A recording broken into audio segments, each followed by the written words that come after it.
Hello everybody and welcome to the Genshin live stream. Hope you're doing so wonderful Saturday. Hello Sandra, I hope you have a wonderful day. And we'll be coming back to my live stream. Actually, I missed, I turned on my stream late once, come on. In like how many years? I've been streaming since 1.6? 1.5 maybe even. Like I got my first view. Hydro started watching me when it was 1.6. But I might have been streaming since 1.5. Let's say 1.6, right? So I've been streaming for like 4 years plus. And one time I turned my stream on like a bit late because I forgot. I don't count the times where, you know, I was like sick or something, of course. This was like the first time I unintentionally started late. Because I didn't turn on the stream early enough. I need to get rid of this exclamation, but this exclamation mark is because of Manekina, but I'm not sure how to name her. I didn't really think about my mannequin at all, because I thought it would be like a normal name. Like my account name, right? I'm not too unhappy with this name, because I wanted to just name him like my traveler, Jan. But then it was like, can be the same. And that's like, oof, and that's an issue. So I just typed something quickly, because I thought it would be just like changeable at all times. You can change the outfits, you can change the voice, you can change the gender. So I thought you could change the name, but no, it's a one-time item. And as a classified hoarder, I can't use it. What is it even actually? Here? Here. Yeah, like... I kinda would like to change my... Wanderer's name. Possibly, maybe. But I won't use this item because you only get one. If it was like you can change it once per year, I would change it. But you can only change it once ever, so I won't. I need to keep these items. So I want to give it some more thought for the Manekina. But I don't know, man. The exclamation mark is killing me though.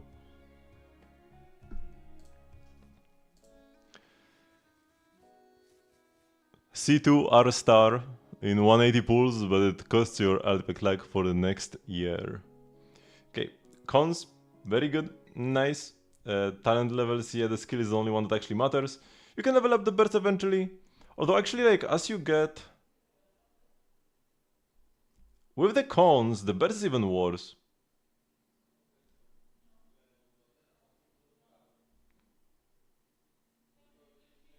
Yeah. Anyway, the burst consumes the Veils of Falsehood. Is this actually a DPS loss now? Because, like at C0, the burst is like DPS neutral. It extends your rotation slightly. And the damage is like okay-ish. But it's like, if you just go through your team again, set up the buff, start the next rotation, it will be like almost the same DPS. If the enemy is gonna like need one more rotation to die anyways, it's better to probably skip it, but if you can finish off the enemy with the burst, it can be okay to use. With the cons, the burst actually like becomes way worse, because she down deals more damage with the skill, so her base rotation is better, but the burst is just as bad. Yeah. Still, it can be used to one-shot, like to last hit an enemy. If an enemy has 1 HP left, you run out of char attacks, you can press the burst, but yeah. Yeah, just skill being leveled is good, make sure to crown it ASAP. And then we've got the weapon, yep. Oh, I was looking at like... I thought your defense was your EM. And I'm like, oh, you barely have any EM subs. You know, I mean, you do barely have any EM subs, that is true. But it's not this stat. Yeah, EM is sick, EM is almost as good as crit. So the fact that your HUD has 0 EM is honestly pretty terrible. Like, this is a HUD with... I mean, okay, it rolled 4 times crit rate, sure. Okay, that is pretty good. But like... You are still kind of... no, you get 8 crit rate... No, this is already counted in the stats. So... Right, it should be. So you get 10 crit rate from Lauma. You get 30 from the set, so you get 40. 91. Yeah, if you wanted to play a crit rate HUD, you would be overcapping.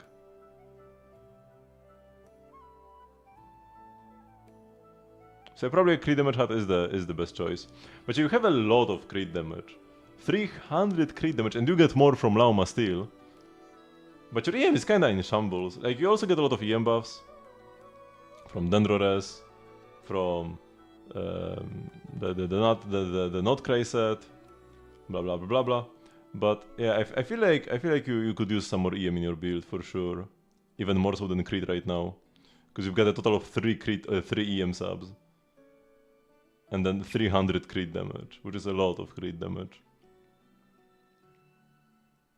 The crit rolls are not the issue. The EM rolls are the issue right now, I would say. Too much crit damage. Crit rate could use, yeah, you could use some more crit rate.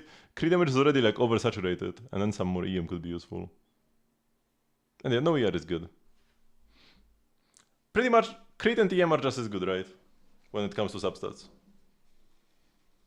If you get a piece where you have double crit EM and then you roll like 5 times EM, that's still great. There was like this Hydro piece that rolls like this, right? 3 times EM, 2 times crit, or something. That's a perfect Nefer piece. Doesn't really matter which one you roll into as long as you have both crit and EM. Unless you roll into defense percent, then yeah, then it kinda matters. Then it kinda makes the piece a bit worse.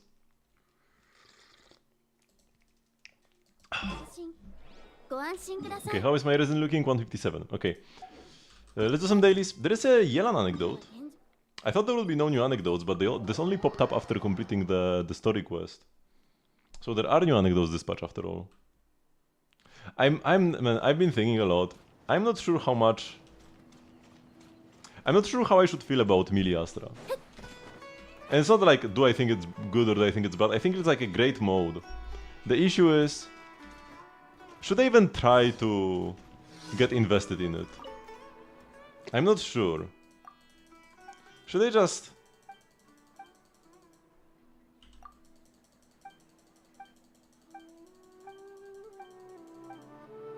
give up immediately? Not waste any time there? Or should I maybe try to get some nice outfits? Play some of the games? Like, I don't know. Like, I either like to go all in into something or not at all.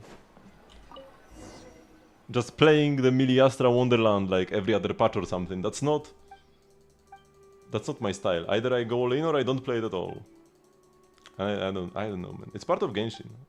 But I don't play the TCG either. TCG does not have a BP though. You just finished a bit with Nefer's backstory and trapped him in a chess box. Okay. After that, you probably have like 2 hours at most left. I would say.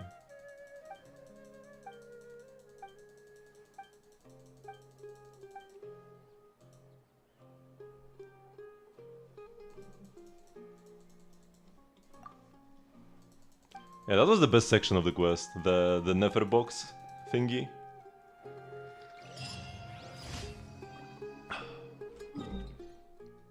With Reris and the Kanrian backstory. And the gameplay with the sinners, like when we moved the like Rerir piece on the board in the board game, that was like some cool gameplay actually. Kinda weird there was so little of it. When it turned out that we are like when it turned out that we are still in the chess box after Nefer thought she came out, I thought it would like... My first thought was like, oh, so we'll get more of this gameplay, because we only got so little of it, but we are still in the chess box so we can get more of the chess gameplay. Like the board game gameplay, it's not really chess. But nope. Nope, we didn't. Which is pretty weird.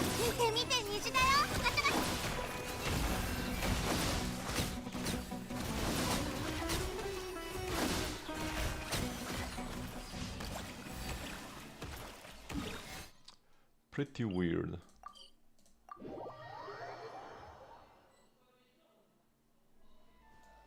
Emergency, there are shrooms in my lawn.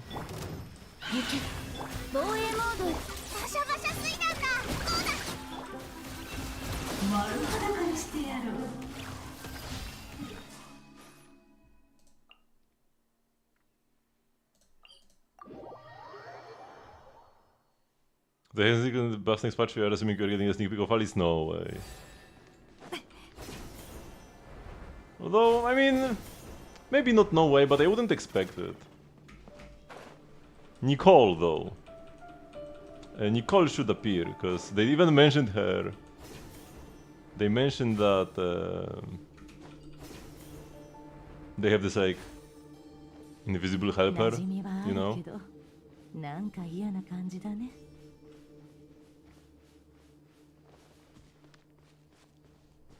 And this feels like one of the things that will be brought up in the next patches.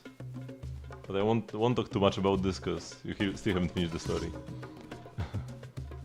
It's nothing major though.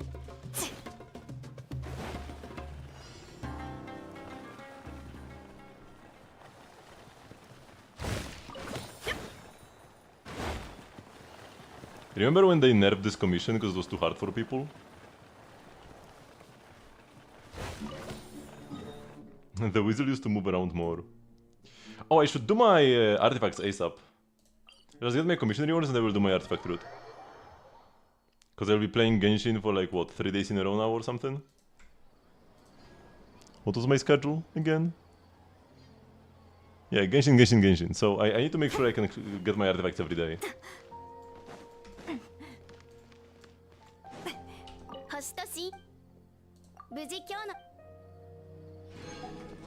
Okay. So yeah, let's just go to Natlan. Although going to Notcry makes it faster. Like if I want to go to the Easy Breeze holiday summer resort thingy, it's faster to go to Notcry and move the camera from there. It's closer to Notcry than to the middle of Natlan.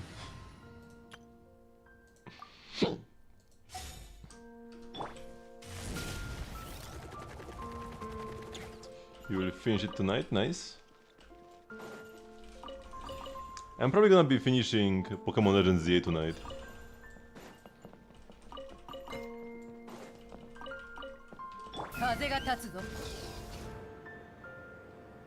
And I can try out PvP. I wonder how it will feel with the different combat system. Because PvP has always been at the heart of the Pokemon games. But they were all turn-based, and this is like action gameplay. This is more like Xenoblade.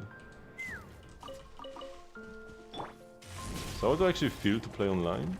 I don't know. Might be interesting though.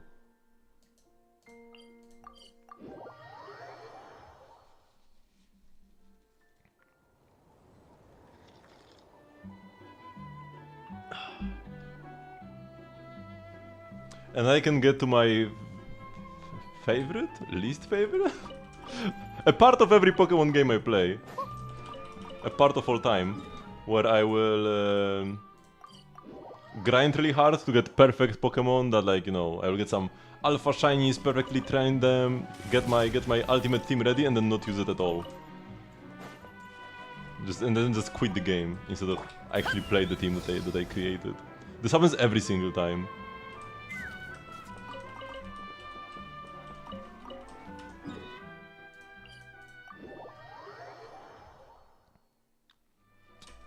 It's not like I don't like the battles. I like them, I don't know. I don't know why I'm like this.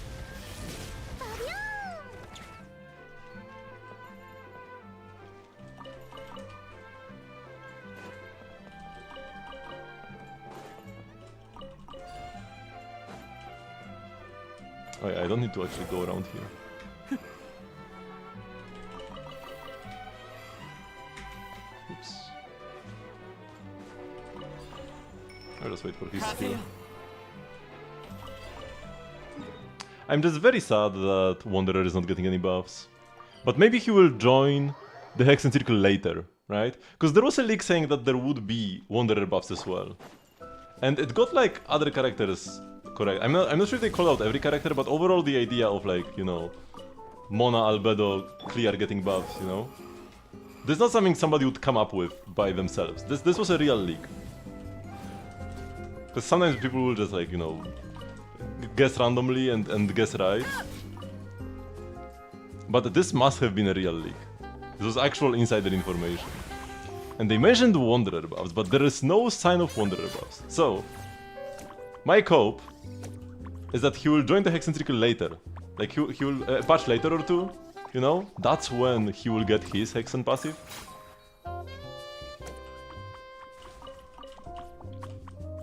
Whether I pull Elegy. Venti is like, we are gonna get a Venti rerun next patch, but Venti is getting a new signature. And by the way, this signature might be the new best weapon for official. This new Venti sig.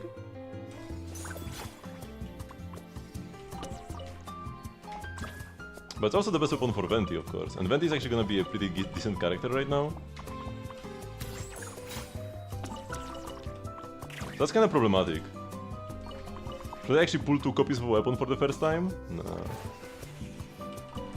I'll just move it around. But I need to change my official build. I'll probably need a crit rate hat.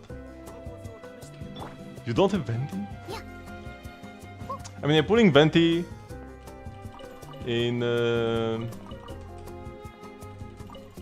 after like 3.0 especially. It's kinda would have been kinda sus, but he's getting pretty good buffs.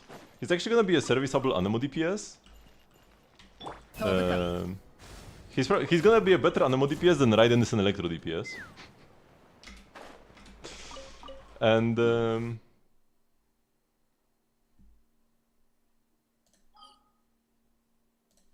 he's gonna be a pretty good Anemo support overall. Like support for Anemo characters. He might be the Varka support.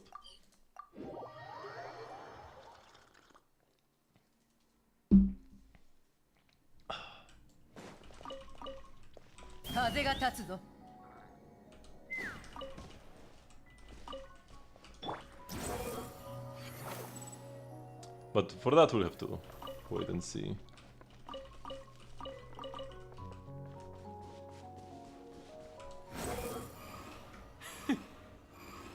I mean, his first banner was in 1.0.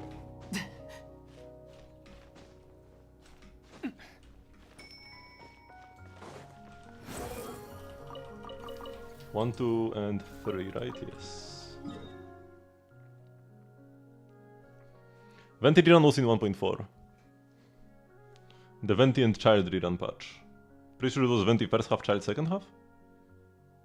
And we also got Rosaria as a new character. Okay, now we go to Natlan. I have never been free to play. Like, the moment shop got unlocked, I bought Welkin. I bought Welkin day 1.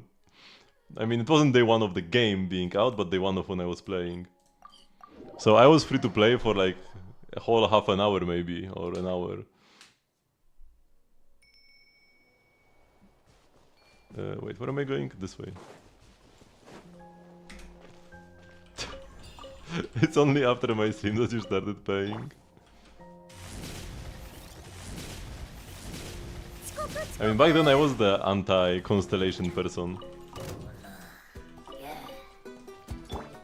So if anything, it's not my fault.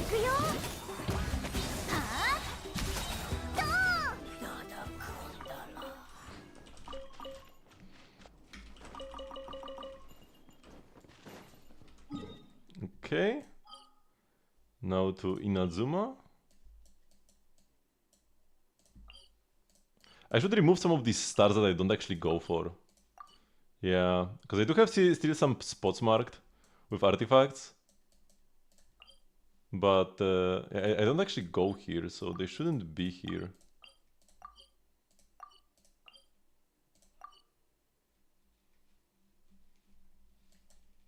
All they would do is just confuse me in the future.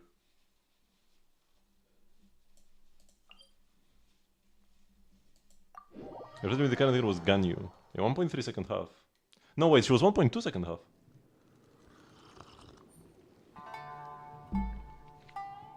Yeah, she was 1.2 second half.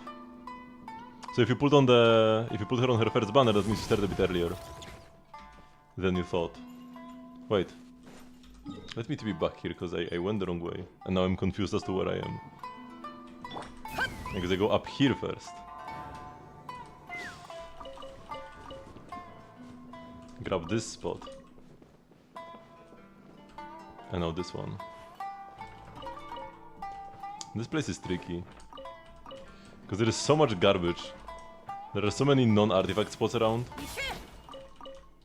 I wouldn't mind going to like Watatsumi instead of here actually. Maybe I shouldn't have removed my markers.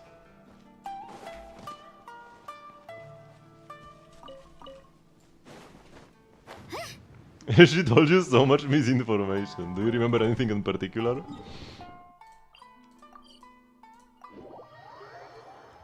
But yeah, even I myself, when I was trying to get my friend into Genshin, when I just started playing, I also told him a bunch of misinformation. Originally I thought that every 5-star character has a special dash like Mona. Mona was my first 5-star character. And I thought everybody is like this.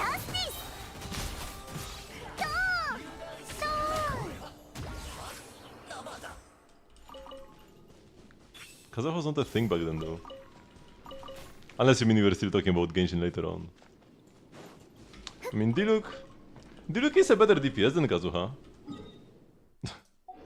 Your ultimate character is your will to live because we are running out of it. Ha ha ha. Hello Axis. I hope you get better.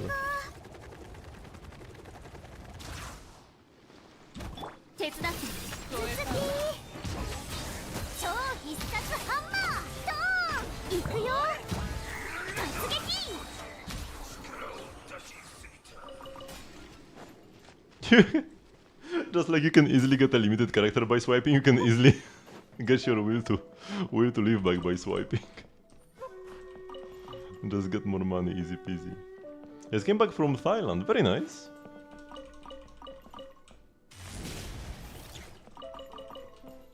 How was your time then? Was it a vacation or something else?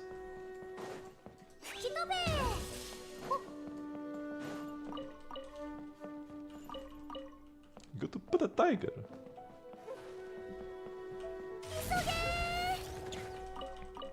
Nice. Was it like a cut? Or was it meaningfully different?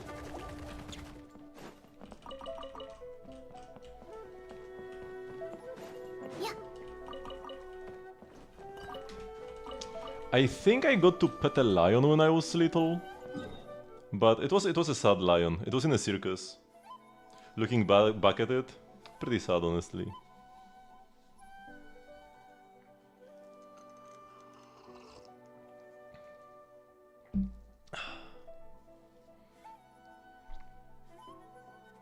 Now we go to Sumeru.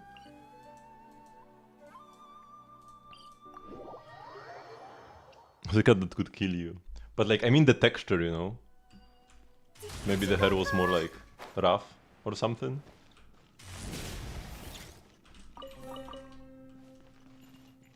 Now I jump down. Wait, right? I jumped down immediately after, right? Yes.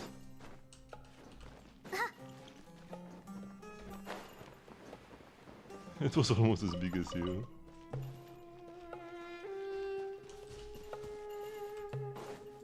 Okay, now here.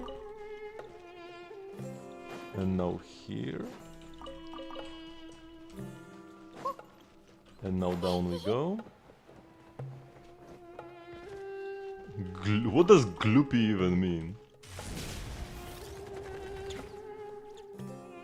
Shoot, I was supposed to... No. No, this is right. I go down here now. Yahoo!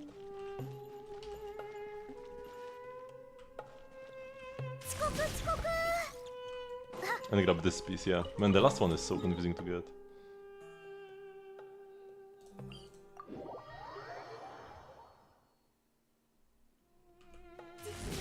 He was a chunky boy. That's exactly what I wanted to hear. Exactly this type of comment.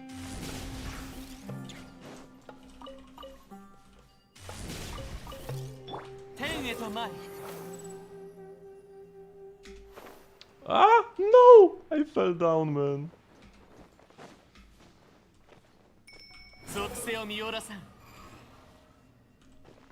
We need nice soul transmission outside of Natlan, man.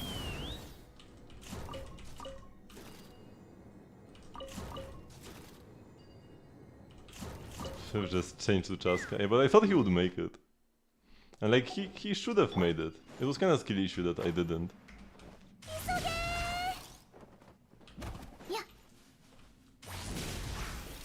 Oh my god, Varesa, get yourself together. Stop running. I mean, I'm missing Wanderer and Chaska. There are some places where Wanderer is better control. It's actually superior to Chaska's just higher speed.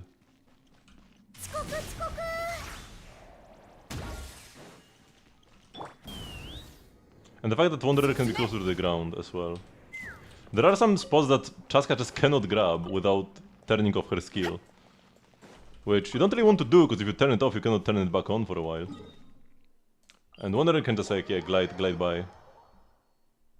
I'm not saying that Wanderer is better than Chaska, but that he still has a use. Especially because I can just use both in a team.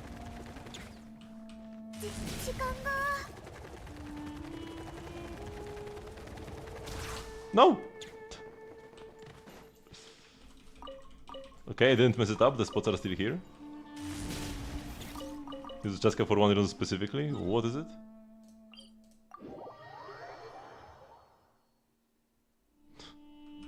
You don't need to use Chaska for that.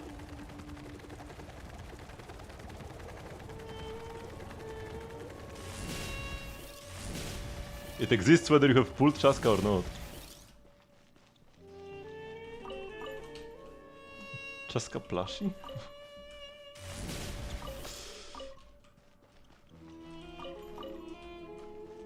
Did you know that in Not Cry, but only in Not Cry, doesn't work outside, Llama also makes crystal flies not run away? You need to use the Chaska plushie? What do you mean use? How do you use a plushie? Maybe don't answer this.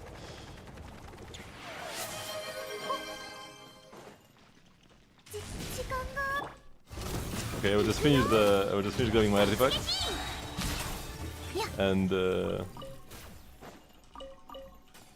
I will check out your Nefer.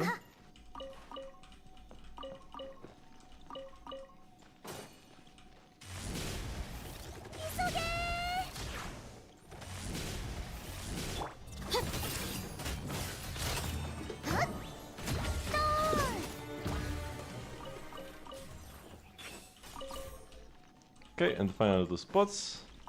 And I'm done. It's 8:30, okay. So if I start like at 8:20. Oh, actually wait, because tomorrow the time changes. Oh yeah, so if I could start at 8 PM tomorrow. My artifact route, because my artifact route is not gonna be affected by the time change. Or I mean, the artifacts will respawn after 24 hours either way, so they're gonna respawn by 7:30 PM. Because that's what time it will be in 24 hours tomorrow. It's 8:30 and in 24 hours it will be 7:30. Okay, got level 90. Talent levels on the skill is all that really matters. The burst is kinda whatever. It's kinda not great. You can level it up and you can press it if you like the animation. It's kinda like DPS neutral at best though.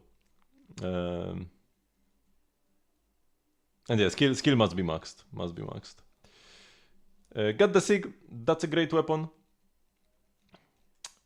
And once again, not that many EM subs. I mean, you cannot. The issue with EM subs is that you can't get any on your Suns and Goblet. But having 0 EM on the hat is pretty sad. Because you only have 2 crit rate subs here, and the rest is useless. Like, attack is not a good sub for Nefer. Because the damage of her skill, the Phantasmal Performance Shade damage, which is the actual Lunar Bloom damage, it scales only with EM. So, that's a pretty terrible hat. Would be nice if it had some EM. If you play her with Lauma, you are actually overcapping on crit rate slightly, because she gets 30 from the set, and she gets another 10 from Lauma. Without Lauma, you are at 93, but with Lauma, you are at 103. So getting a piece with more crit damage, more EM, especially more EM right now, because you already have 300 crit damage, that's plenty. And your crit rate already capped, so getting some more EM would be nice, yeah. Looking for some more EM subs on the Flower Feather, instead of like overcapped crit rate.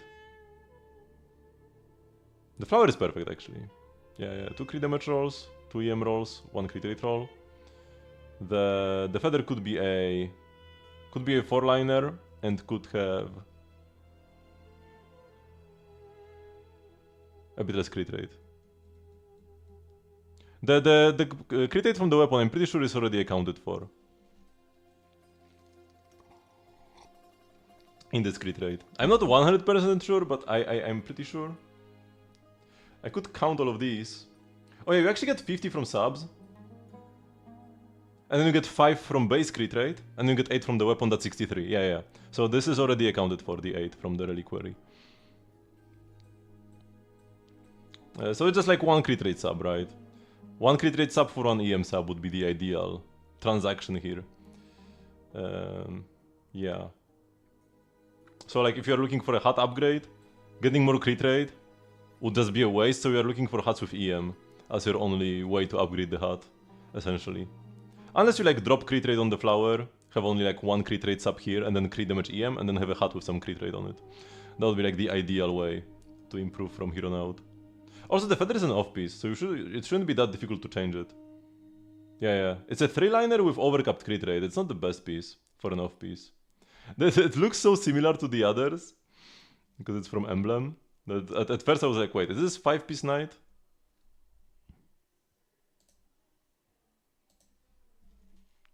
But yeah, overall it is pretty good. This Nefer build. I'm just always trying, even if somebody has a very well built character, I'm always trying to offer ways to improve, you know?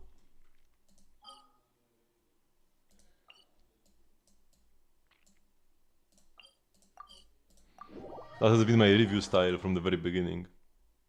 Back when I used to get more viewers, sometimes like giga waves would come in.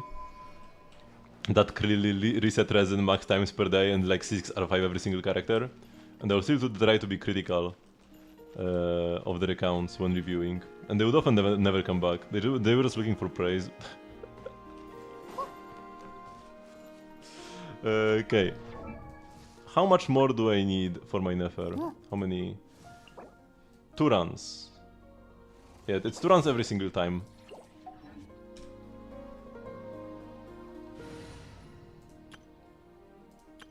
That's why like asking me, great to hear that.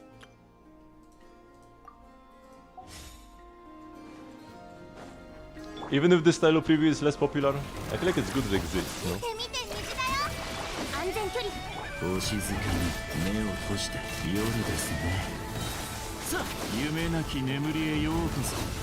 Man, I love Flint so much. It's really a shame I couldn't get his weapon. But I will try to get it on a rerun. Hopefully it will be paired with a better weapon. Okay, we do not get 4. We're not getting the double 4 when we don't need it. But other characters will use this boss as well. Oh, wait, what does Durin use actually? I think there is gonna be a new world boss for Durin next patch. Is it on Yatta already? Oh, it is on Yatta. Yatta! I prefer using this to Hakushin. Yeah, this. This is his material, yes. It's new. And the Hoda uses the Llama boss. The Moonfly, actually. I would imagine she would use the Nefer boss, because, you know, because Nefer. But I guess it makes sense, because the Moonfly has wings, so Anemo. I don't know.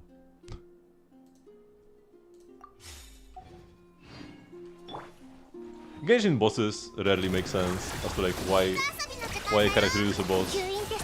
Pretty sure Rilan is one of the characters that use the Enkanomiya boss, right? Or no, it's Shenhe. That's even worse. Shenhe used the Enkanomiya boss. Yeah, it makes at least like some sense, because she's from Inazuma. But Shenhe? I mean, the reason she uses it because she came out back then. But it's not a good reason.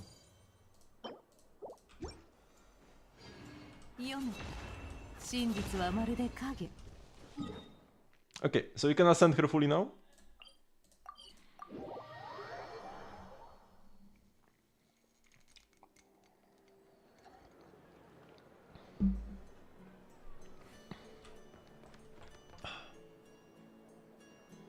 And where do I need to go?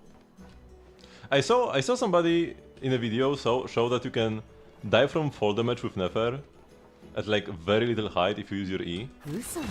Like this. This didn't work. But if you're on like a box and use your E, you can like fall down and die. 真実はまるで No, I only fell down here. 読む Maybe I need a slightly higher box.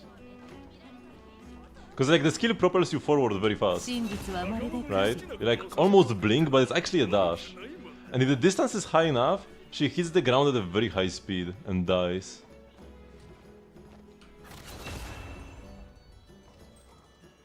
The little walk she does after the skill is so good, man. There are so many animations in Genshin that are so good, but you like never see them. 読む Like the little walk after pressing the skill. Why would you ever press the skill and stand there? But the walk is great. Or the recovery animations after each basic.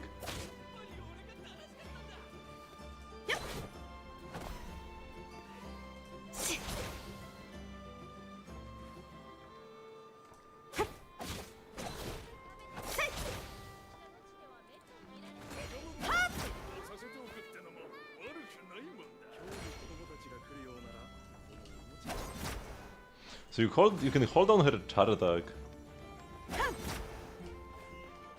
And then you use it, but when you press your E, you can do them faster. 真実はまるで影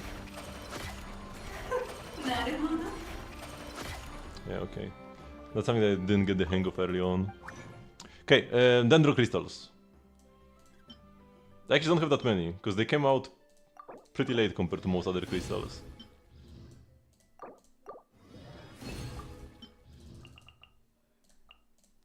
But yeah, we got our 2 yearly Dendro characters. Now we're gonna have to wait until Shneznaya for the next one. That's the Genshin way.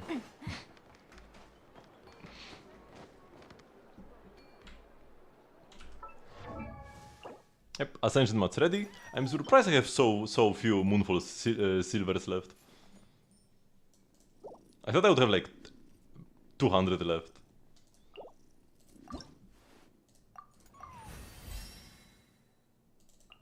Oops.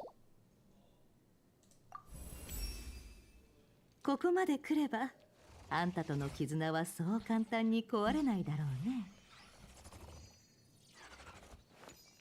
That's it. Usually they give you an essay. Now she just says that you have like an unbreakable bond. Also level 80 or level 90 on Nefer, incredibly irrelevant. Because level 90 does 2 things for your character. For most characters it does 2 things, maybe 3. 3 things. Number 1, you get more base stats, HP, attack, defense. Nefer does not scale with any of them, she scales with EM and crit. So that's... she doesn't get that. Number 2, by being at a higher level you deal more damage because of the defense formula. She doesn't get that because she already ignores all defense with her Lunar Bloom damage. So we don't get that. And then you get increased reaction damage, but never actually actively turns off reactions. She turns off Bloom Course exploding, so there are no reactions in Nefer team, so she doesn't get that. Now, if you play an Electro character, you can get a few spreads with Nefer here and there between the blooms, so then it like increases your damage ever so slightly, but that's like incredibly minor. But it's like it does something then. Also, we should level up her talents. I kind of forgot about this. I was wondering why she's not doing damage. I like leveling my talents at least to 2, even if they are useless. Because if they are on 1, they need the brown books, and that's annoying.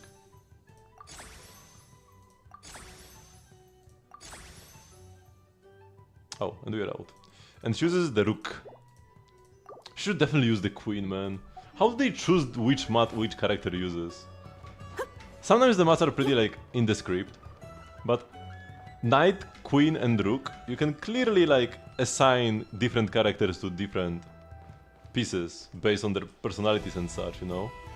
So I would definitely make it so that Nefer and Scarrick use queens, and then like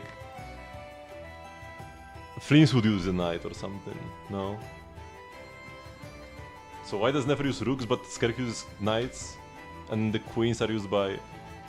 I think Fleens uses queens, right? Or does he use a different boss altogether?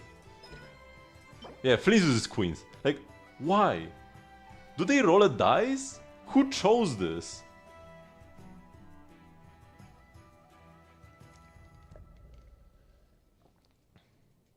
I guess here they talk about the promotion of ordinary foot soldiers. So the queen is like about promotion. That's like ideal here.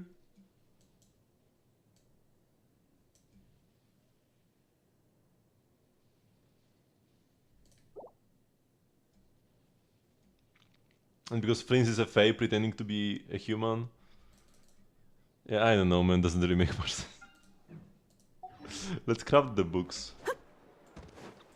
Flint's books as well. I should level up his skill a bit. It's not huge, but it's there. The damage increase from that. Wait, so Flint uses vagrancy, right? Yeah, Flint uses bird. And then Nefer uses other bird. No, Xingqiu, I do not want you here. I never wanted you. Wait, why did this just disappear? I never wanted you to craft my mats, and I still do not. Oh, no dupes.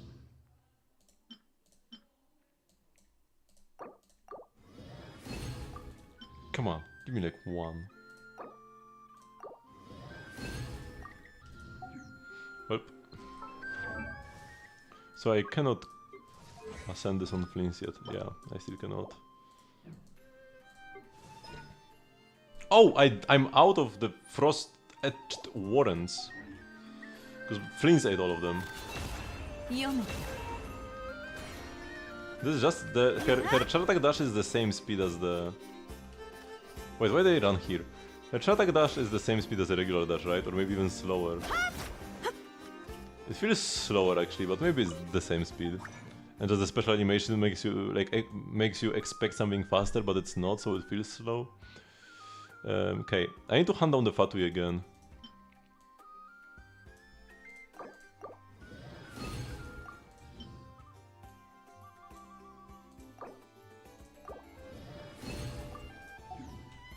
Sucrose the goat, duping our mats since 1.0.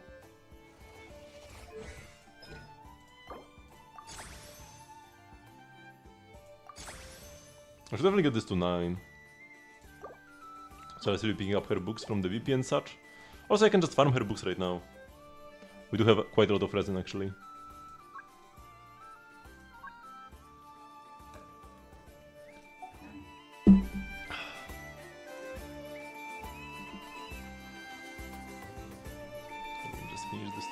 Actually, there's still quite a bit left. I thought there was like one group. Okay, BP. Not done yet because we need to use more resin. And to use more resin, we first need to spend the condensed. So Nefer books. I mean, I can just pick them up from the BP. I should get 12 before. Yeah, I should definitely get 12. And I can pick up like Flint's skill books. In the meantime, is my enough a double crown, by the way? Oh, she's not yet, so I can pick up this as well from the BP. Yeah, I have other good books to pick up from the BP, so we'll just get our Nefer to 9 right now. I might even want 10 though. Like I'm not really excited about the prospect of crowning her, but I might need to for like the Stygian, because my Nefer team is not high investment. I'm not sure if I will have anything better to use than Nefer for the horse. Have I seen the Constellation Ages? Yes, I'm super excited, man. These Hex and Circle buffs feel unreal. The fact that Fischl and Razor are getting like giga buffed, like what? At least Razor was bad before, but Fischl? And even Razor is like amazing now. Razor might be like the best overload carry? Like better than Arlecchino? Like what?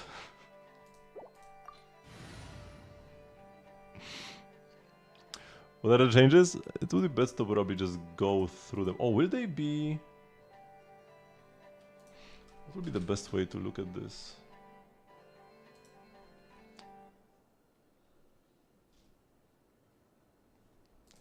Wait, let's see if this is on Yatta, because if it's on Yatta I would go through here. Let's take Fish as an example.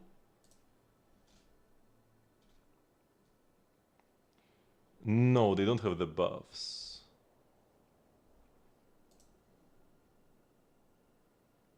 Okay, so we need to go on Hakushin then. So, These are all the characters that are getting buffed. Razor, Venticlee, Fischl, Albedo, Mona, and Sucrose.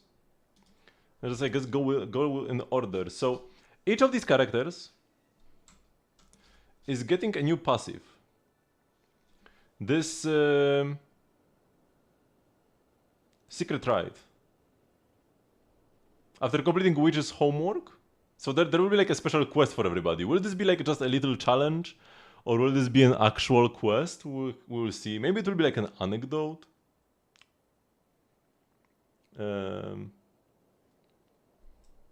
But yeah, every character is getting a new passive that will only be active when you have at least 2 magic characters. And magic characters are all of these plus Durin, right? Everybody here except for Yahoda are magic characters. We can also definitely expect Nicole and Alice to be magic characters going forward.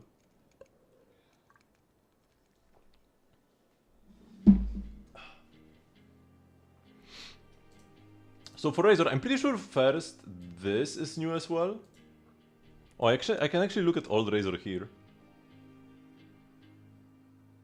No. You need 2 out of these characters, except Yahoda, right?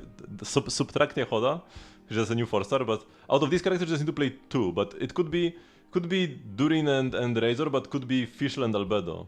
Or could be Sucrose and Mona, right? Just 2 of them. Wait. At this point it's kinda hard to remember what these characters actually used to do. Okay, yeah, that is fully new. So first, just straight up buff. Razor's elemental burst is enhanced, increasing Soul Companion's damage by 70% of Razor's attack. So that's a pretty, like, normally it's 43. Oh, it's 43% normal attack damage. And normal attack damage is like around 200%-ish. So this is like 80% of Razor's attack. Now it's extra 70.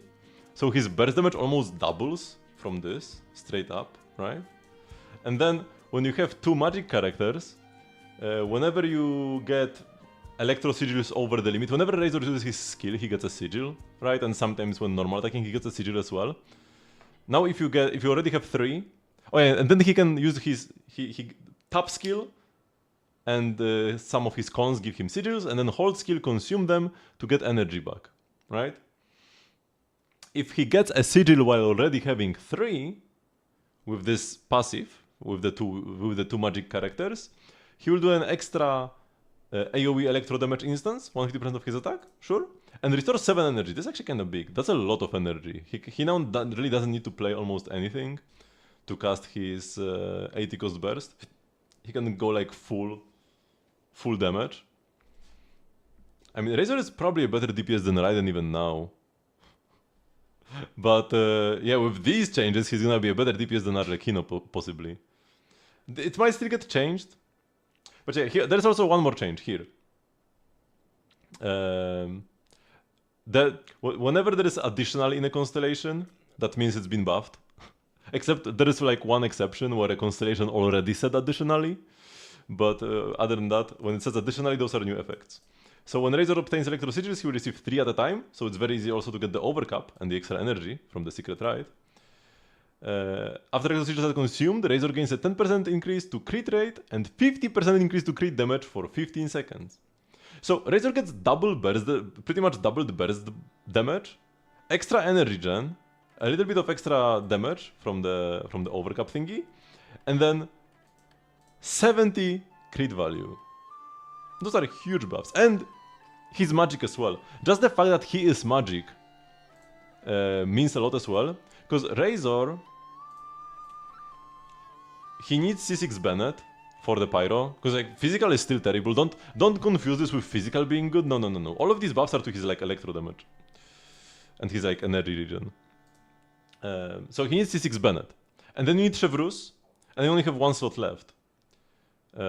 So if he wasn't magic himself, he couldn't get the magic bonus in the team, right? Like because like Durin Fischl is a great duo in overload teams, but then you cannot play Bennett. You play Fischl, Durin, Chevrus, and the DPS. But thanks to Razor being magic, you can skip out on the Durin or the Fischl. You just play one of them. Ideally Fischl for the energy, and you can play Bennett and Chevrus. And that is like absolutely amazing for Razor, because other Overload characters, they will just play during Fischl Chevrus. So they miss out on Bennett. But Razor can play Bennett in an Overload team still. Do you know the stats for an event hippo? Yes. But let's first go through the characters. Let's go in order. I guess when you go Venti next, we can look at his new weapon as well. So Venti gets this new passive. While when you have two witches, right? Am I getting revived? No, not yet. Surely we'll get the fireworks faction, and it will be Yoimiya and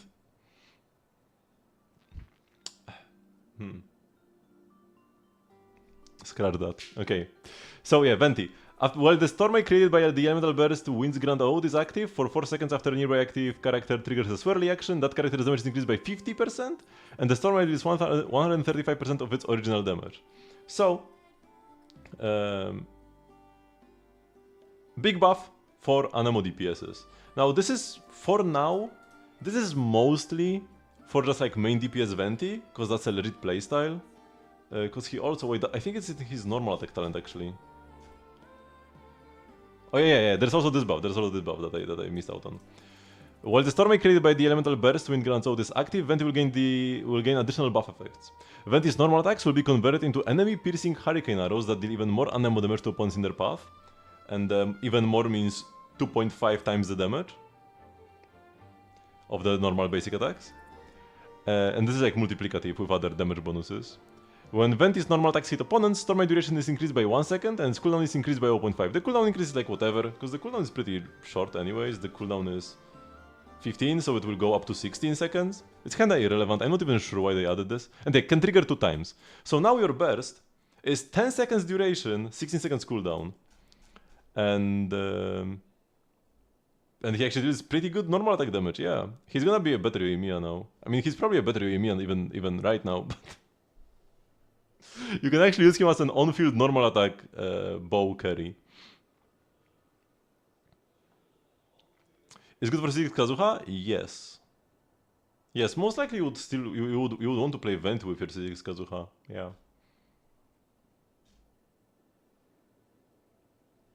Because Venti is like a very good, a pretty good sub DPS in these teams. The only issue is I'm not sure if he will not out damage your Kazuha. Probably not with C6 Kazuha, but it might be close. Okay, so that's his regular buff. So his like regular C0 buffs. He gives 50 damage bonus to Anemo characters, deals 35% more damage with his burst, multiplicative, and he himself has a DPS mode now when bursting. That should be around the level of our existing Anemo DPSs. So like this won't be like game breaking or anything. Wanderer and Xiao are not like meta breaking, and Venti being at their level isn't like incredible, but he's also like an Anemo support. Also still, he's the GOAT in AoE content, and also being a competent main DPS. That's pretty nice. But there is more. Most of his cons get additional effects, whenever it says additionally, right? So when you get C1, normally it was like extra arrows for the charge shot, this is whatever. Additionally, 2 additional arrows that track opponents will be fired per hurricane arrow, each doing 20% of the original arrow's damage. This effect can be triggered once every 0.25 seconds. If the Stormite created by the Elemental Burst Wind Grand Ode undergoes elemental absorption, these additional arrows will deal the corresponding type of elemental damage. That's actually a bit of a shame that they deal different damage and not Anemo. But like he gives himself, like this is 50% all damage bonus when you trigger as well. So he gives himself damage bonus from other elements as well. It won't be that bad. But like if they were Anemo, this would be additional 40% more damage in addition to this 250. So this would be like almost 300% normal attack damage. Because they are different elements though, it will be slightly weaker. Because like it cannot get buffed by Faruzan if it's like pyro damage or whatever. Hello, the gamer. But yeah, pretty nice increase. Can Venti use Rust? If you are main DPSing Venti, I guess. But like...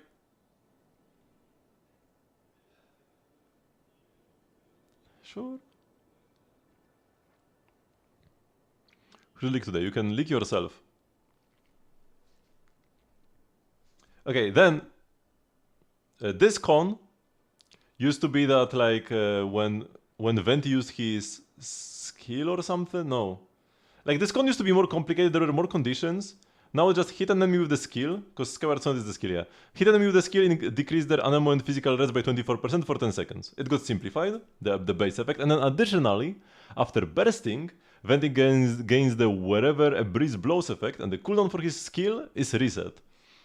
After a hurricane arrow hits an opponent, there's a 25% chance for Venti to gain the wherever a breeze blows effect. So he gets extra skills, and unlike Kazuha's extra skill from C1, Venti's skill is actually pretty fast to cast.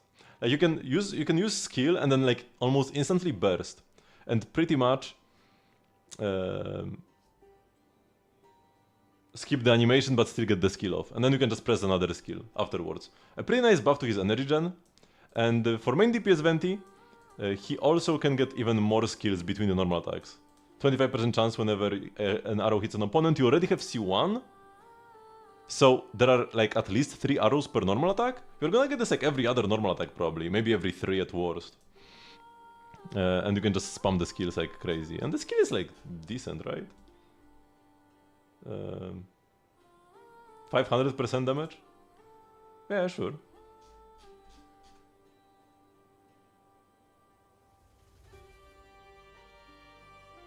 Oh yeah, also, it's not a regular skill. When pressing to unleash the elemental skill Skyward Sword, 300% of the original damage will be dealt. So whenever you have the wherever a breeze blows effects, the skill deals 3 times the damage. So it's actually 1500% damage. That's like a burst. That's like a bad burst. But it's good because it's a skill that you press like 5 times in rotation. You lost another streak today on Genshin? Oh, that's a shame. I lost my biggest one. I lost my Zenless streak 2 days ago. And it was like a simple one as well.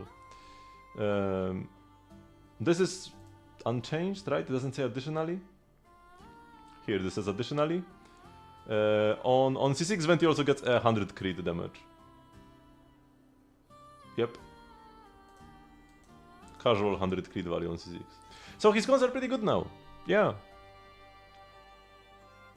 He's mostly a Anemo buffer now. He's like a 5-star Faruzan. He might be a bit worse than Faruzan still when it just comes to pure buffage, but he still has the best grouping in the game. And he has personal damage unlike Faruzan. So we'll need to see, like, this might also get changed. This is still like the pre-beta. This is not even like the V1, this is like V0 of these changes, right? Oh, and then he gets a new bow.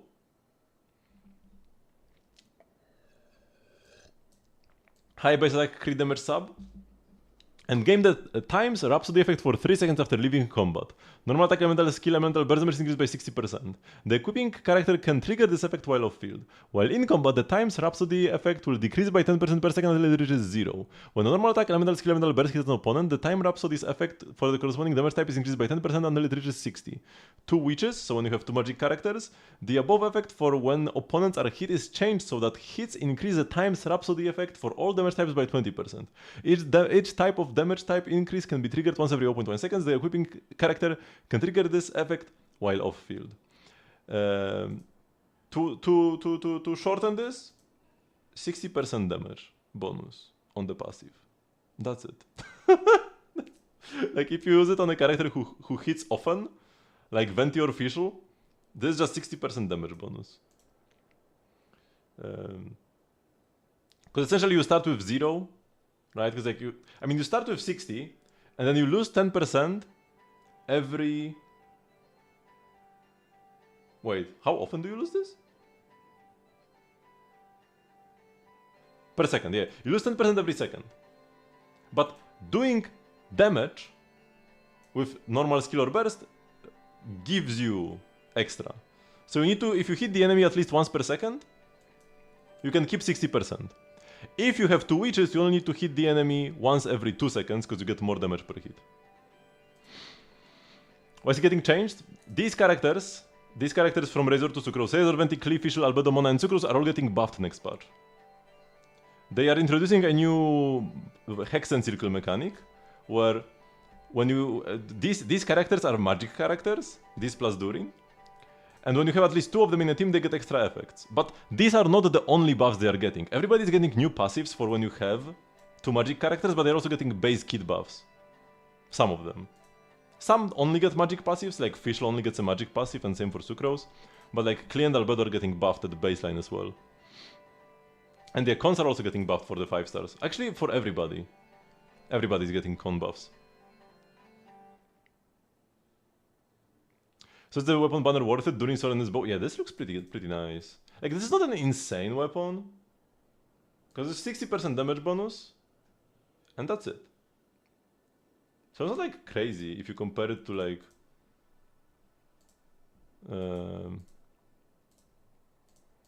let's, for example, look at the... even this, or Varesa Catalyst. Right, the Varesa Catalyst gives you 28 attack, 28 crit damage, and then 40 more. So there's 68 crit damage and 28 attack. Yeah, that's like more stats. And has the same like stat line. Or this gives you... this is like high, like, you know, the base stats. For Nefer this is better, but like the other one is probably better for Venti. 8 crit rate, and then 120 EM and 36 crit damage. That's also a bit more. So it's worse than like modern signatures for main DPSs. But it's still good. If Tetra is added, will he finally crit? What do you even mean?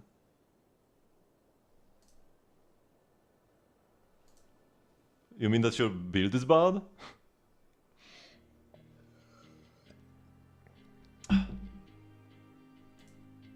This will be the new best bow for Fischl as well. So I might actually pull it not for Venti but for Fischl. Okay, so that was Venti. Next up, Klee. Klee, I'm most excited for Klee. She's getting 2 of these passive changes. Actually, wait, so... No. First like a base kit buff. Even if you don't have... even if you don't have more witches. So how Klee works right now, this passive, Pounding Surprise, actually let's open it here.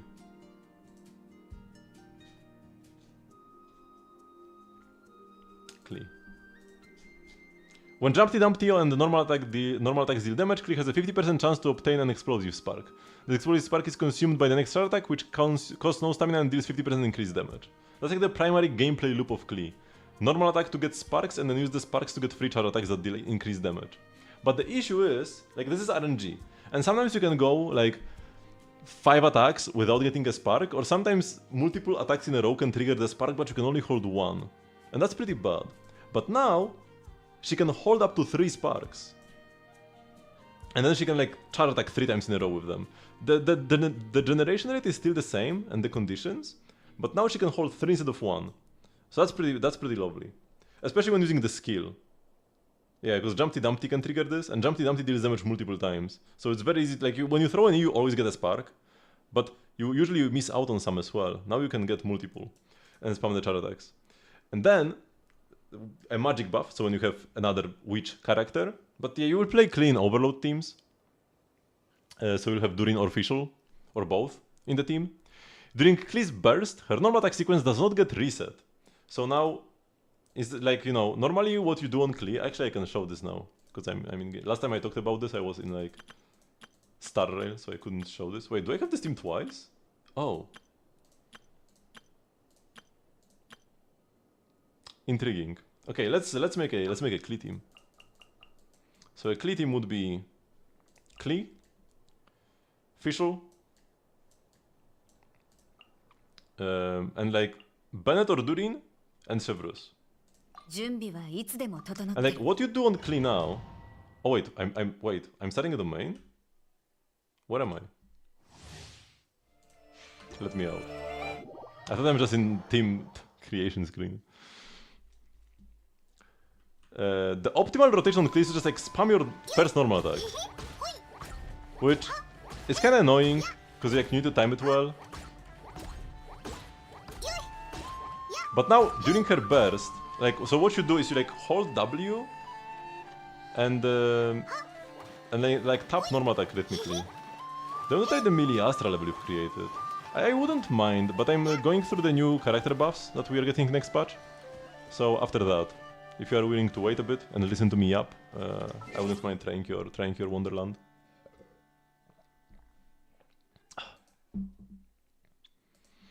Okay, so now it will not get reset. So if you were to try to do this, where you like normal attack, then walk, then normal attack, instead of being like N1s, she would do N2 and then N3, even if there was a gap in the middle. And then whenever you do N3, whenever she does the third attack, she consumes an explosive spark, so one of the ones from the passive, to get an extra charge attack. So what this means is that you don't even need to press the charge attack button. So by just spamming your basics, you'll be firing charge attacks pretty much whenever a third basic goes off. And then you can, if you get more sparks than you need, you can even use charge attacks by yourself. Pretty cool. So once again, like this still consumes no stamina, still gets the increased damage. Okay, and then another buff when you have 2 witches. Each time Klee deals damage with her skill, burst, or normal attack, she gains a stack of Boom Booster. Each stack lasts for 20 seconds and has its own independent timer. While Klee has 1, 2, 3 stacks, her explosive spark and enhanced charge attacks deal 115, 130, 150% of the original damage. Very easy to stack, it will be almost always 3 stacks, pretty much. And yeah, this is just 50% more damage for the charge attacks, which already get 50% more damage from the sparks. So it's 50 on top of 50. And this should, both of these should be multiplicative. Or actually, this might be just damage bonus. But this is 50% multiplicative. Yeah. And then there are the con buffs. C1 gives her 60% attack. Pretty much perma. Which is nice. C2 got changed slightly. Before it used to be that only the mines from the skill decrease the enemy's defense. Now the Jumpty Dumpty itself also decreases the opponent's defense, so it's just like little bit more reliable to proc, right? If you hit the enemy with the skill and then they like jump away, or whatever, you still get the effect, or you get the effect a bit earlier. You throw the skill, the enemy instantly has less defense, before you had to wait for the skill to explode into bombs. Hello Molonek. Now C4, it used to be that to trigger C4 you needed to switch out when your burst is active. But now the burst ending by itself when on field will also trigger the C4 explosion, and it will deal double damage. Or actually its damage will be increased. This might just be damage bonus again. Still pretty good though. Extra big explosion at the end. It's not like very big, especially for today's standards, but it's fine. I think doing pretty well. And then for C6,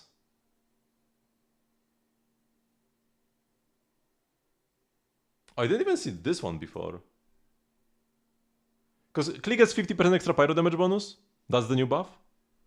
Normally it would just be 10% pyro damage bonus for everybody. Now it's 50% for Klee extra. But then C6 extra magic secret rite bonus. When Klee uses an explosive spark, there's a 50% chance it will not be consumed. Additionally, when she performs the first or second normal attack in the sequence, she has a 40% chance to consume an explosive spark and unleash coordinated charge attack blast. Oh, nice. So it's pretty much every other normal attack you do will be a charge attack. Oh, this is gonna be glorious, man. So many explosions. I love that the Klee buffs are just more explosions. So yeah, she should be a pretty good DPS now. She's not gonna be like Mavujka, but she will definitely be very playable now. Especially with cons. Her cons are pretty solid now. Casual getting 60% attack. It will make it easier to skip Bennett and then play Durin, Fischl, Klee, Chevrus. Okay. Next up, there is Fischl. Fischl is pretty simple. Fischl gets an extra buff when 2 witches and... Oh, this is not here. But yeah, her effect is that when you have 2 magic characters, when an overload is triggered, Fischl will buff herself and the on-field character by 22.5% attack, and if an electrocharge reaction is triggered, she will give 90 EM instead. Or she can trigger both if you have both an overload and electrocharged. So yeah, in overload teams, she gives 22.5% attack, but it gets better. Because well, on C6 the effects are doubled. So when you have C6 Fischl, she gives 45% attack or 180 EM. If you have an Overload or an Electrocharge team. So that's amazing. She's getting even better in Flynn's teams. If you play Flynn's, Fischl, Sucrose, Aino. Needs to be like this specific team though, you cannot switch out Sucrose at this point, because then you lose the witch buffs. And then in Overload teams, with Durin or with Clear Razor as the DPSs, 45% attack for free, like a free attack stance. And this is like, she was already the best character to play in these teams anyways. Like Fischl was the highest damage option if you don't have enough for Flynn's. She just doesn't give you sustain on like Shinobu. And then she was usually the best Electro for Overload teams. And she's getting buffed by a main stat worth of stats for herself and the on-fielder. It's crazy. Let's go Sucrose because she's also simple. Sucrose's buffs are smaller. Her buff is that she gives 5.7% damage bonus when using her skill and 7.1 when using her burst. And the entire team, right? Yeah, the entire team gets 5.7 when she skills, 7.1 when she bursts, and then 8.5 additionally when she uses her burst at C6. So then the burst gives like 15. So it's 20% damage bonus. If you skill and burst, it's fine. It's like, she was already strong, so just getting a tiny little buff, that's fine. Albedo and Monado are probably getting the biggest buffs actually. So Albedo, there is like a lot of text here because there is a lot of buffs.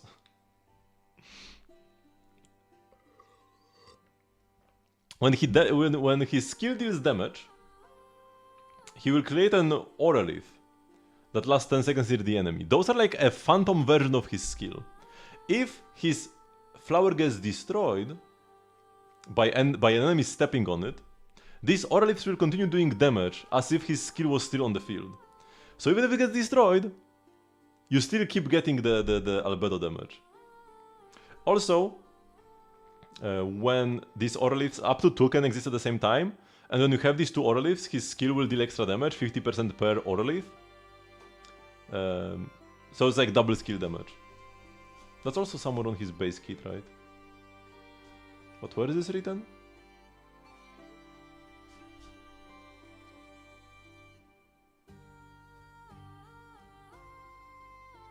I'm not sure where this is written. Oh yeah, here. When the Treasant Blossoms deal damage to opponents, the damage they take is increased by 120% of Albedo's defense for each Auralith on the field that was created by Albedo. Weird that this is not a witch passive, because they can only get created when you have witches anyways. Maybe some cons can create them without witches? Whatever. So, 120% of Albedo's defense, and his skill deals 240% of his defense. When you get 2, it's 240. So it's double skill damage, right? He casually just deals double damage, and then he gives additional buffs.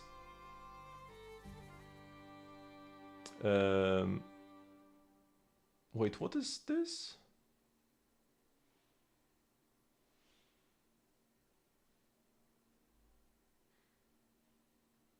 This number is wrong. Yeah, this is not 36%, this is 12%. So, Albedo gives, I'm pretty sure what it's supposed to be, is that he gives 12% damage bonus. If he has 3k defense, which is trivial. If he has 3k defense, he gives 12% damage bonus to non-witch characters, and then 30% more to witch characters in your team. So he can buff witch characters by 42%, or non-witches by 12%. This is kind of weirdly worded and might be like inaccurate, but I think this is what it's supposed to be, if it's supposed to make sense. But yeah, 40% more damage, that's pretty huge. That's like the Natlan supports it, right? Then his cons also get buffed. His C1 gives 50% defense to him, so good increase in damage. Also easier to get the 3k defense, you can play more crit now or something. Then, a bunch of extra damage on C2. On C4, he actually allows your other characters to do like plunges without needing to ride the elevator, because C4 albedo gives you plunge damage bonus, right, already. But the idea back then was that you like step on the elevator, ride up, and then jump down and plunge. But now if you have C4, he will just give you like a Xian Yun effect, where you can plunge. Every time the skill hits an opponent pretty much, you get one enhanced jump that is like high enough to do a plunge after it. So you can be a Xian Yun at C4.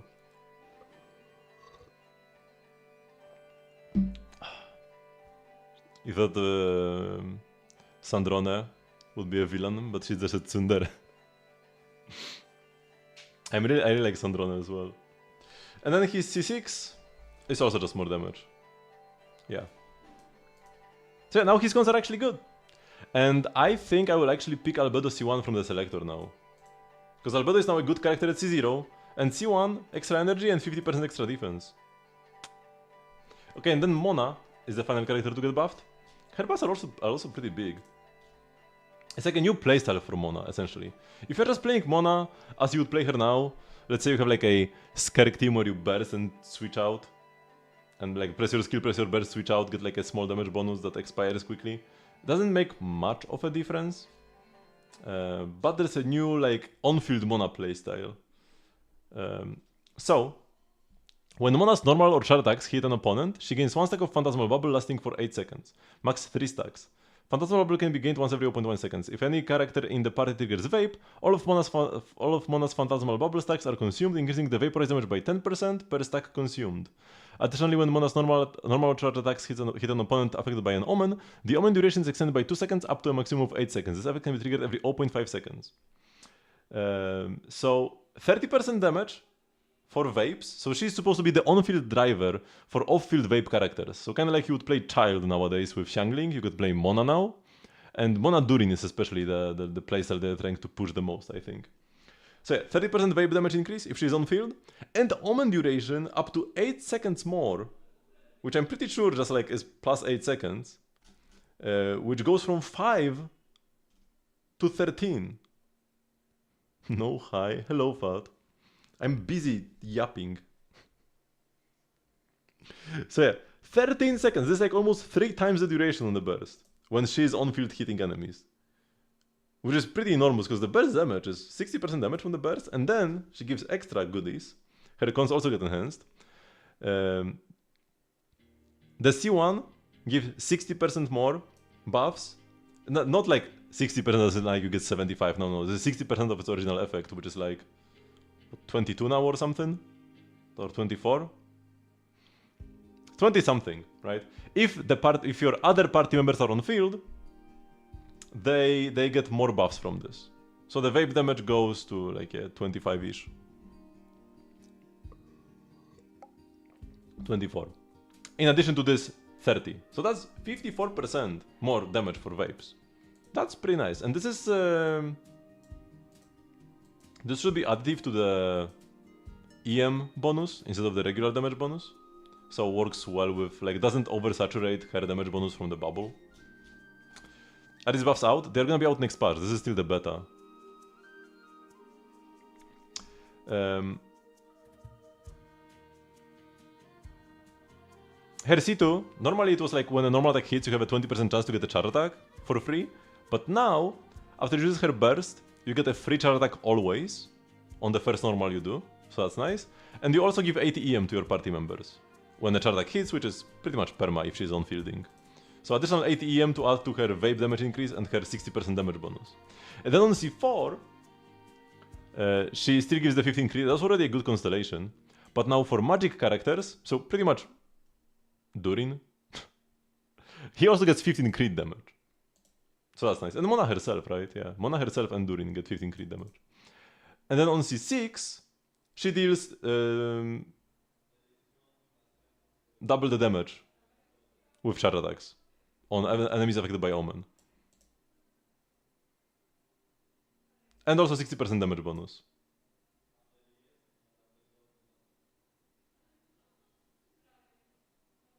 Oh no, wait, 180. This is 180 per second of Omen. She gets up to 180% damage bonus for her charge attacks, between 60 and 180. and then, depending on how often you get them, and then 200% multiplicative damage bonus. Like, it's increased to 200, so double. Multiplicative double damage on char attacks.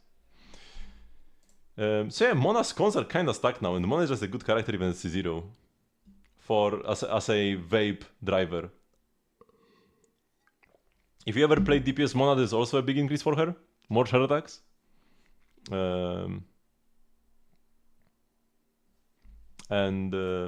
Especially, she's especially buffed as a on-field driver for pyro carries off-field, which is mostly targeted at Durin. But you could play like Mona, Xiangling, Fischl, Bennett. That's a team as well, yeah. This should be a playable team.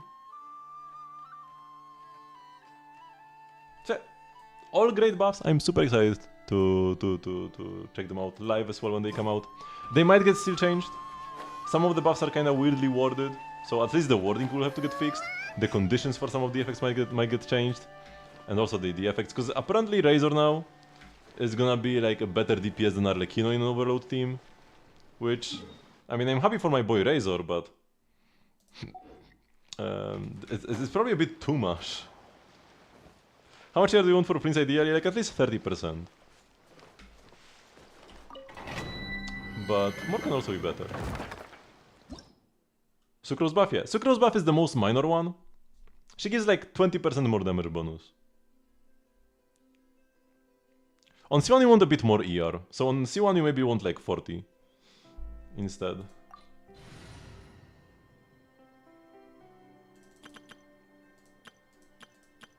But yeah, man, I'm so excited for this or Durin here instead of Bennett team. Oh my god. It's gonna be so peak. You got 157? Then yeah, you are chilling. That's good.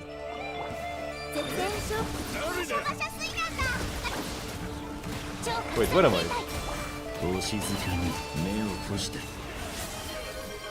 What am I farming? Wait, which... I'm farming books, right? Which book did I choose?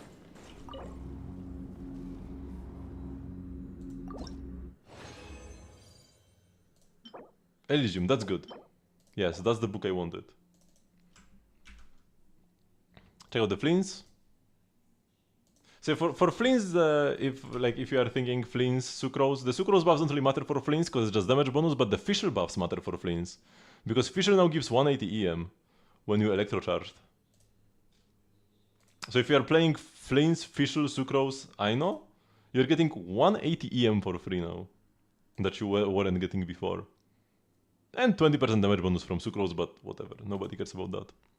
So, level 90, that's good. Crown Burst is good. Star of Homa, fine weapon, just gives you some crit and a little bit of attack. Not bad. Attack, those are good main stats. Too bad you don't have a single attack present substat. Attack present is a good sub.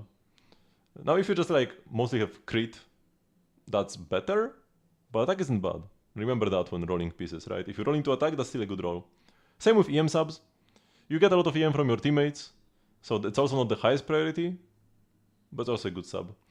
But we've got 99.9 crit rate with the set bonus active, which is perfect. 235 crit damage is plenty, and 33 ER is yeah, this should be fine. This should be fine.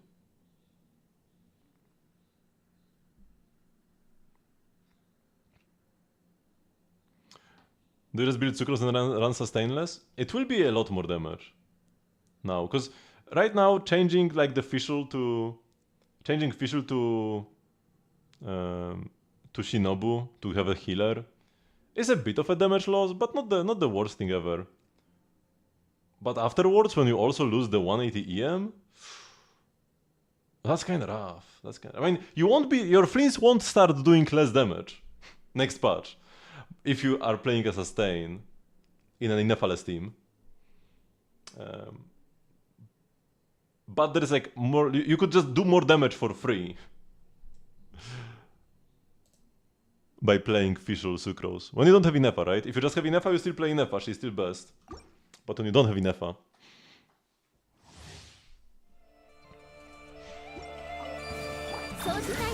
oh yeah, Wolf, you can send your Wonderland.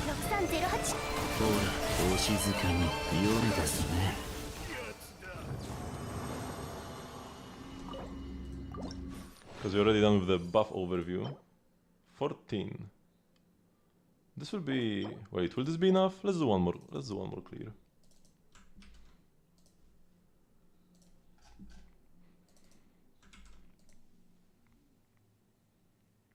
Inefa. Get level 90, 10 levels 8 and 8? Yeah, sure. Just skill for bigger shield is the most relevant. Scaling with talents that she has. Sacrificer stuff? Yeah, solid weapon. Gives you 24 ER? Actually no, 18 ER and 24 attack percent. Not bad. Your ER still is like a bit low. Yeah, not even a bit low, it's like really low. Even with this 24, even with this 18% extra ER from this weapon, which is pretty much permanent, you still only have 28 ER. And in the Flames team you definitely want more, because in the Flames team it matters to burst every rotation, because you really want the EM bonus from her passive. So yeah, you need way more than this. Not sure exactly, like 60 at least I would say, probably even more. Do you talk about her ERX here? Double Electro, yeah, like 60%. This with teammate Favonius procs though. If you don't have Favoniuses on your characters, you might need even more than that. Level 66 is enough? Yeah. She gets an Anemo damage bonus Ascension, so it's kinda worthless. And her talent levels don't matter either. Leveling Sucrose to 90 can be nice for like for a tiny bit of personal damage, but it's very tiny, very tiny. I guess like AoE content, it can be nice, but it's whatever. So this Inefa needs way more ER. Like you might straight up need ER Sans on her. This would fix your ER requirements. Straight up. You get a lot of attack from the Sacrificer stuff, so it wouldn't even be that terrible. Your damage wouldn't tank as hard. It would tank a bit, but... Being able to cast your burst every rotation is more important. Some EM subs ain't bad. You would rather see attack ER or crit though. 82 to 170, pretty nice crit. Also you have 4-piece Gilded Dreams, that's more EM and a bit of attack. Ideally you would prefer a buffing set though, right? Because once again, Fleens, we want to focus on Fleens damage as much as possible. So if you could play like Tenacity, that would be nicer. But it's not like a must. It's just a better option, right? If you don't have any Tenacity pieces, it's okay to continue playing Gilded, because you don't want to like completely tank Inefa's damage. But if you had decent Tenacity pieces, that would be ideal. So Yarsans would work fine here? Yeah. Lag is over, lovely. Okay, 14. Let's do one more clear and see how many books I can get.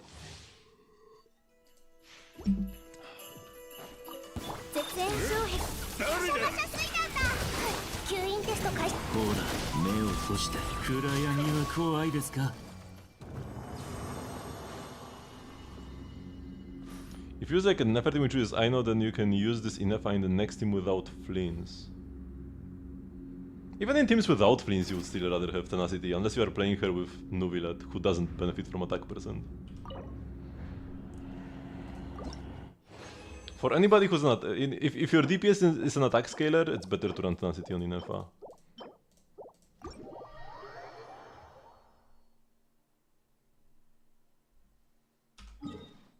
And also, I mean, if you play Fleens, you always play Aino, you always play Inefa with him, right? You may or may not play Aino. She is best, but not necessary if you have Inefa, but you always play them together.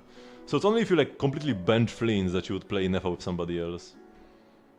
Which is kind of like a why then question, because if you're playing Inefa, that means you're playing an Electrocharge team. If you're playing an Electrocharge team, why would you not play Fleens? So they're kinda glued together. Does the ER requirement go down if you play Fav Aino? The ER you mean the Inefa one? Or the Fleens ER requirement? I think the ER requirement for Fleens. Or the assumes like one Fav actually.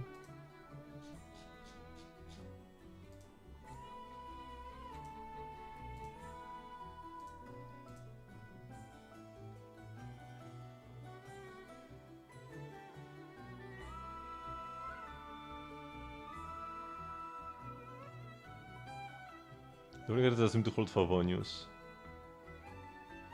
Okay, so this is without Fav. So with Fav maybe you can cut 10%. But it's better to run a bit too much than not enough. If you don't have enough ER on your fleens, it's gonna be absolute garbage. If you run a bit too much, it's not a big deal.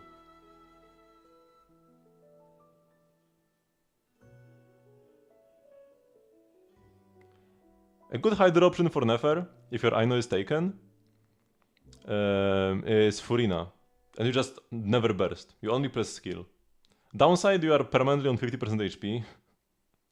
Upside, reliable Hydro up and decent personal damage. Because you can build full crit Furina with no ER.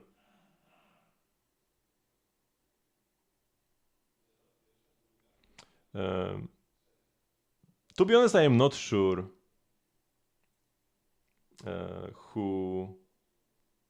what my Nefer team is gonna be. Never Furina, you absolutely need Lauma in this case, because you need a second not Cray character, so if no Aino, you need Lauma. Technically, you could play Nefa, but like, that's pretty scuffed. Ideally, just the Lauma. If you don't have Lauma, you just have to stick with Aino, right? And the final character, it doesn't really matter all that much. Probably like Nahida would be best for burst. But also, probably a sustain will be more comfy. You don't want to run around at half HP with no sustain. So playing like Shinobu or Baiju could be an option.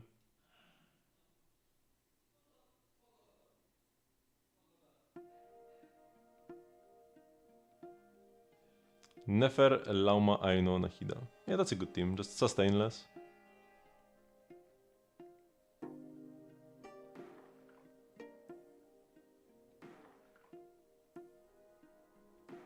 What do I want to craft? Nefer books.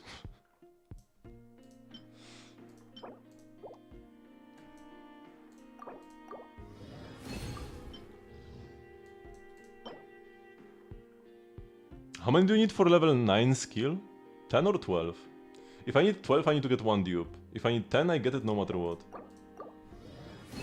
I don't get 1 dupe.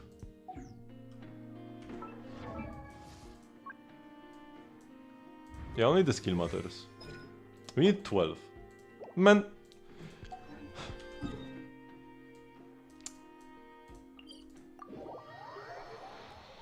The Paris is like okay to use if you want to watch a pretty animation. It's not terrible. But it's not good either.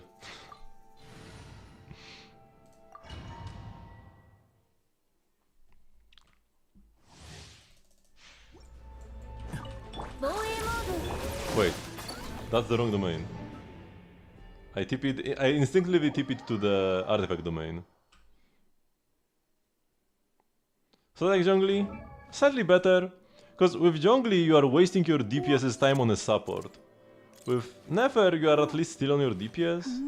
Like, Nefer burst damage is way higher than Zhongli burst damage in every possible situation.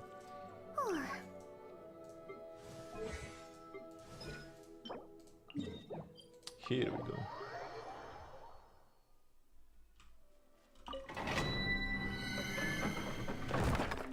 The issue with the burst is that it has a long animation. And this animation will slow down your rotation afterwards. If you get enough for Fleens, Yahoda will be better, but if you play Fischl, Sucrose will be better. Pretty sure Sucrose might always be better. Because you lose... Why is the music so loud? If you don't play Sucrose, you lose the Not Cry resonance.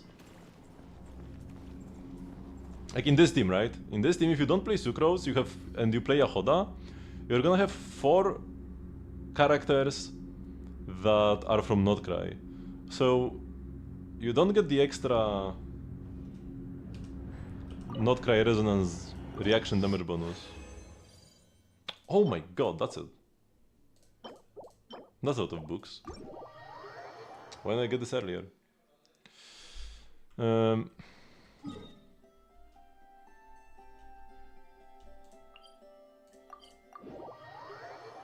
Because I don't mean like Fleens' talent effects, but I mean this. Ally characters in the party will gain the Moonsign Ascended Gleam effect, enhancing the certain talent effects and skills of Moonsign characters. Unless otherwise stated, when Moonsign level reaches Ascended Gleam, the effects of Ascended Gleam will also apply.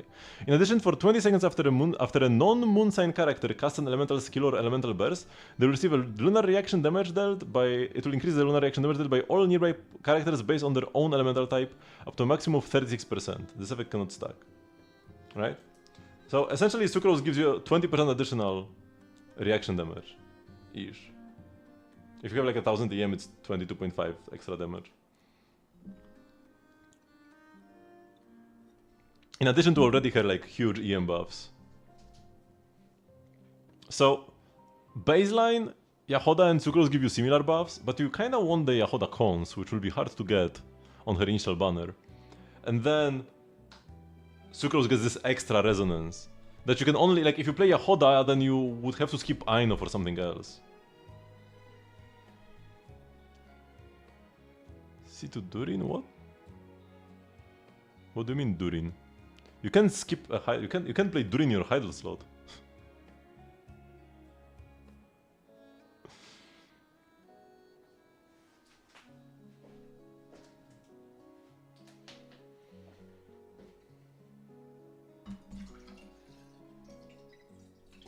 Well, I mean, C6 Yahoda is what she needs to be, like, even with Sucrose.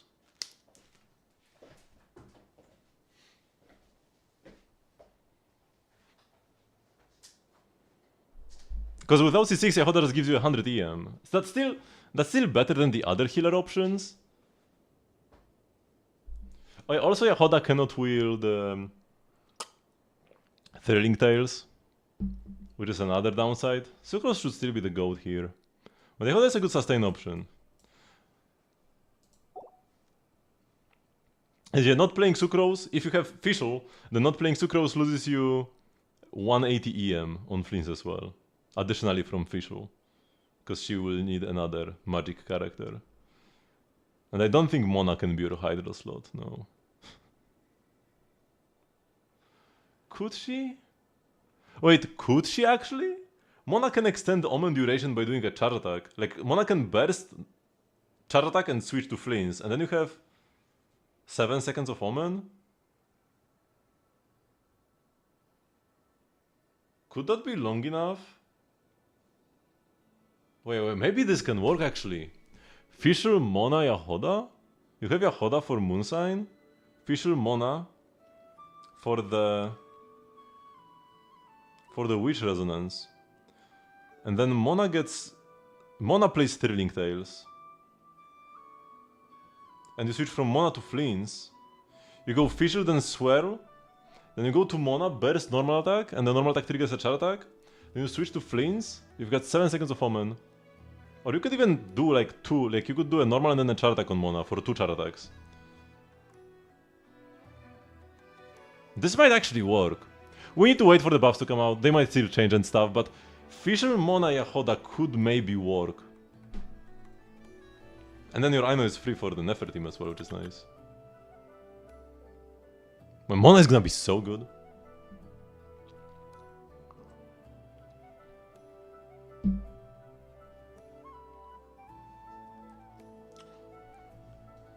She can hold Elegy? Yeah. But the Elegy buff... it's similar. Elegy buff is kinda like the... I guess it's better, yeah. But it's a 5-star weapon. Cause like the Elegy... It's 60 EM 20... No, it's 100 EM and 20 attack. Ah, but it's also every other rotation pretty much. Because Thrilling Tales is every other rotation, but so is this. So it's 100 EM 20 attack versus 48 attack. And 40 attack should be better actually. Very close. It's like the same thing, but this is a 5-star weapon that not everybody will have. And Thrilling Tales is the free-to-playest weapon of our time.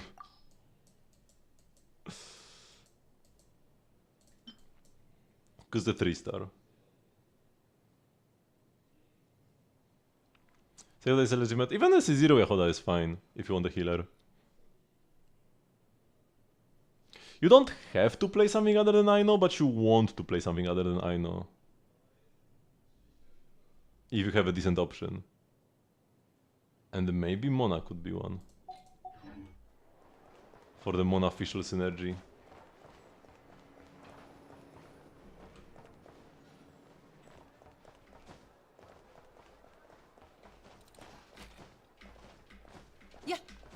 Okay, so what was I doing? There was this guy, Wolf Killer, right? Are you still here? You could drop your Miliastra thingy. Let's check out the Yelan anecdote in the meantime.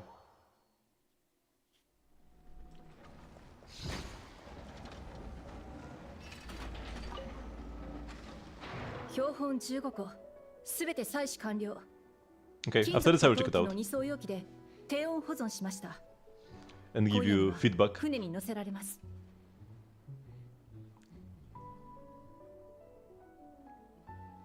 高速船で火翼の集いに送り、伝達士聖帝の特急便で届けて、その後は小玉の湖の北側から水路に出て東に直進。専用の関所からイローフに急ぎで届けてちょうだい。承知しました。つまりオツ三式と兵二式の法案ですね。それなら、あ、旅人さん、何の気配もなく近づいてくるなんて、一体どうやって？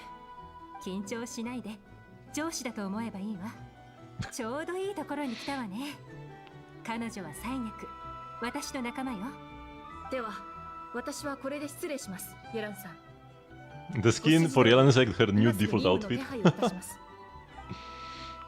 Just plays it in all cutscenes, anecdotes and stuff. We're just arranging a delivery at this important cargo.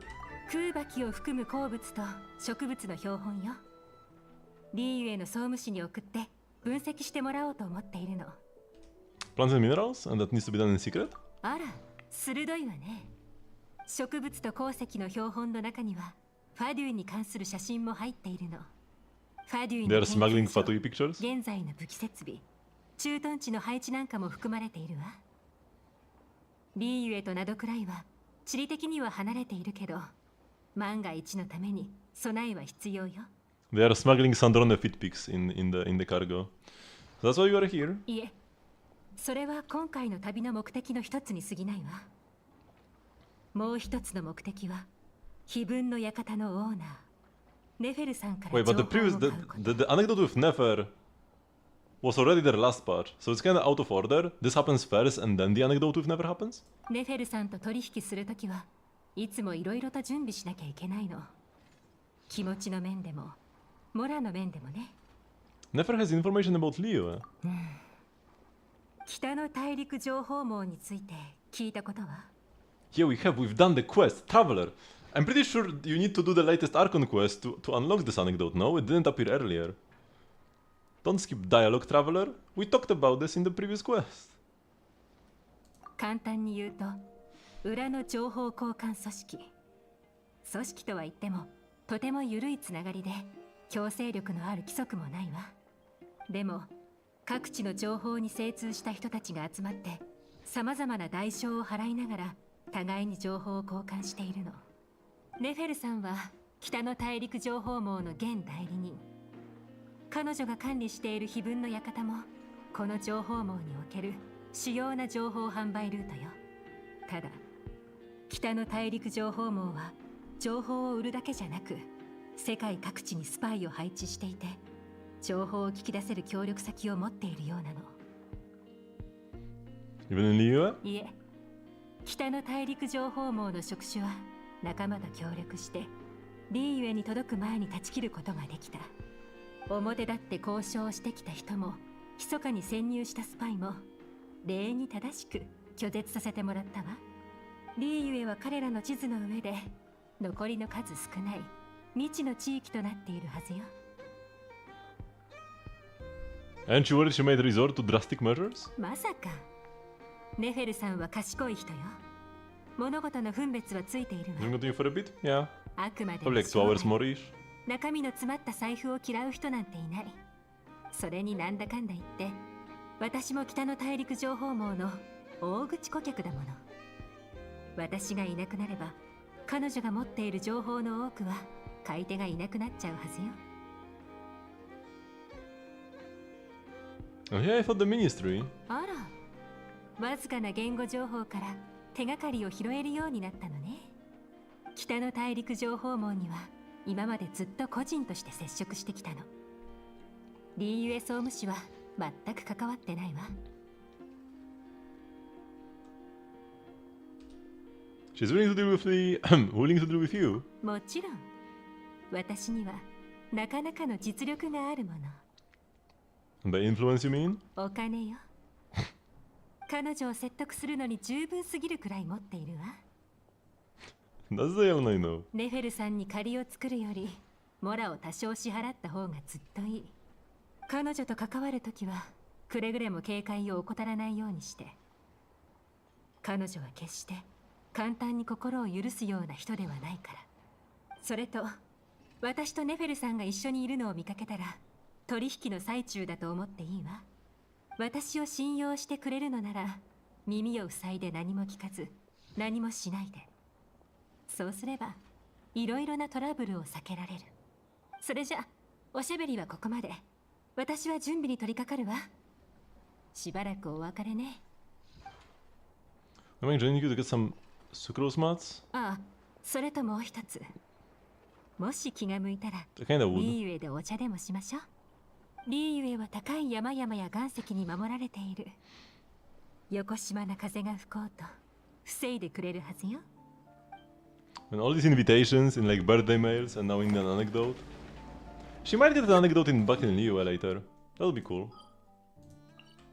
Okay, let's check out the Wonderland.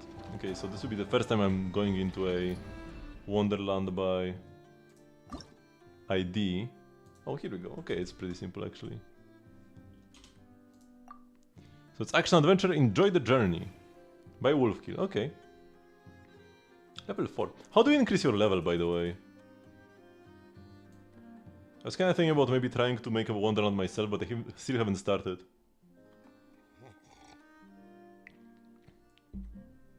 A simple adventure with questionable NPCs, puzzles, and grass. Have fun and enjoy the journey ahead. There are craftsperson forums with missions. Is it the thingy where you first need to scan your ID to join? Or can you just join it normally? Because the issue with my ID, my issue with having to scan an ID is not that I like don't want to give Hoyo my ID. It's just that my government ID has it expired. I need to get a new one, but I'm too lazy to do it. So I don't have a like legally. I don't have an ID right now. Okay, I will take a quick bathroom break and we'll try this out. Looks cool so far. So I will be right back.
Who would have thought that the thing that will get me motivated to get a new ID will be Miliastra Wonderland? I mean, eventually I would have to get a new ID because my bank is like, you have 3 months. Okay, it's the squats.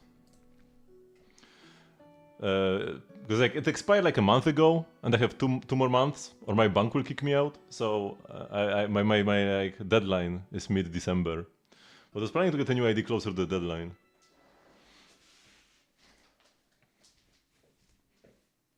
One, 2, 3, 4, and 5.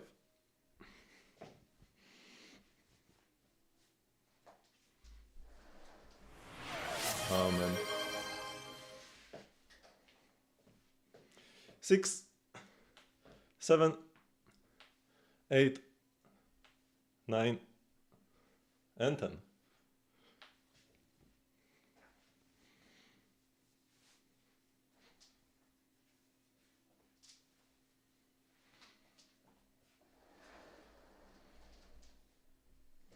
The rest one works too. I don't have one. So I need to get a new ID. Stop with these garbage redeems, man. I want to check out this guy's Wonderland. Stop doing this.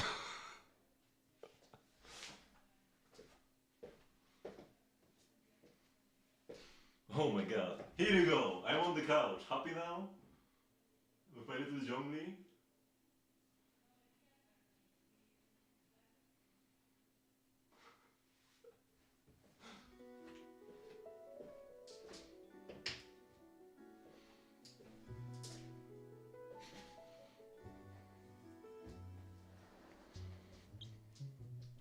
That's Zhongli's Exuvia.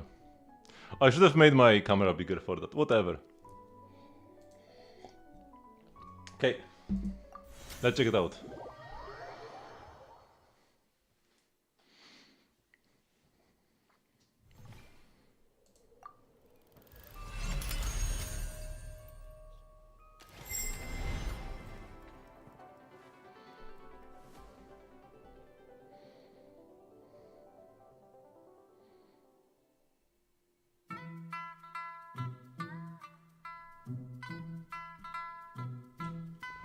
Oh, what's it? Where is this music from?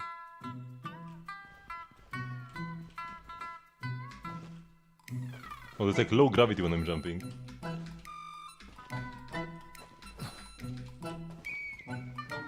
What are you doing here? Go touch some other grass. Oh.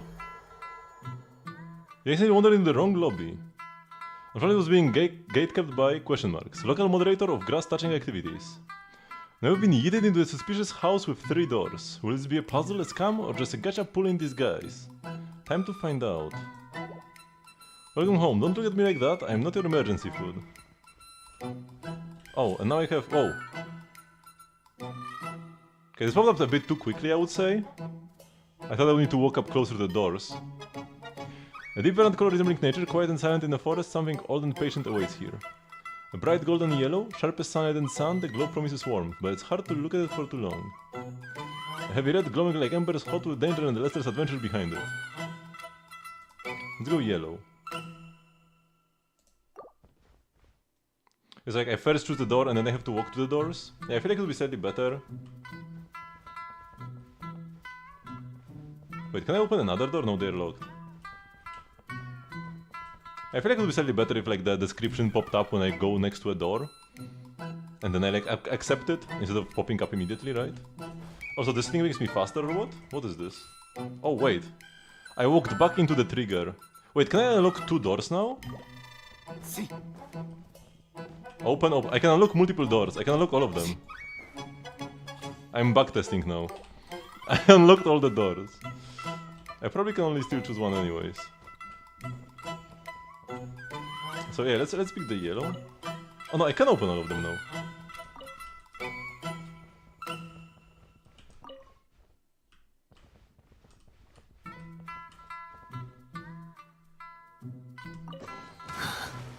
Oh. Okay.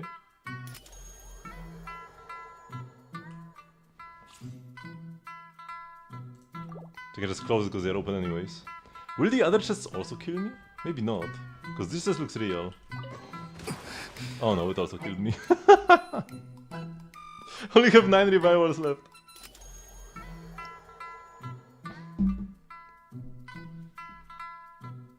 Oh, and this thing floated to me and locked into me.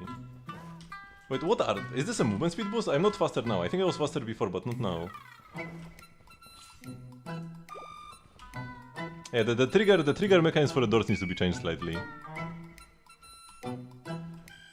Okay, what about the green one? Oh. It just kills immediately when I just go into it. Okay. Oh, cause it's like... Yeah, those are like toxic... It's a toxic swamp. Yeah, I see it. These give a pretty clear image. Okay, so now here... Wait, what am I standing on? There's something here. Might be the chest from behind the door. You might have to lower its hitbox or something.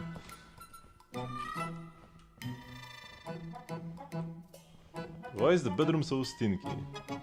Is this gonna kill me again when I open it?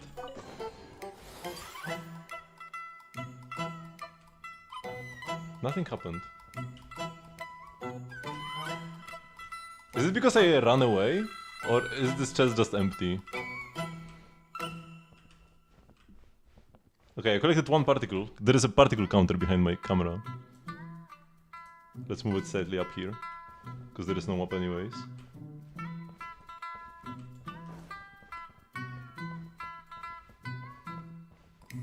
Okay, these guys don't talk. Who are you? Yeah, this bubble should probably be like higher up.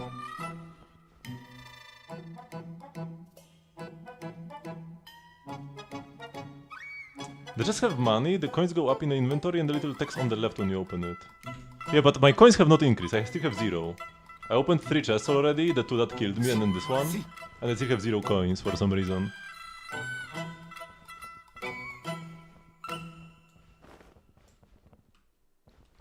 Oh, it's different than coins. Okay.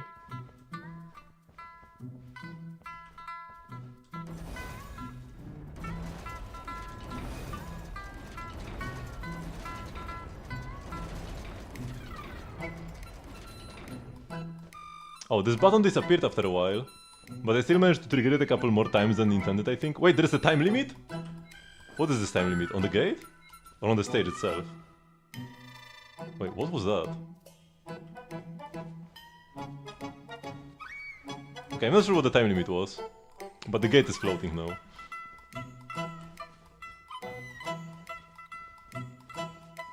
Okay, invisible wall here.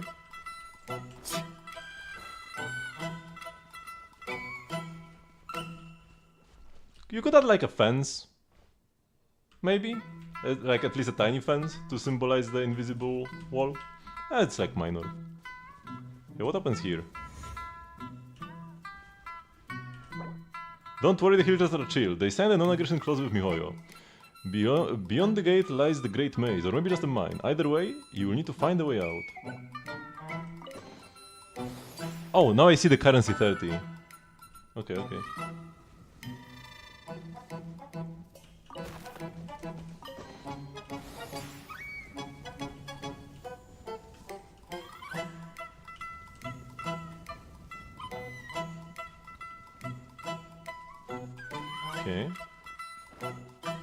This is the mine. There are rocks. Maze ahead, exercise caution. Oh, that's a cool sign. Yeah, that's a nice way of getting text on a sign. Oh, we have a timer again. There is something on the other end as well. Okay, currency 10. And those are 7 of the coins. Oh, another chest. Oh wait, I got another one? Was I supposed to get 2 chests here by stepping on the button twice? Could have I gotten more? Also, there's an invisible hitbox. I think the chest hitbox doesn't despawn. What game is this? It's a Miliastra Wonderland game made by Wolfkill. Here in the chat. So yeah, something is wrong with the chest mechanism.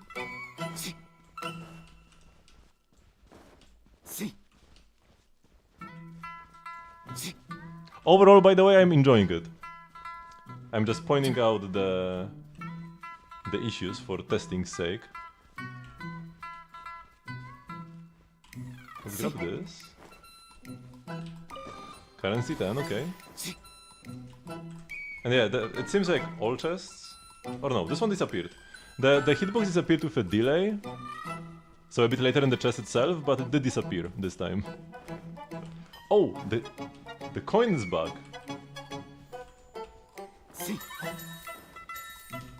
I'm cheating the coins as well, they reappeared after a while. And they did add to my coin collected counter.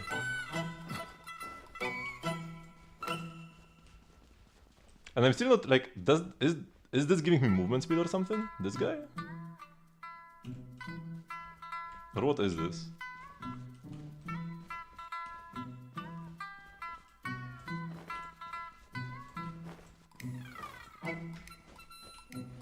Okay. I wonder if I could like clip out here.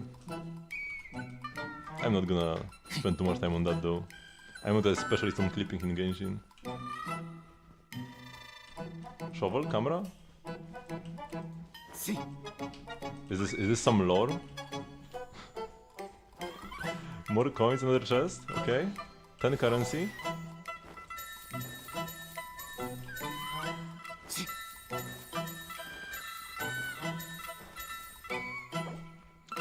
Ahead, a mechanism puzzle that may or may not summon a bridge. Hint, avoid the angry spike platforms. They have feelings and opinions.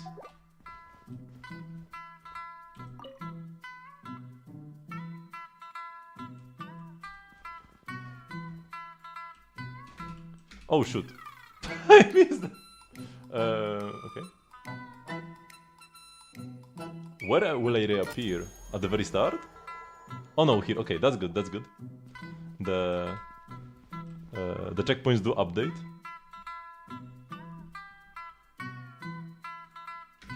The coins reappearing is intended. Okay. You should probably make some... Oh yeah, it's the floaty jumps again. Oh, so now that I don't have the wind thingy, I have floaty jumps. You should probably do some check if there is co-op, right? Oh shoot! Wait, that platform... Should have I taken damage from it? The spikes appeared when I stepped on them. Oh, I did take damage. I did take damage. Okay. The floaty thing is bugged, okay.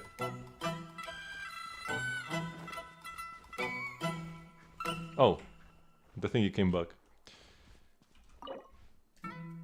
Dash to dodge and avoid damage. Light up all the fire torches. Hint, there are 5. There are 5.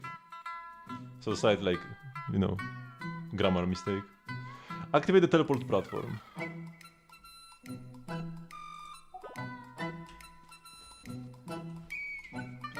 I will first check this out, but the boars look unfriendly.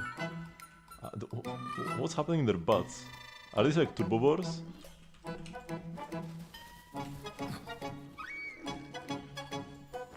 Oh, give me the... Okay. Oh, another one.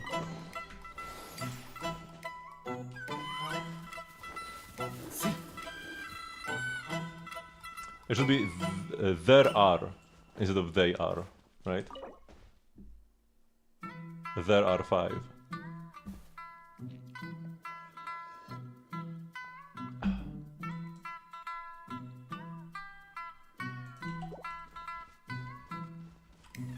Another chest here.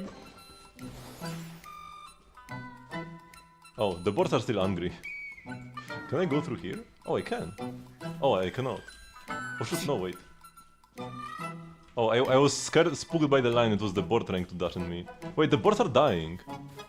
The boards are falling into the water. Only one is left.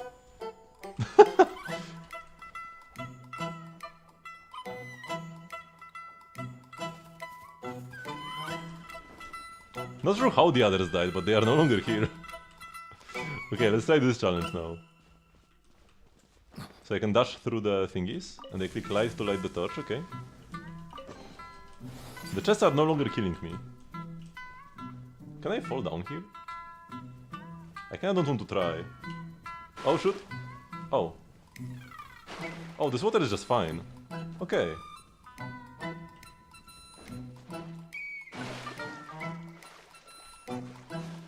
That was unexpected. Okay, so I can't get up here, but I can get up here. That's fine.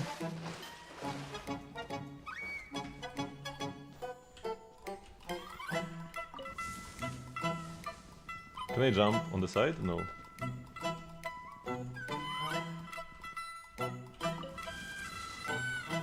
It's kind of weird that there are like fire spinners, but they don't light torches, and I need to light them myself by clicking on them.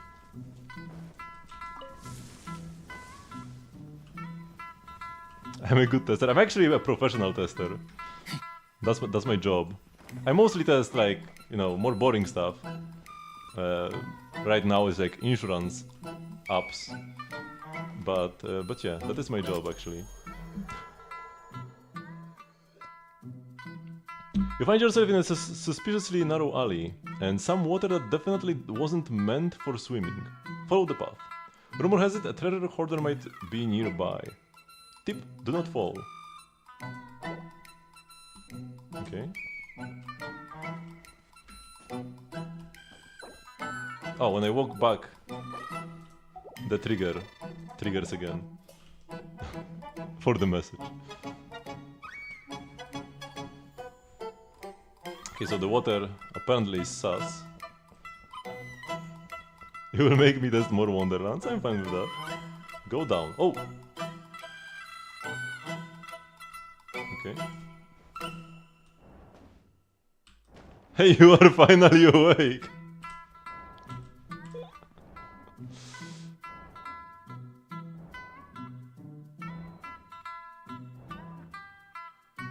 Oh, there are the leftover coins I need. Can I go down? I can.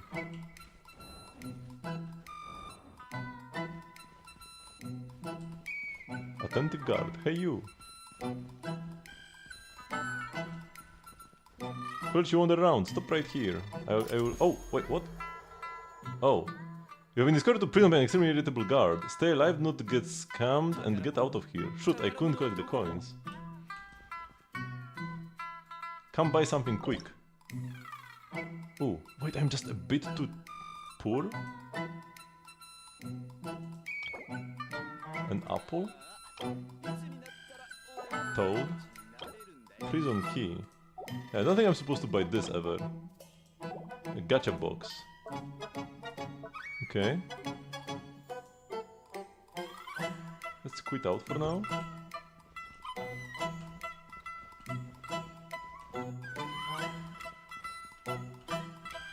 Why is there an arrow on the wall?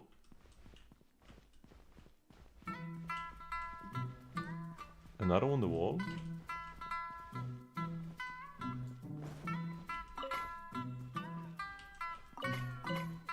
Okay, that's a light switch. Oh. Oh. Okay, now it's open. Didn't I just teach you out of here? Somehow you are back where it all began. The loop starts anew. Wait, what?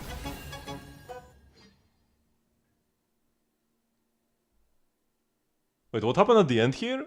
I walked back into the prison cell and the game ended.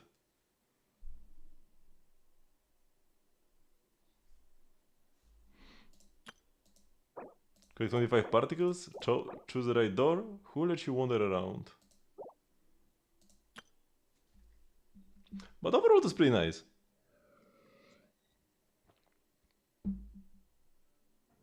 The room the red guard was the same that you spawned at the beginning. Oh, okay. Man, if only I grabbed the coins before the guard caught me at the gate. Haven't Genshin yet? No. But yeah, that was nice. Good start, good start.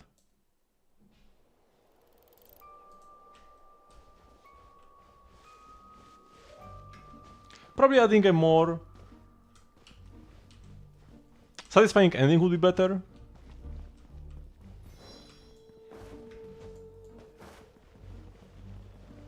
Make it so, because like, you know, it's easy to not even realize that that you wound up at the same room. Like, if you weren't here to tell me that was the same room, I would be like, wait, what? It's because I kinda like dashed back. Because I was like, oh no, the guard will be onto me. Let's run away.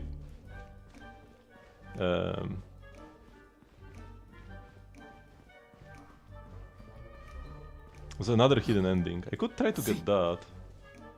If I go faster through this. Wait, how do I... No, this is the BP. Am I gonna make any games in this mode? Maybe I would like to try. But I'm not sure if I will ever get to it.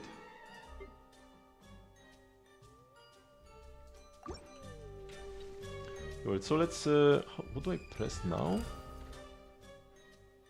No, this is... Creation. What the things that this official sucrose look like? Probably just official E into your Hydro, into Sucrose E, into Flings. No, this is the BP. This is... Wishing. I guess I can do a 10 pull here, right?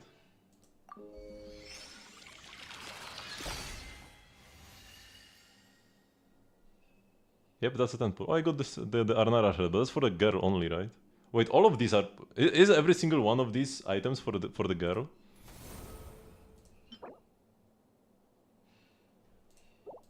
Yeah, Manekina, Manekina, Manekina, Manekina. Okay. Okay, the theater. It's always on the first day of the month.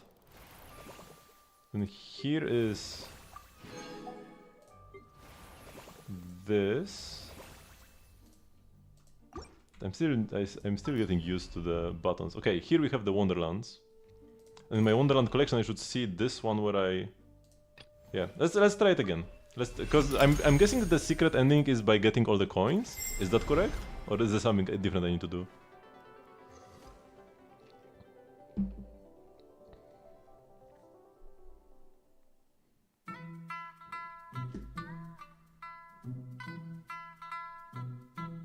And so how is this the room?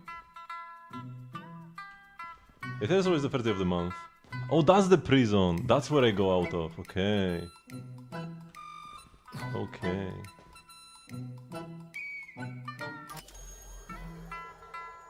Oh, for exploration.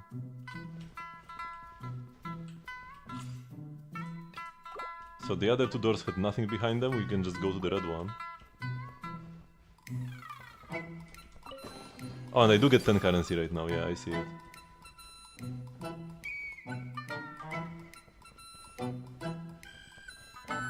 So I need to find something special. Can you give me a hint as to where it is, in which area? Oh.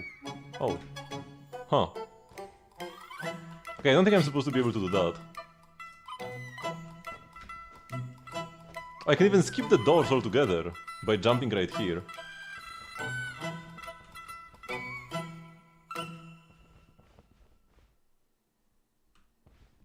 Okay, just go like this though. It's after I get on the cart, okay.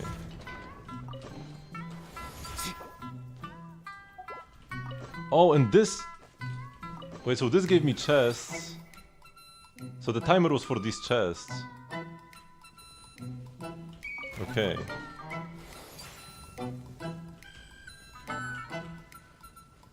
Okay, theater is always the first day of each month.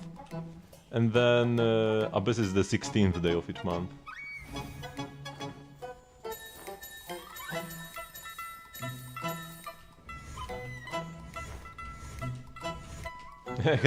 I can grind chests by pressing the button multiple times before it disappears.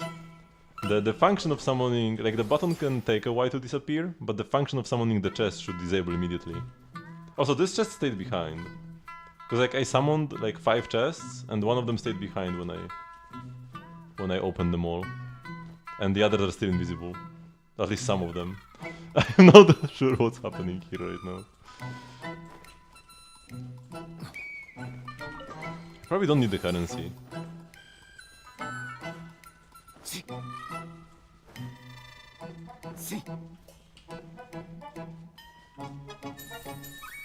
I'll grab the chest anyways, it's just the traveler's instinct.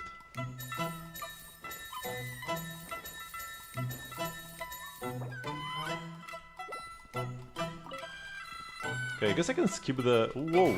Okay, no. I would say I can skip the floating platform and just jump on these, but the floating jumps and no glider makes it kinda hard to control. Oh, I don't have the... No, wait, I do have the high jump, okay.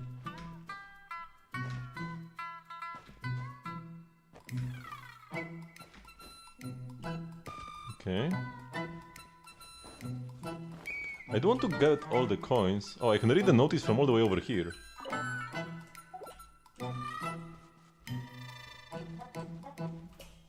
Okay, I guess that's fine.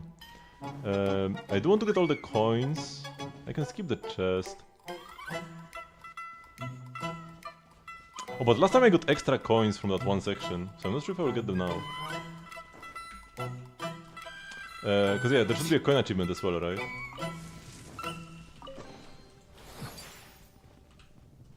Oh, and this is the big... Oh, yeah! I didn't realize that this is where I was at the beginning. With the hilly turtles. Let's grab this chest.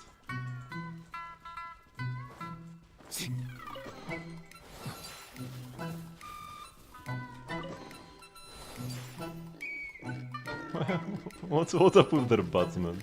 What have you done to the boars?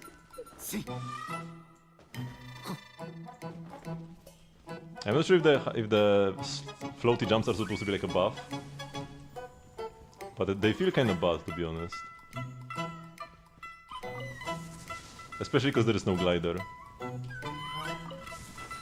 Oh, thought this would hit me, but it didn't.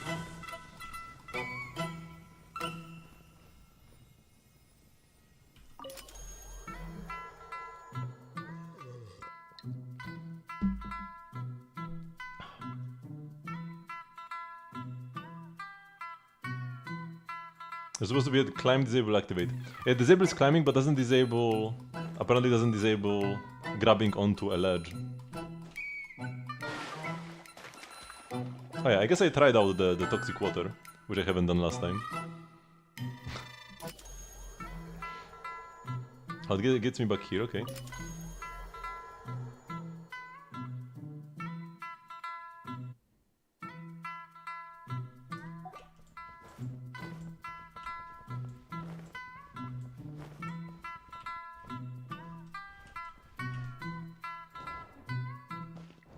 Okay, so let's jump down here because last time they got me.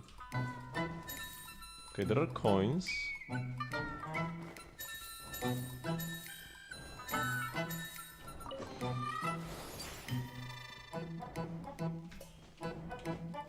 I can also jump up here, but this water will probably kill me, so let's not go there. Oh no, there's an invisible wall. Can go up there. Oh, okay. When I walked too far away, this guy, the cart moved forward, but these guys fell off.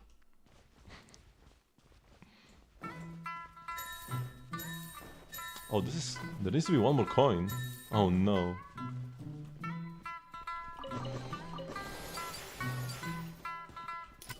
Oh. Wait, what happened to me? Hidden ending unlocked. You're suddenly blinded by a flash. You reappear in a white, peaceful field of flowers. Congratulations, you finally break free from the loop, touch the grass, and reach the end of your journey. You walk to experience a normal ending. Shoot, I'm one coin short! What did I miss?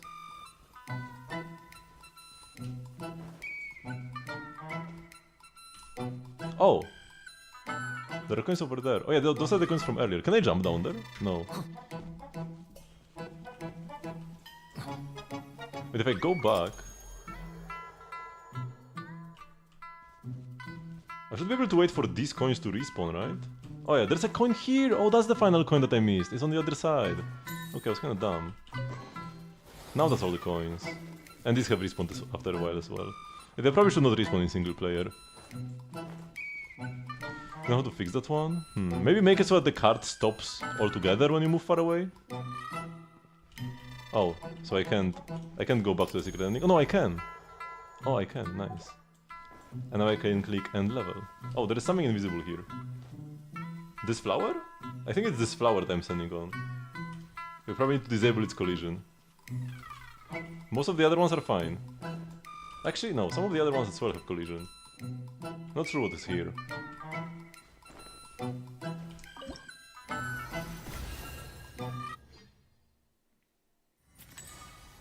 Ooh, achievement obtained.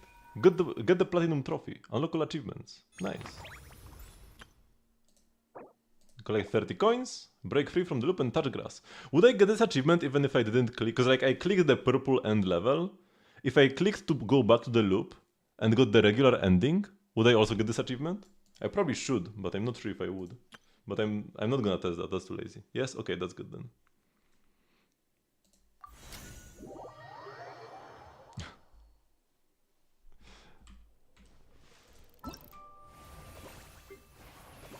But yeah, cool little adventure. Should go for C1 Nefer.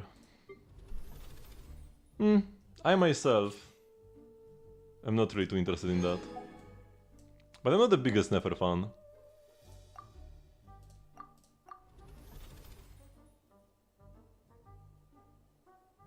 Total likes received 1? Wait, how did I get a like? How could I receive a like if I didn't publish a stage ever?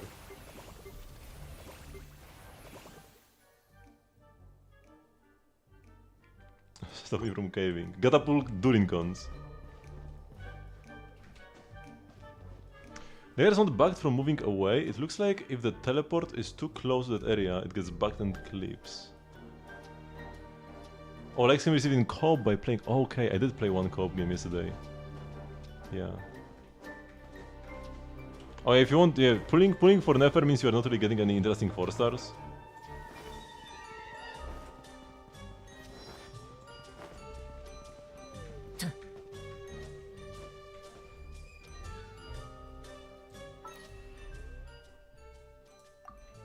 Wait. So I need to refresh my government ID. If I want to get extra 5 pulls this week, I need to complete a lot more matches. I guess we gotta start grinding. There was a fun game I played yesterday. Wait, this is pulls. And this is something else. A different BP. And this is Wonderlands. And then this is my preferences.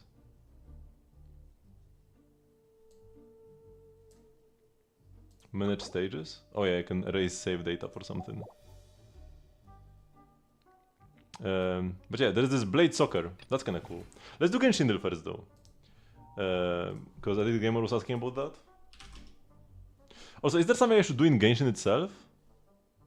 Oh, there's an event, right? Yeah, this is an event that started yesterday. I should do that. Before I go for more Wonderland. Okay, Polarm above 3. Polarm way above 3.4, so 4.4 or farther away. So Chevrus is too early. Chevrus was like 4.2. Could be Arlecchino.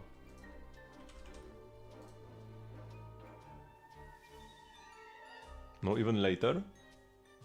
Could be Kachina.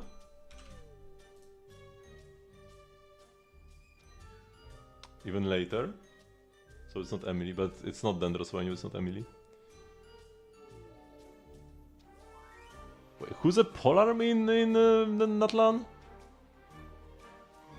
There's Czaska, there's Mowujka. Oron, Ifa, Jansan. No? Oh, it's not from Natlan, I'm dumb. Wait, this is... But it's not Flins either. It's not Skerk. It's Escoffier. Okay, man, I almost lost because I forgot about not from Natlan. Here we go, yeah. Only the game, thanks for the feedback, no problem. Would appreciate if you dropped a follow and came back eventually. I stream every single day actually. So you can just always find me here on Twitch.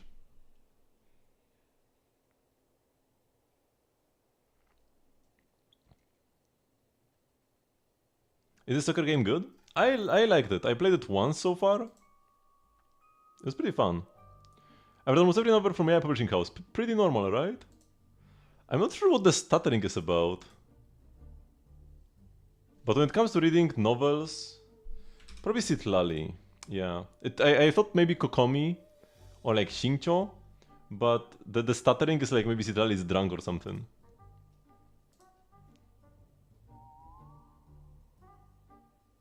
My first thought was Mizuki, like a Yume Kuibaku from Mizuki, but I don't think it's that actually. Is this Klee? Is it Doko? I think I'm gonna go... No, I don't think this is Klee. What is this? Maybe it's Tinari's little thingy he throws?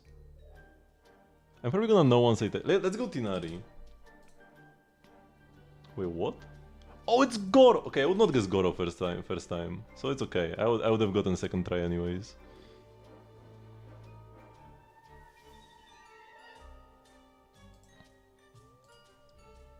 Map. It has to be Mika.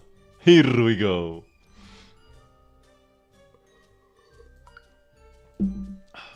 Always Shuei. Shanju above 1.6. Oh, but not too far. So it's like, it's gonna be Yunli. So it's Moze or Fei Xiao or March. Let's go Fei Xiao, because she's the biggest of them all. You lost to Mika? Oh, this was easy, man. He makes maps. I'm not sure what the pin is supposed to be. But yeah, the map is like the one good one. I lost 144 days, I think it was on Zenless. I won't fool myself thinking our paths will cross again, but if they do, let's hope I ain't pushing up daisies. Probably boot heal? Yeah, is the way he spoke. No swear words, but yeah. The ain't pushing up, that was enough. Sunday? No. Finon? No. What is this? Anaxa. Data collecting.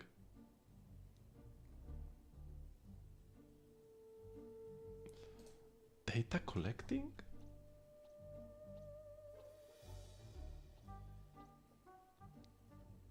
This makes me more confused. Like, I don't think I've ever seen this before. So I think it's somebody new.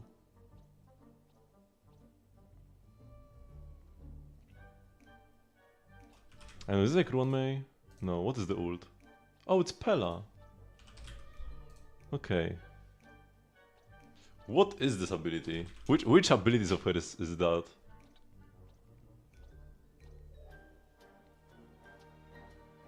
Is Finon a great character? Yeah, for sure.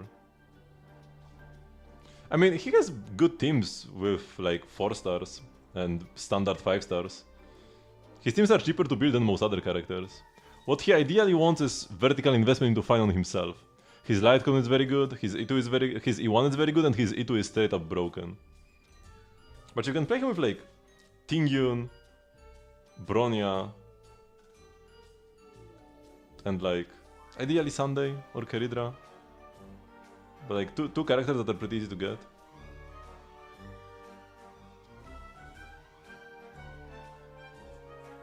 He never gets a lot of crit. Yeah, so I wanted to check out Pella. Which ability is that? It's her talent. And it's this way down. Okay. Man, I must have looked at it before. Emojis. Peach. Acheron. Easy. And finally here. My streak annihilated.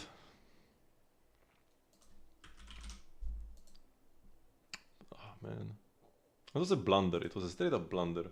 Let's go Jifufu as the next one now. Here we go. Easy clap.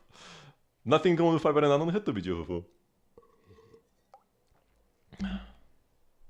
I knew that she shares nothing in common with them, so that's why she was my third choice. So yeah, this. Also, just like seeing a game that has 80% recommended, that's like a lot. That's very high.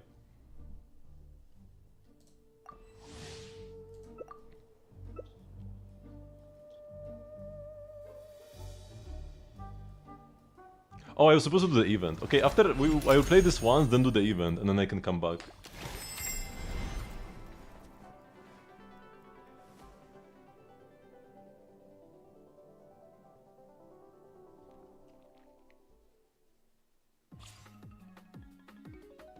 Okay, I think the freeze I will pick this time. Last time I picked Electro and I was not satisfied. And let's go the wall, because the jumping is kinda useless.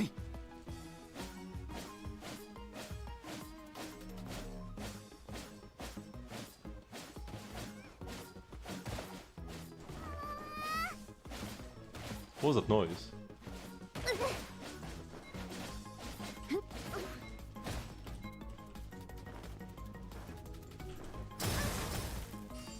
Ow! Bam! Let's go! Easy clap.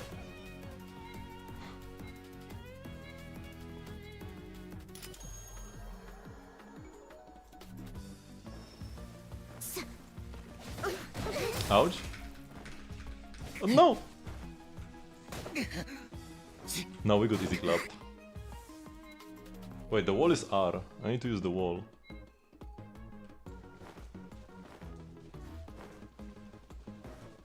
Let's help my teammate. Oh shit.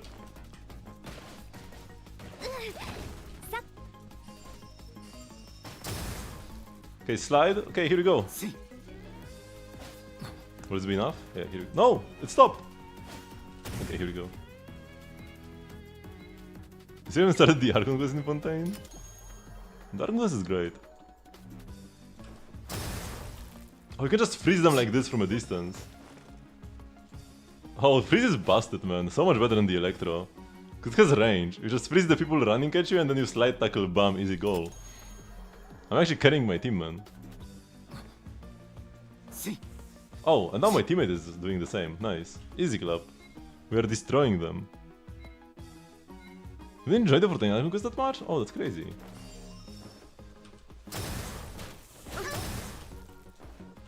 Oh wait, I didn't grab the ball. How did I not grab the ball? Okay, okay, he passed it. Oh no! Okay. No! Here we go. I mean, Lag Baguette is actually from Furina's story quest.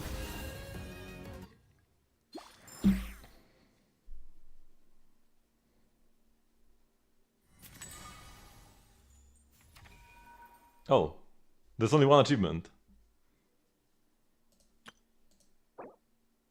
Win a match. Okay.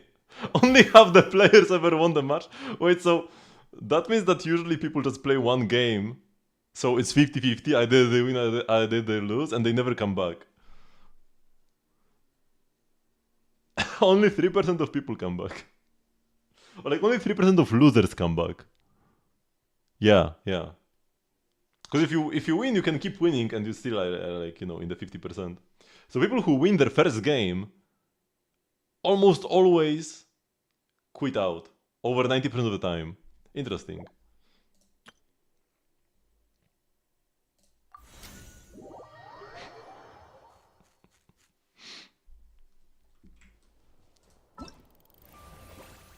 I'll complete 2 different Wonderland stages. Oh, it needs to be 2 different ones. Okay, so I already got all of these. You already own this. I guess let's get this for the boy now. I'll focus on the... Or maybe get this for the girl. Or let's get this for the girl. Okay, yeah. I will make a mannequina eventually.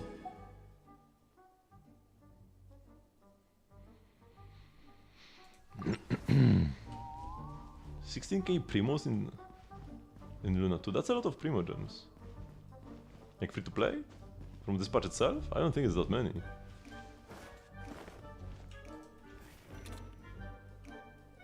Okay, let's go back to Genshin. Getting back to Genshin is so annoying.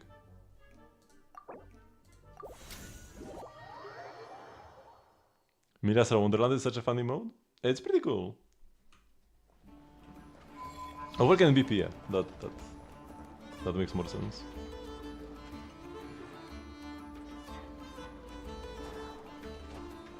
EXP maps. I might need an EXP map to get the BP task this week, to get 5 pulls. Because I need to do like 20 or 30 more maps. I need to play Miliastra all day tomorrow. Okay, so there's an event that I totally forgot about.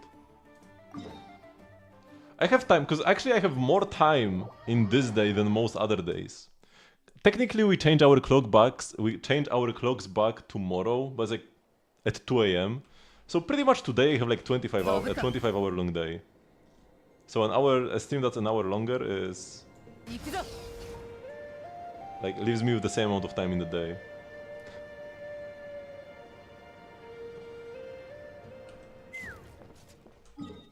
Oh, this is where the... This is the same spot where the IFA event quest started.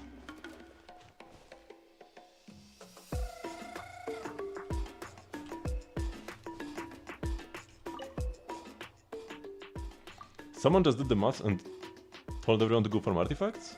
What?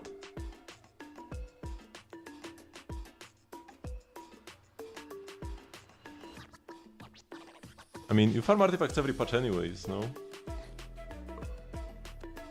Yeah, next time we can craft two artifacts from the same set per patch instead of one. I'm not sure about crafting 2 elixirs though.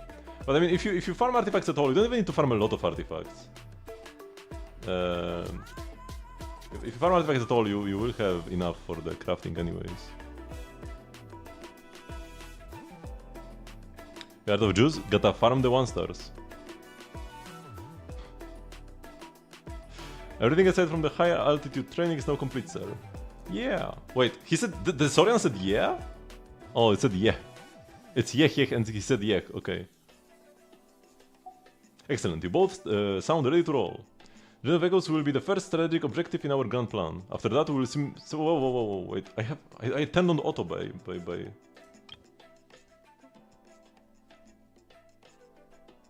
I'm just used to it. General vehicles will be the first strategic objective. After that we will systematically infiltrate the people of the springs and the science of the canopy. What in the world are you talking about, Kweku? How does Pam even know she's Kweku? He's Kweku. Sounds like if there's a shadowy espionage organization. Wait, I don't have auto. So why did it go by itself then? Or did it turn off now that I clicked? I don't even know, man. Looks like our hero Jan and his companion Paimon are here. A special organization? Huh, we are just here to share a few tips on how to have fun. Wait, why is this? I don't have auto on. Why is this dialogue moving by itself? I'm not clicking. We're here to share a few tips on how to have fun interactions with Saurians. Kamina is our on-site doctor. She will go with our participant to ensure their safety. And this assistant instructor Yehye, who's helping out by a special request. Yehye really came through for us when we were setting the stage objectives. As for me, well, I'm the chief instructor. To put it simply, I'm the organizer. You caught me giving the team a little pep talk just now. I was just close to reporting you. I'm sorry, it's all my fault. When I heard that Mr. Kweku was engaged in such a meaningful undertaking, I suggested he adopt a more formal language to describe it. I guess that suggestion backfired. Huh, no need to apologize, Miss Komina. Assistant Director Yehye, and I love the titles you've come up with for us. Isn't that so, Assistant Instructor Yehye? Wow, yeah! See, oh, by the way, would you like to give these stages a try too, Jan? They might be a little easy for you, but you should still find them interesting. What does it entail? It's very simple. You work together with various students to complete the objectives you set. The important thing here is trust and teamwork between you and your Saurian companions. You'll be able to complete all the objectives on your own, so make sure to pay close attention to your Saurian companions at all times. And one more thing, we won't be traveling with the Cuckoosaurs this time, as we won't have the necessary high altitude safety gear just yet. Safety is our #1 priority after all. Let's give it a go. You are the master of working with others. Anything for Paimon.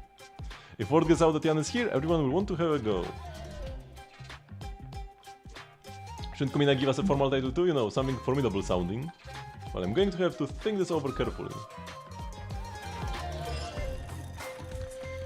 In the challenge, you can freely switch between yourself and your Saurian companions. Additionally, your characters can use skills and special movement abilities during the challenge. Your Saurian companion can use their abilities to traverse a variety of dangerous terrain, while you can operate mechanisms to open paths ahead. Cooperate closely with your Saurian companions and work together to collect adventure coins and reach the destination to complete the challenge. When your Saurian companion fails during a challenge, you can start again from a door of resurrection that you have activated. Additionally, when your Saurian companion gets too far away, you can recall them using a nearby door of resurrection. Okay, I will take a quick bathroom break, and we will do this. So I'll be right back, don't go anywhere.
Oh, I forgot to mute my stream. Hopefully no sounds came through. I like to mute my mic when I walked away. Speaking of music, I also need to do the rhythm game. Man, there's too much to do.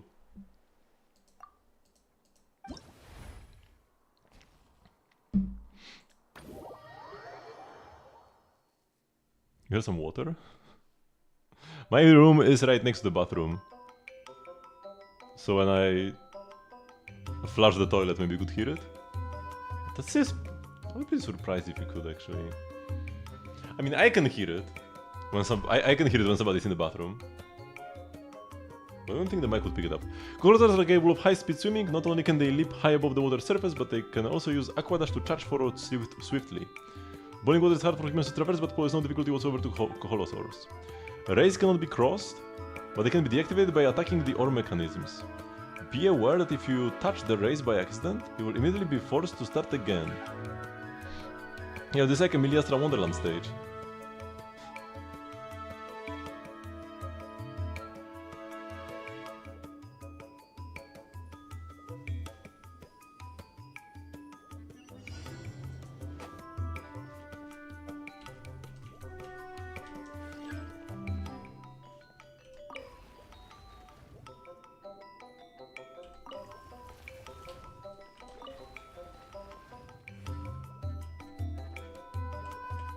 I can lower it again, but I guess let's first grab these coins with T.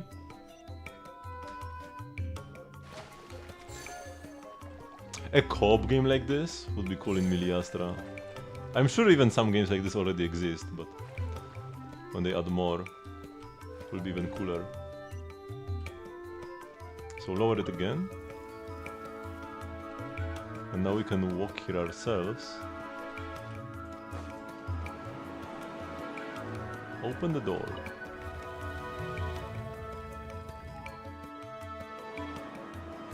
And I need to go up there, and then the Saurian will have to raise the water level.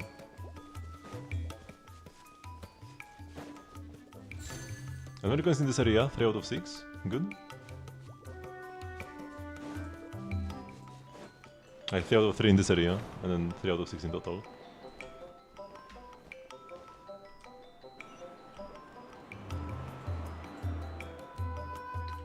Now let's waddle our way over to this. Oh wait, I can't activate. I guess I need to resummon the guy at the Door of Resurrection, right? Because how do I get him over here? I don't think I can, because if I raise the water level... Oh no, no, no, no! I can raise the water level, get him over there, lower the water level again. Yes, yes, yes, yes.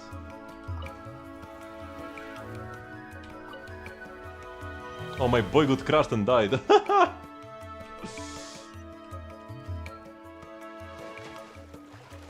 Guess I can do this. And now lower it again.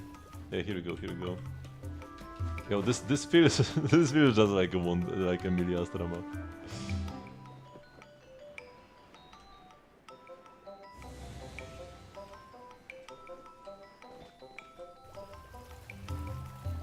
Oh, this goes up and down. Periodically? It appears so. Let's first grab all the coins, because that's what matters most.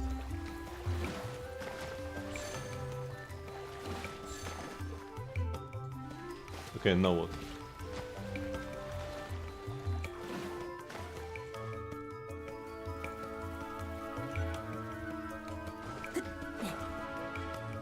Oops, I can't climb. Uh-oh, uh-oh, uh-oh. Oh wait, the water doesn't kill me instantly. It kills me over time. Intriguing. But I need to get to the other side. Oh, I need the Saurian to go there as the water level rises. Okay.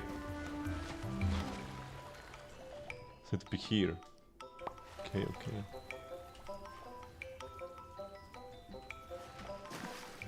Oh. Good thing there's a little wall here.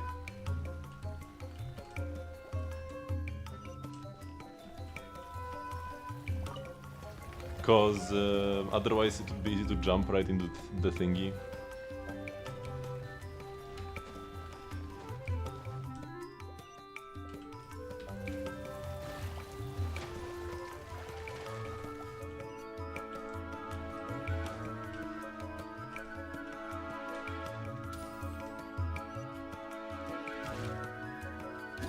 Okay, that's pretty fun.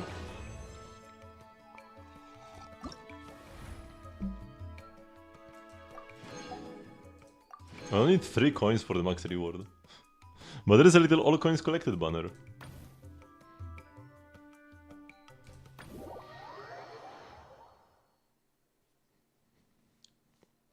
The Petlisaurs can burrow into the ground or walls and move through them. There are types of ray components with different colors. They can be switched by attacking with the ore mechanisms. Be aware that if you touch the rays by accident, you will immediately die. It's cool, but I feel like this is a bad moment to release it, right when they released Miliastra Wonderland. I feel like it would be better to do this like before, or after, or whatever.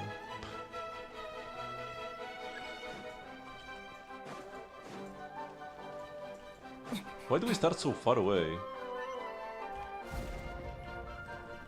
Is there a coin here? There are holes in the ceiling. I can't climb up here though. I can go up here. Okay.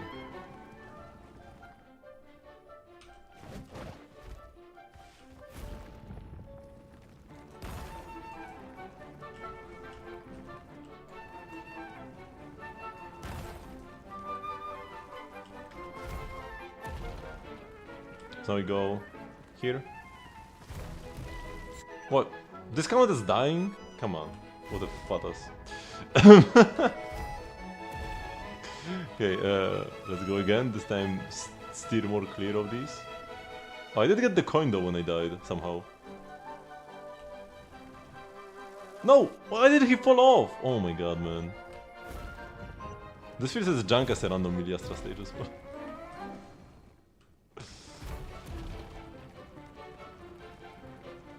Okay, we are fine now. Or no, there's water here, what? There's water on this side? Why would there be water?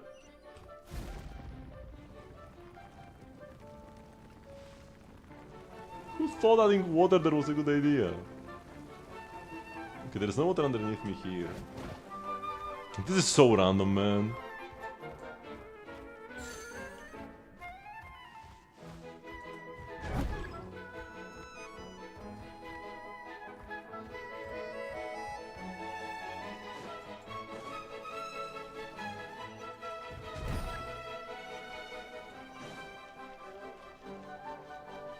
Okay, I'm like, as I'm playing this, I'm collecting ideas for my Miliastra Wonderland maps.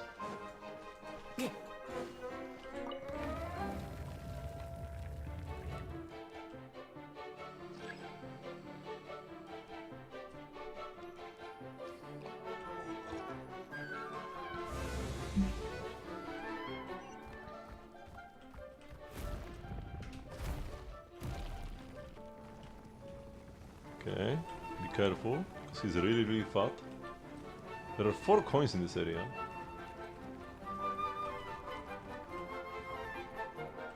One is here.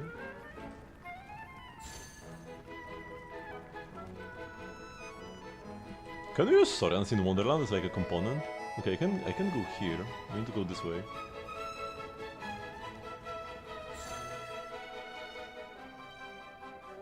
We have Xiangling.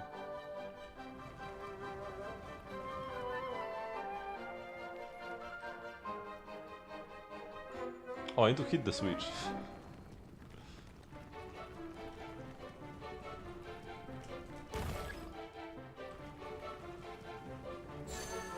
And then I need the Traveler to hit the switch for me. Oh, whoopsie. But first I need to get him there. Man, Traveler is so useless.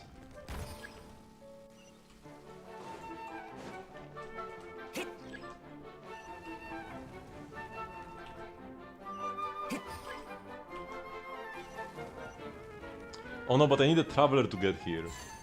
Because the Saurian so useless can't... The Saurian can't... activate the door at the end.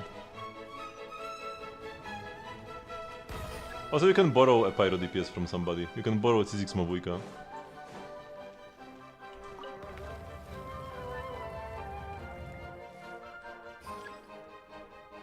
So you have 2 Pyro DPS already at least. Can I go into any of them or just the red one? No, it needs to be the red one.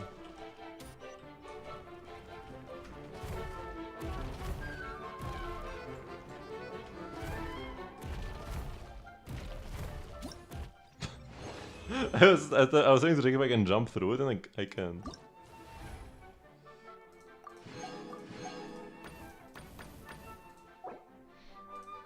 Okay, this is done. I still have resin to spend as well.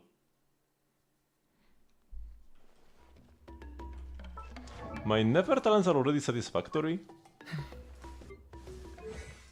Oh, I haven't clicked level up yet. So my Never talents are now satisfactory. I can level this up to 3. Maybe I shouldn't have, because like if it's not like level 9 as well, it's not even worth pressing. And it's not a big deal to not have it leveled. So Never is kinda like done.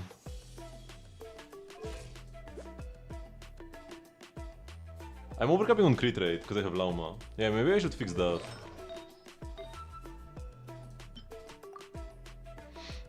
Man, but this piece is so good, I need to play this.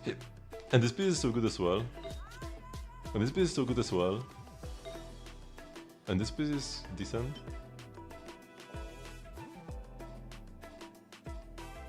This is less crit damage.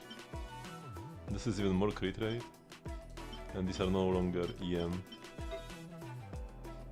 I have a crit rate hat.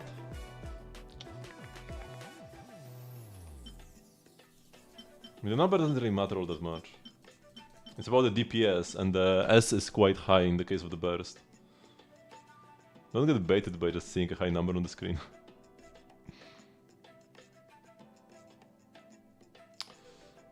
So I would need to like switch the...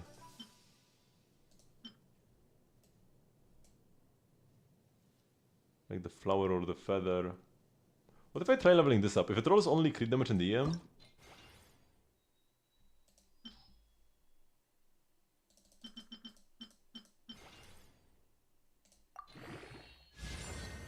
Okay. Remember that I spent 90 fragiles in this domain? During the first Stygian?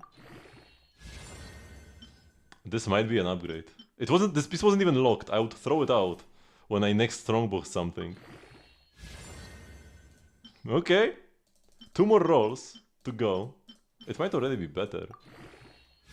Oh my god!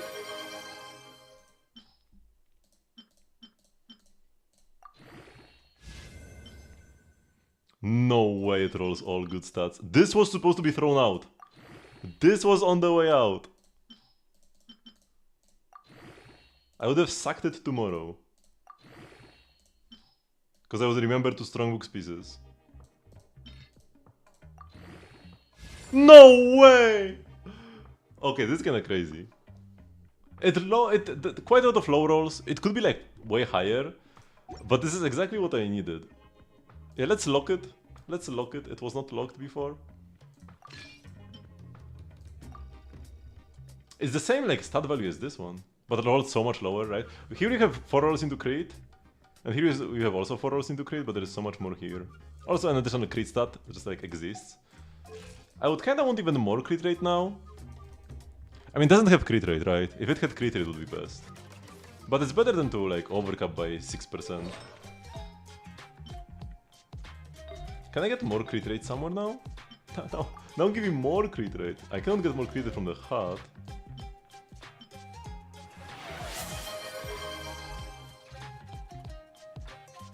Okay, I'll check yours in a sec as well. The gold would probably be the place to start. Oh, I can play this. I will change my crafted piece for a non-crafted piece. Wait, which one is more? This is 28. This is 27.4. So this is probably still better. More crit is better than less crit. I don't have Signo. I have the Forcer Catalyst.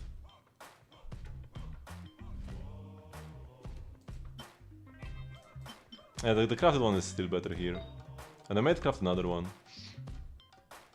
This is already like perfect.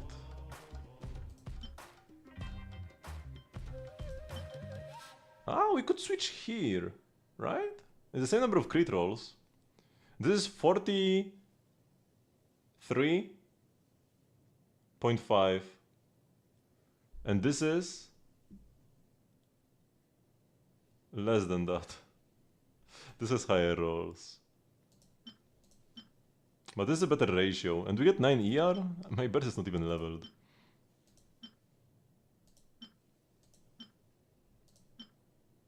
Might be worth the swap for a better ratio.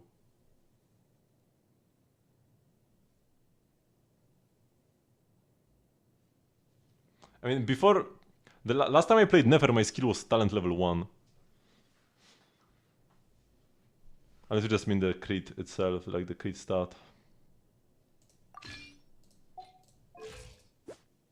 Now we're overcapped by 2. Nah, it's not worth it. Like, we lose some crit value and I'm overcapped by 2%. This is better. It's probably better.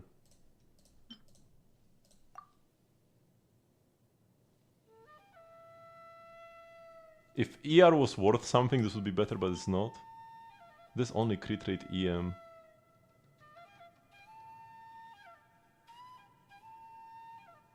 Could be worth it though. Way more EM? Whatever. I will leave it like it is. If we get a crit rate card in Abyss, can be better.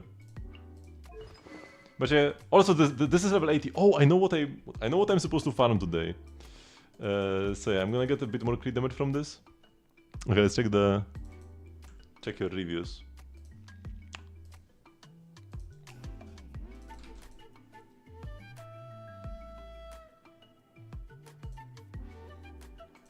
But yeah, this over. So how much? If I actually level it up fully, how much crit does it give me? 55. So 5 more. So that's still 30 crit damage down from the weapon, and then also 8 crit rate down.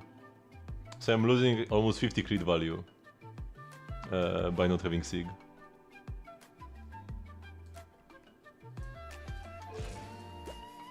Still pretty fine. 55 to 252.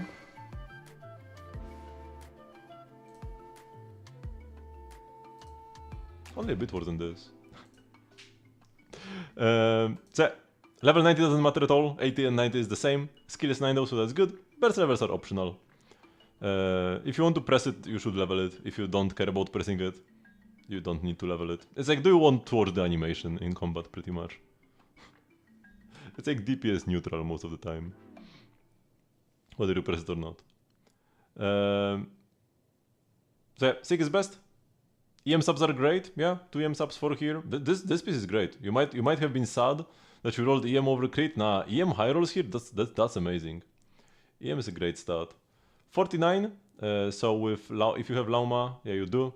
Plus the set, that's plus 40, so that's 89. A bit of a shame you only have 2 crit rate subs in your whole build, and you are gonna have like 300 crit damage. Oh yeah, because this gives you 36 crit damage, and then Llama gives you 20 more. You're gonna have like 350 crit damage, and you are missing your crit 7% of the time. So a bit of a shame. Definitely you want more crit rate from your pieces. 0 year is okay. Yeah, only having 16 crit subs and 8 EM subs, not the greatest. Yeah.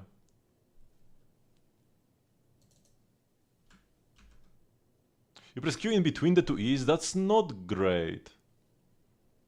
That's not great because you might miss out on some buff up time. Like some of your buffs might end before you do your final charge attack. I feel like I ideally want to press the burst at the very end. Because the charge attacks are better than the burst.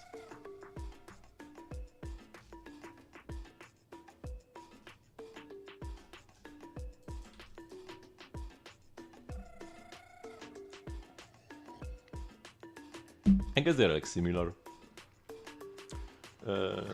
Prince, okay. They're still working on the hat. Okay, got level 90, got C1, crowned here, Jading Spear, that's great. If you don't press Q, you couldn't do the 6 charge attack either. Wait, what?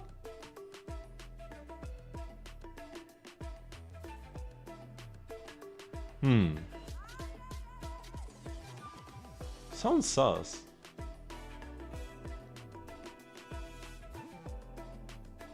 Like you generate better than you all the time, and she even has a passive that gives you more. Are you like holding E on Lauma?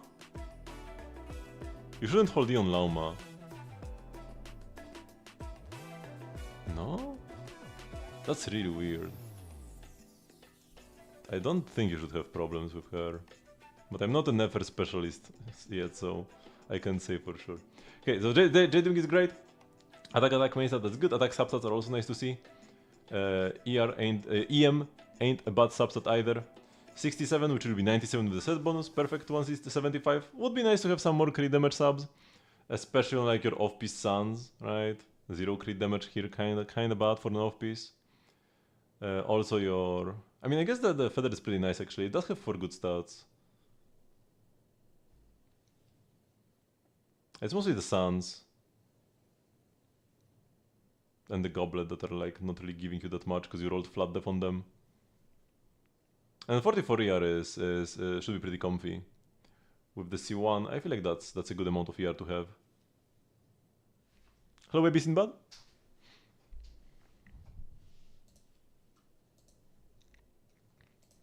Okay, so let's level up her weapon.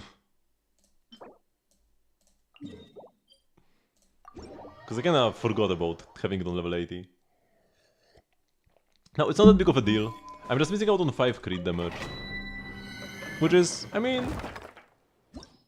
That's like a bit less than a substat roll. It's like 1 to 2% damage, probably. We should still level it. Let's just never herself.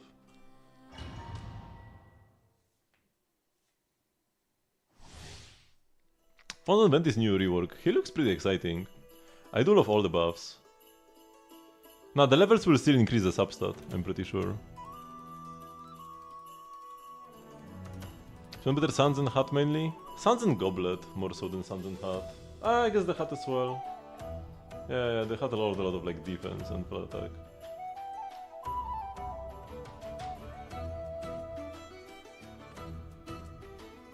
I'm pretty sure it does. So yeah.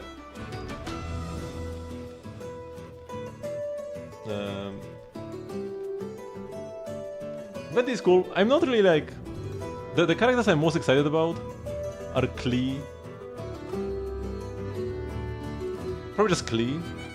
I love Fischl as well, but her buffs don't like change the teams, they just make them stronger. For Klee, she's actually playable now and she wasn't before.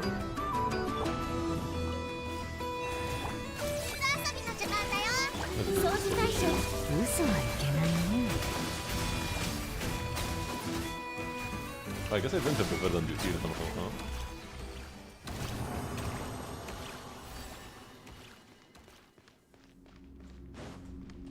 Everyone who owns Creole already. That's the caveat here.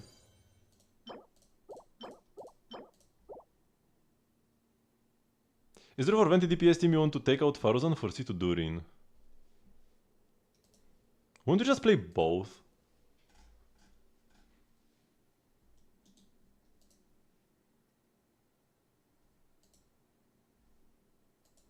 Also C to Durin, that's quite a lot of cons.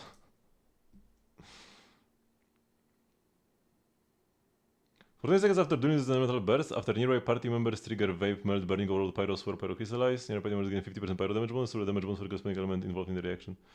I mean 50% damage bonus is good. It's not like insane though.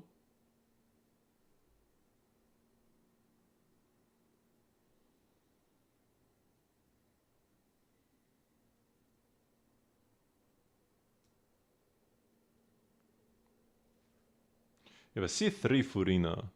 If anything, the Furina would probably get kicked out then. Faruzan's buffs are so high. And her energy gen? Although I guess Venti, on-field Venti really probably wouldn't need much energy. He can use extra skills. But like... The 30% Anemo Rest Shred, I guess Durin already gives you Rest Shred. But there's 30 damage bonus, 30 Rest Shred. And 40 crit damage? Right, that's more than just Furina. She gives like... just damage bonus, like a lot of damage bonus. But you need to play a lot of ER because she's the only Hydro. I guess what you can do... Okay, I guess what you can do is try to Hydro infuse the burst. No, you cannot do that. Because you need to go first. Because I'm thinking, if you could Hydro infuse, Hydro absorb the Venti burst, you could have Durin vaporizing from off field. But you would then need to like burst with Venti first and then switch out. But you want to like be hitting with Venti in a Venti DPS team. So you cannot burst and switch out. But I guess Furina could vape a few hits, forward vape. So maybe Furina's personal damage could make up for this. But then again you need to play like 300 ER in this team with Furina. So you have no personal damage. Maybe if you pull for C4 for extra energy, then she would be better.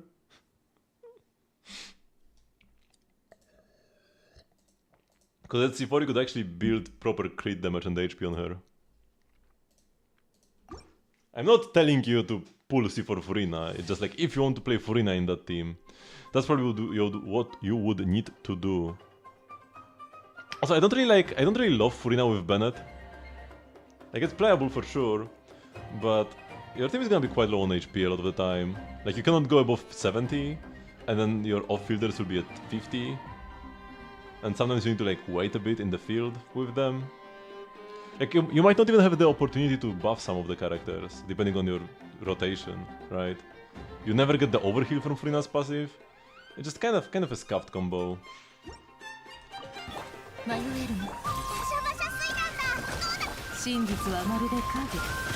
Oops, I think it was the Jaeger.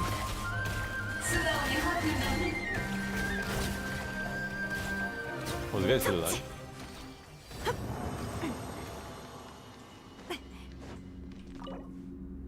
We are saving this for next week's Stygian Onslaught, so I'll just use 40 resin. Okay, I probably need like one more clear. Craftable 3 owned, so like I have 16 of them.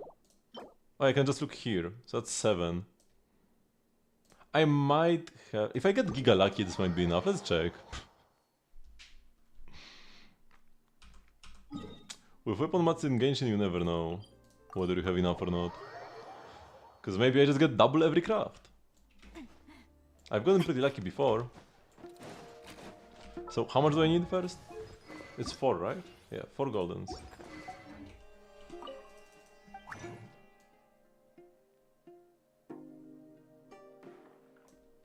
Oops, oh my god, why did it go up? So first this is 10, so let's just use Revelry because we need to get 2 dupes to craft an extra one. Okay, that's a bad start. 16, also we need 2 dupes. Okay, that's pretty bad. We're probably not gonna get anything out of this. Awkward amounts. Oh wait, we got a bonus. Okay, now we get a refund with Mona on the first craft, and then we get a double with Revelry on the next one. Because a refund with Mona would allow me to craft 3, and then we just need to get 1 double.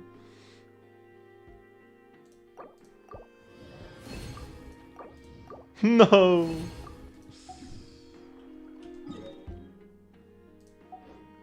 Oh, this was the first time I got the golden mat. Wait, this was this, right? Yeah. I get good onset sounds for flints, you could run a better hat. Yeah, that's a good option. You can craft sounds for 2 elixirs and the hat costs 3. If you want to go the crafting route. Or you could just continue grinding. Only have 1? What? 防衛モード水遊びの時間だよ。装置の核読む。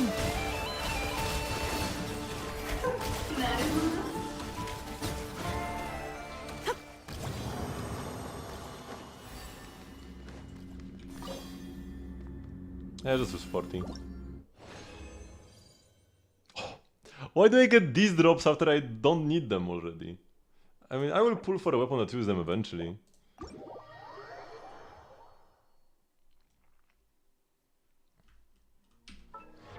So if I just ascend, I don't think it will be the full crit damage. Yeah, it only, like, see? Ascending only increases the base attack. It doesn't even increase the crit damage at all. Oh, I still need to craft one anyways. Oh yeah, because I was too short. But one only needs 1 purple mat. And the purple mat only needed 2 more blues, and the 2 more blues only needed 2 more greens to craft 1 blue. So those 2 blues, no, 1 blue, 2 greens was what I needed, other than the golden one. So actually it wasn't all that excessive. We go for a double. Double is on average better. Oh, I only go for refund if I'm 2 out of 3 mats to craft the next one. So if I make 17 mats, and I need to craft 6 in total, then I will try for a refund to get like the 1 extra to craft. But if I'm not on 2 out of 3, then I just go for double, because on average it's like 1% better.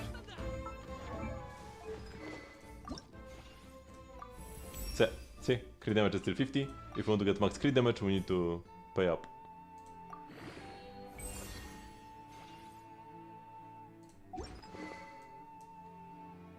That's a lot of EM. How much DPS do I think C6R5 new bow Venti team will do? Probably better than C0 Mavuika.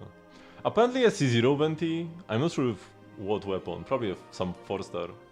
It's on a similar level to like Wanderer or Xiao. And his cons are pretty strong.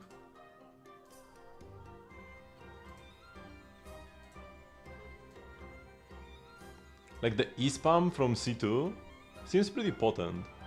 Also, this means you play like 0 ER absolutely on him and probably 0 ER on your teammates, because you generate so many particles during your rotation at that point. He's the real energy Archon, not Raiden anymore.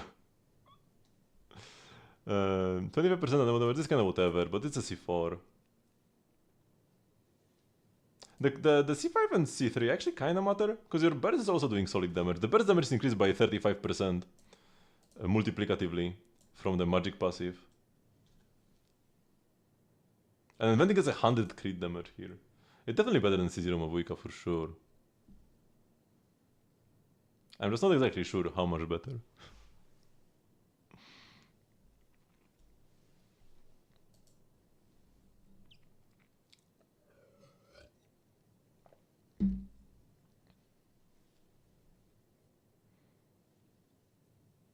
It sounds pretty cool. But I'm probably not gonna invest in Venti all this much. I like Venti. Venti is the most Genshin character. Actually, no. I think if Venti loses this title now to Durin, maybe not. Like, he has the most Genshin vibe to me out of all the characters. Like, he is Mr. Genshin in my eyes. I really do like Venti, and he was my first limited 5-star, because it was the first limited 5-star in the game.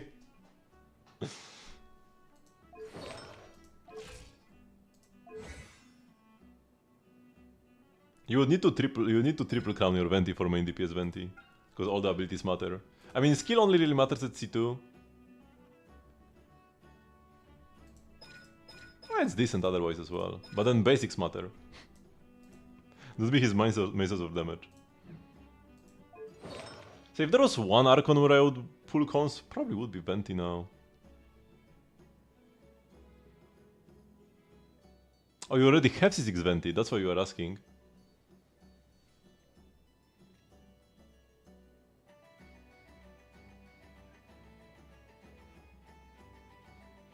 Also, he doesn't really have an amazing set to play right now. I guess you would play... I guess you would play Desert Pavilion Chronicle.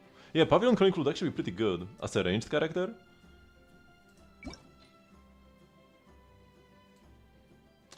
My issue with playing a DPS Venti would be that I already have a C2 Wanderer. This is perfect for him.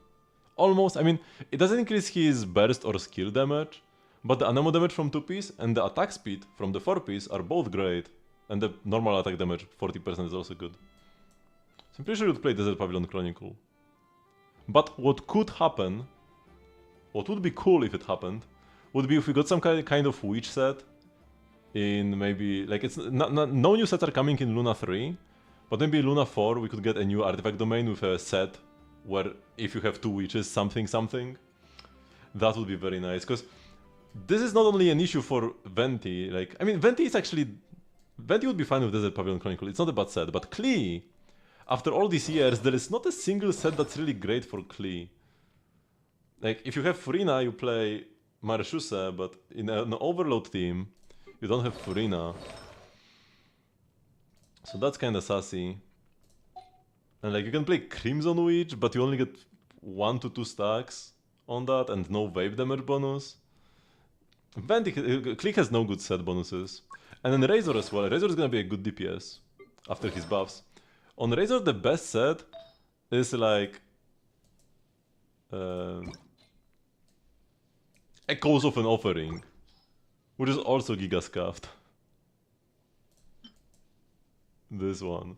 Which doesn't work if you have over 100 ping even. I have good pieces on Echoes because I farmed a lot for Uemia. So if that was what I had to run, I would be fine with that. But still, it's not a great set, you know. I do have good pieces, but it's not a good set. So a set that buffs, like a set made for witches would make a lot of sense. Also, Nicole and Alice will come eventually. Maybe we could even get a set for like a support witch set and a main DPS witch set.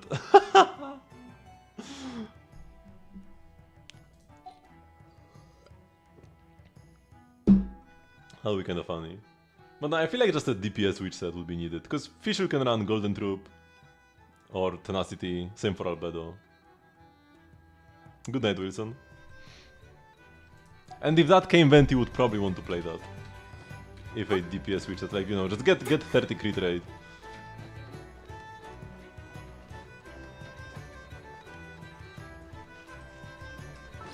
Can I play the Shiguin song to your sleep? Let's go.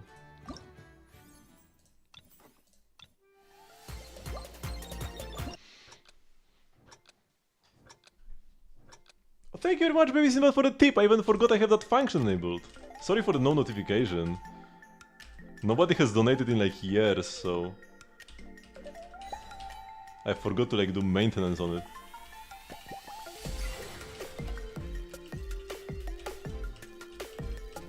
Thank you very, very much.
Ah, no, I failed. I forgot my training from last time. Next time I do this, I will need to train again a bit before.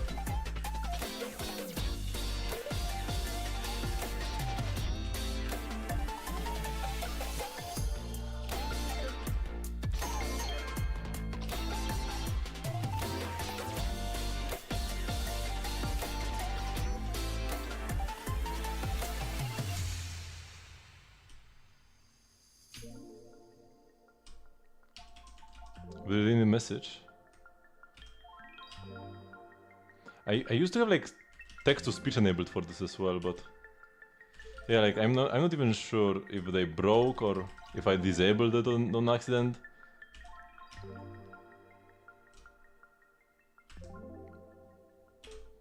Because I used to use like Streamlabs for everything, but I kinda pivoted away from that. Yeah, in the rhythm game, I have every song except for this one perfected. If an album is platinum like this, with like this shiny outline, that means you have perfected every song inside. On the high, I'm not sure if you need to do it on the highest difficulty, but I did on every song. And yeah, I'm just missing one of the new ones.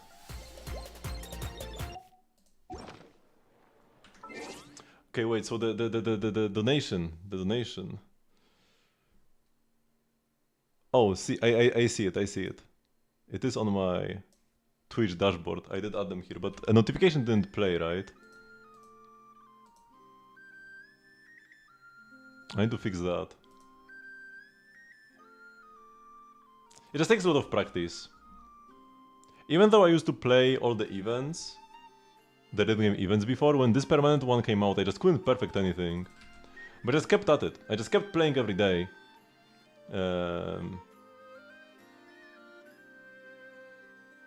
Or like, not every day, but every time I streamed Genshin, which would be every other day on average. And also, one thing that I did that like worked wonders was to not grind the same songs over and over again. Like, don't just pick one song and play it until like perfect. No, instead pick like one region. Like today, let's do Liyue, and I would just play every song once from Liyue. And this way, you don't get tilted as much when you keep missing the same sections, and you still just improve by playing more. Also, from more technical tips, setting a faster note falling speed. Because there's a note falling speed setting, how fast the circles go from top to bottom. A faster note falling speed actually can make it easier, because there is less visual clutter. Because if you might be thinking, if the notes are slow, you have more time to react, but then there will be like 15 notes at the same time on the screen, and you don't know which one. Like it's hard to process this quickly. You want to do it instinctively. If they fall quickly, it's like, I see one note, I click it. I see another note, I click it.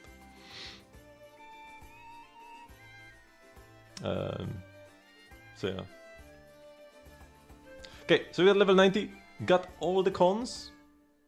He's already a decent Anemo support, I guess. But yeah, like his cons mostly give Anemo rest shred and physical, which is funny. But that's 1.0. That's 1.0 junk in the cons. And even he has some universal rest shred on C6 as well. Yeah, got the triple crown, got Chaska's bow. After getting a swirl reaction, attack is increased by 24, in addition when one or two more elemental damage dealt by char attacks is increased. By 48%. And the burst damage increased by 24. That's not even much worse than his bow. Because his bow is 60% damage bonus. And high base attack, a bit lower crit damage sub, and then it's 60% damage bonus. This is 24 attack, 48 char attack damage, and 24 burst damage. So yeah, his stick is gonna be slightly better. Or actually no, it's char attacks and not normal attacks. Okay, yeah, so this is garbage on new Venti. I thought this is normal attacks, but it's char. You're playing a char attack Venti right now. I would play a DPS Venti something like if you look at my Venti, I was just on my Venti, you might have noticed. I didn't even have Vivi on him. I had Gilded Dreams. Because I was just playing DPS Venti. And I think I went for full Swirl? Yeah, I think I went full EM, Swirl DPS Venti. And I was playing him as with Mizuki. It was Mizuki Venti. And Venti would be swirling from off field, so that was my kind of DPS Venti. Probably better than a char attack Venti, to be honest. Mizuki to buff his swirls from off field. But yeah, so you have 4-piece Vivi, and like Vivi is a good set for Anemo supports, or if you are going for if you are playing him as a swirl DPS, because it gives you 60% swirl damage on the 4-piece, which is nice. And the rest shred helps for a swirl DPS, because swirls do elemental damage other than Anemo, and Vivi gives you rest shred for elemental damage other than Anemo. But if you are trying to do Anemo damage, Vivi doesn't actually help you at all. Like with an Anemo main DPS, you don't want your supports to play Vivi. If you are playing Xiao Xianyun, on Xianyun you should ideally play like Song of Days Past and not Vivi. But I'm too lazy to switch, so I don't. And especially when your Venti is the main DPS, even if this was a good support set, you still wouldn't want to play this on your main DPS, right? So if your Venti is meant to be your main damage dealer, play a different set, because it doesn't really do much. Now, there isn't that much that would be great right now for him. I guess that's an issue. At least with Vivi you buff your off-fielders, so maybe it's still fine. You've got like a Furina in the back, or something. And you like swirl Hydro Res for her. Like right now it's okay, because his damage won't be all that amazing. Even with the cons. But next patch, playing an actual DPS set on him will definitely be the play. Should I farm Desert Pavilion Chronicle then? Maybe. But like yeah, we might get a new better set later on. I think out of the existing sets, Desert Pavilion Chronicle should be best by quite a bit. You could also go Mareshuse if you play him with Furina, because then you get the self damage. So that's an option. Or if you play two Notcry characters with him somehow. I know Inefa. Venti Durin or something. Nah, that would be pretty bad probably. You could play the Notcry set then, but yeah, that's probably not happening because there is the witch requirement as well. You need another magic character in your team.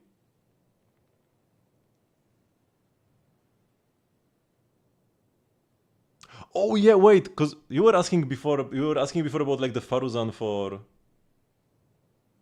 Durin. But yeah, you do need a second magic character. I did forget about this back then when I was discussing that. So like you do need one of the... You do need one of these. You need to play somebody. Minus Yahoda, right? You need to play one of these characters in your team. Could be Albedo though as well.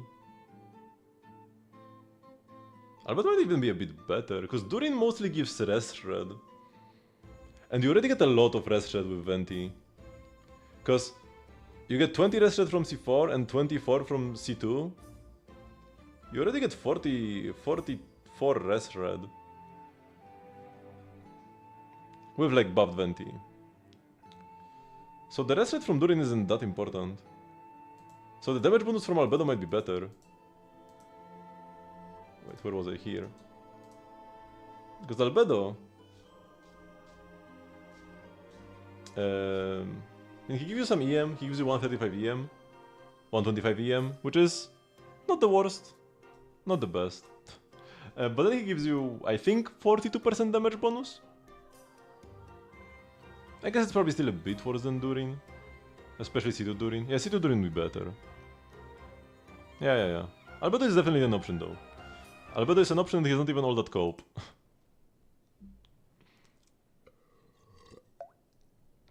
Okay, so back to this Venti build. Your crit rate is very low. You only have 62%. With this Venti you probably just want to play a crit rate hat. Because ideally you want to keep your crit rate to crit damage ratio at 1 to 2. So if you have over 200 crit damage, ideally you would want your crit rate to be at 100%. 62.6 to 275.5. That's a 10% damage loss compared to just having 100 crit rate, 200 crit damage. So if you switch the crit damage hat for a crit rate hat, that's like 10% more damage potentially. Even if without getting more substats. Now, this is a very good crit damage hat. I guess that's one issue. So I wouldn't just want to eat this for a bad crit rate hat. But if you have a good crit rate hat for him, would be quite lovely. I guess for this charge thought Venti, as long as you get a headshot, you always crit. So maybe low crit is fine. Because the headshots always crit. Bow mechanics from 1.0. Okay.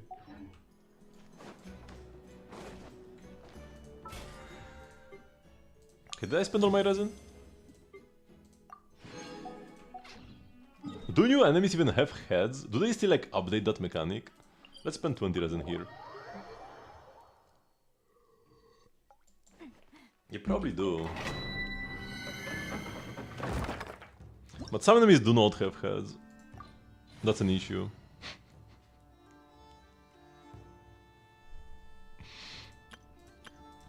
Venti's weaknesses, headless enemies.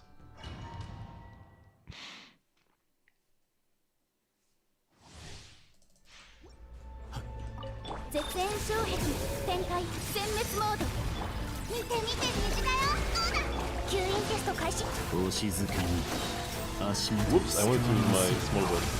But I didn't. Happens. So this is the 20. And didn't really get anything too great.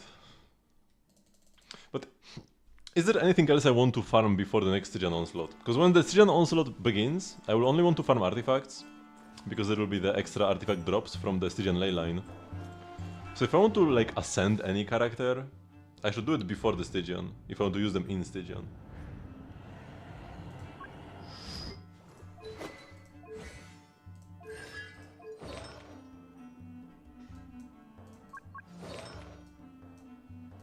Would I maybe want to do something on my Lauma? Yeah, maybe I should double crown my Lauma or something. What sort of crowns though? Who's my best build character? Probably Fischl. Actually, I can go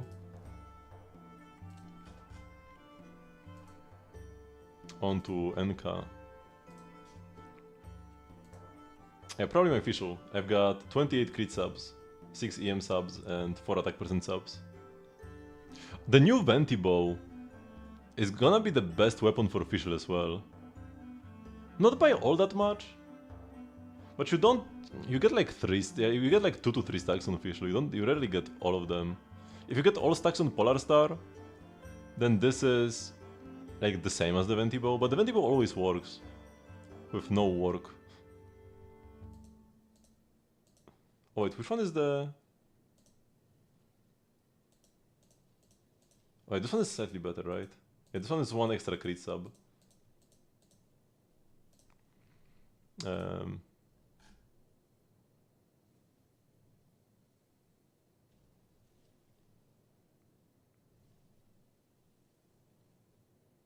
My Molani is quite well built as well. I don't really play her much though, but I just got some good pieces, especially the Suns. The Suns are almost perfect. Now, they low rolled a bunch, but we've got 3 crit damage rolls, 2 HP rolls on EM onset suns. Pretty happy with those. And like HUD is 3 crit damage. Oh yeah, I'm actually playing a crit rate HUD.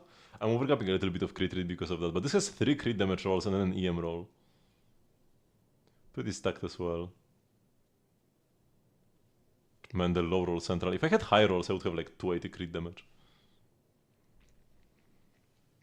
And on the Hydro Cap, I'm pretty sure if I have EM Suns and HP Goblet is actually better.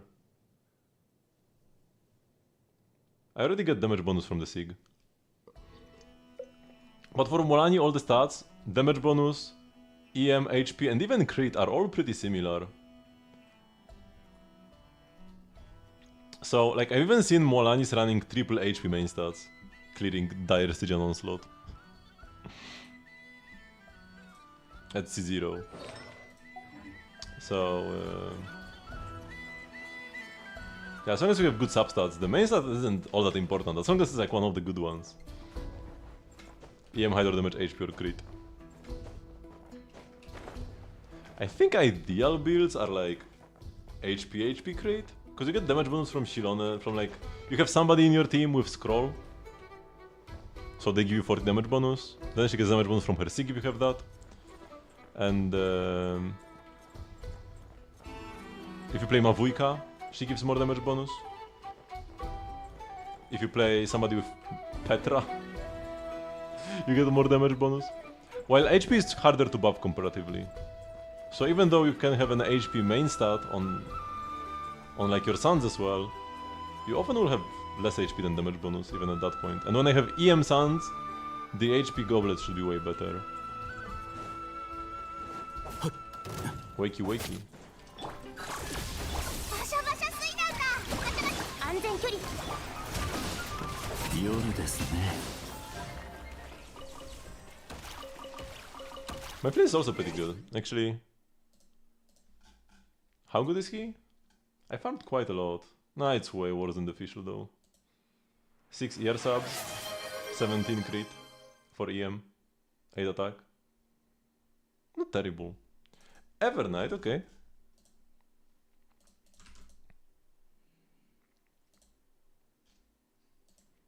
Got Evernight. E0, but she's still great as a Castorist support. Everything here is max. Time waste for no one, just a high base HP cone. Yeah, if you don't have her cone, that is probably the best thing to go for. But her cone is great. You could get either E1 or her cone whenever she reruns, and both of them would be huge upgrades. Probably the cone more so.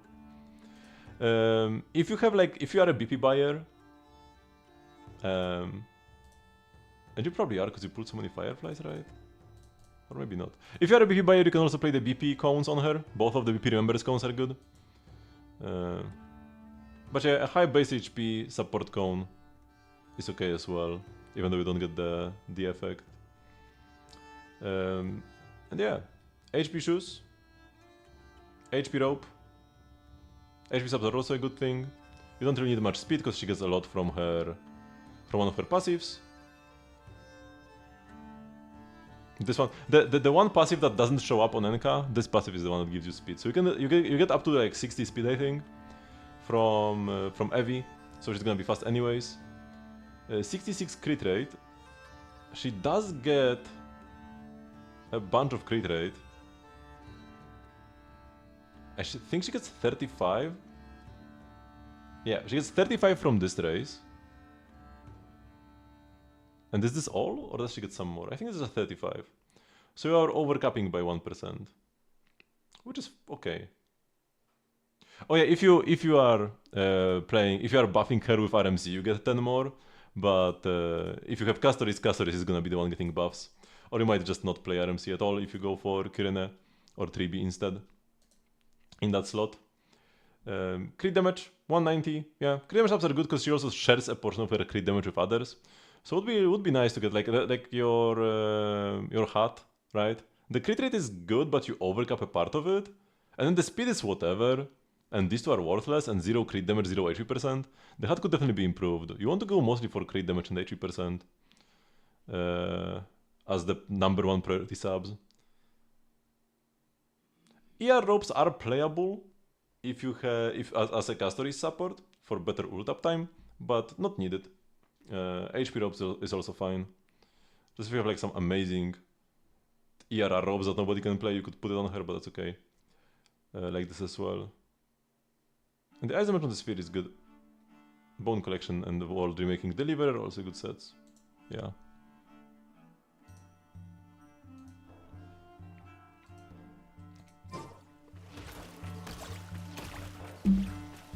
Okay, maybe let's play one extra Miliastra game. Bridge Battle has an 84% like ratio. Let's try this.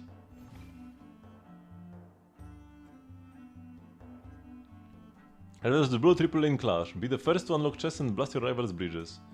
Fast-paced tactical game that combines building distraction and team strategy. Both teams start from their castle building bridges. It's top 10% Wonderland. Game length 3 minutes.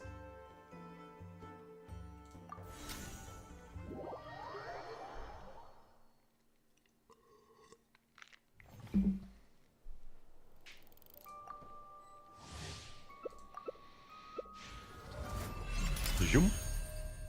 I like the little teleport animation we get. Oh, my game like lagged a bit. I thought I would get kicked. Oh, this is one of the outfits you get from pooling, right?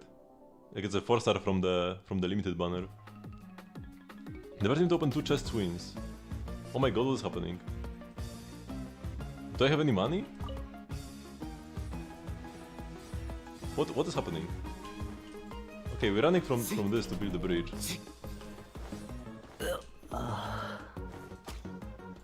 Oh, and can I like shoot their bridge from afar? Oh, I don't have... What is happening?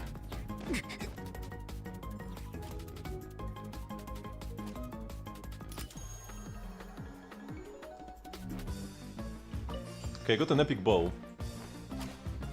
Oh, and I can shoot a ball at them. I can only hold 3 blocks. Oh my... Okay, yeah, I shot their bridge.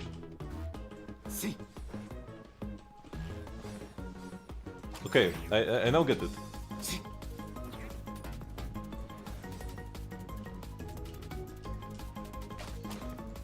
Ata! It says Ata on the bow. Wait, this guy can hold 6 blocks. How do I hold 6 blocks? Can I grab them from like multiple blocks or what? Oh no! I will need to buy them from one of the merchants.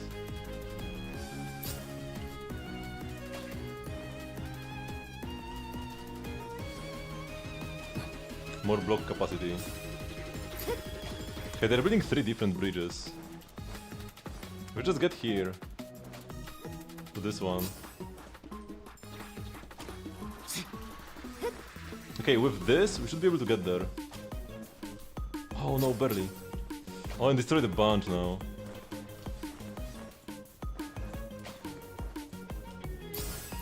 Oh my god, no. Is it even possible to get the bridge? We get gold per second. I should upgrade my brick capacity probably. If we want to get there.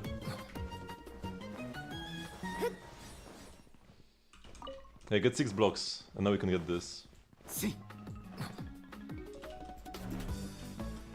Oh my god, they're getting close over there. Help us in the middle! Oh, we are so close, man. Oh wait, we are there, we are there! The chest is ours! Oh my god, I fell. But we got the chest, we got the chest! Even if we lose one, we're still fine now. Wait, what happened? Victory. Wait, we got another one? When? How? Okay, that's kinda cool.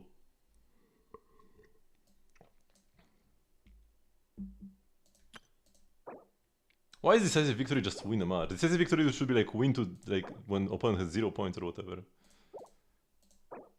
And yeah, most people when they lose once, they don't play again. Because it's barely over 50%.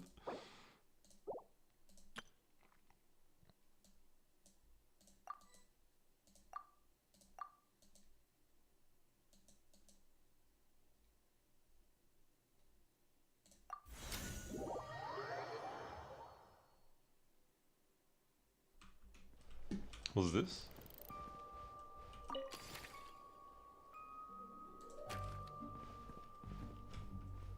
I can press V and then wave to somebody.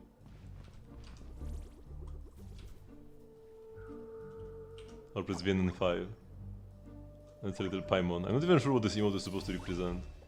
And what does L do? Find teammates. Same lobby.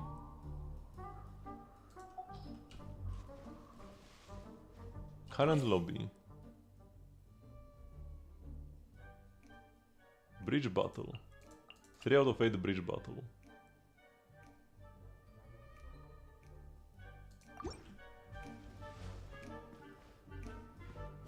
Should I join him?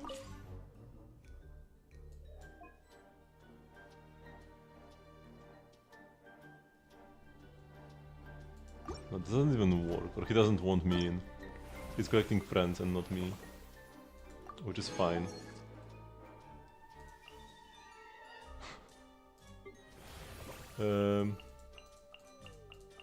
Search your display cosmetic once via the mannequin cosmetic section in your Miliastra information. What does this mean?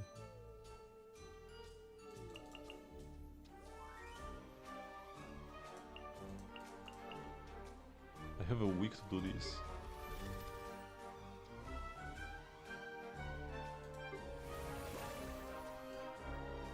Also, what does this mean? Because I even sent some links to people.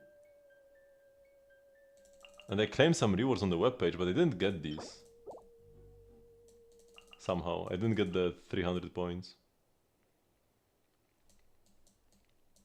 So I'm kinda confused as to how this works. Oh, these are the crafting mats to create cosmetics.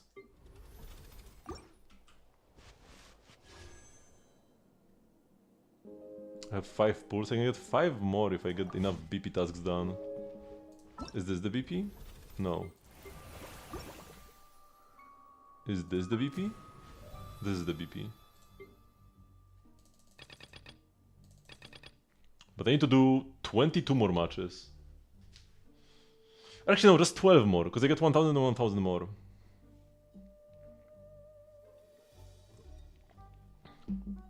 I need to do like maybe 2 more matches today and 10 more tomorrow. Okay. I guess I click here to join games.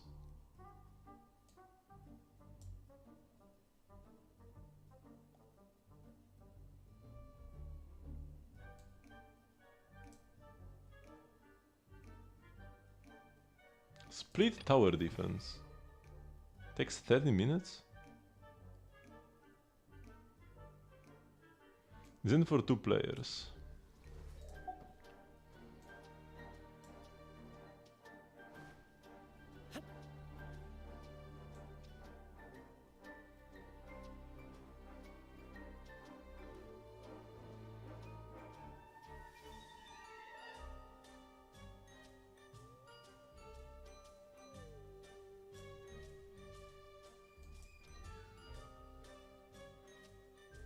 Let's do more of the bridge thing. Where is it? Here. Is there an easy way to like rejoin a game that I just played? Like play another round?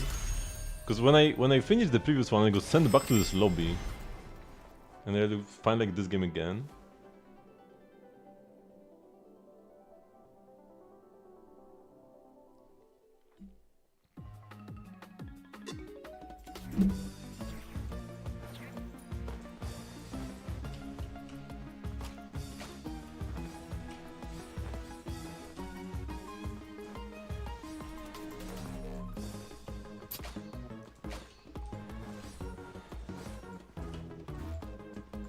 I think I will upgrade my blocks first, actually.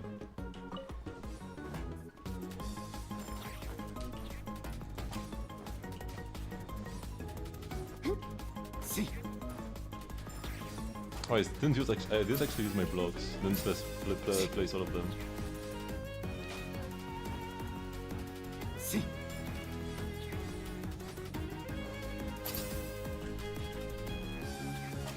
Oh, I get more gold by destroying objects, right?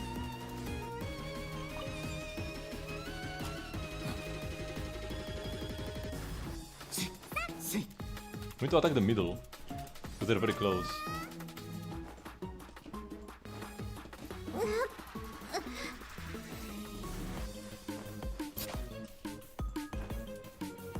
Okay, somebody fell, that's good. Waste a bit of time for them.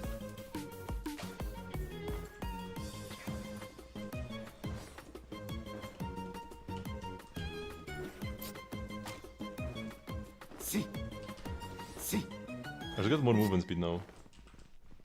Is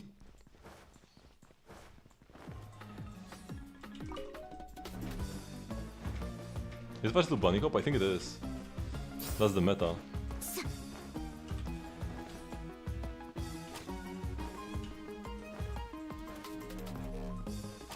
We should focus on their middle one, because here we just want to get there first.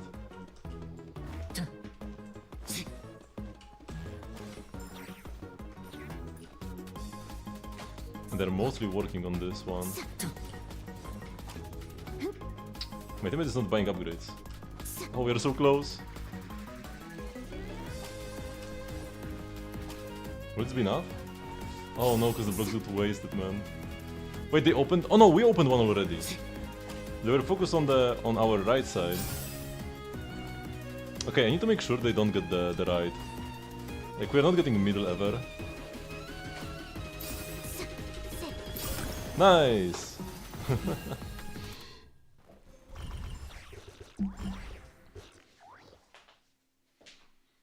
Oh, I ran out of water. Wait, what was the labor thingy?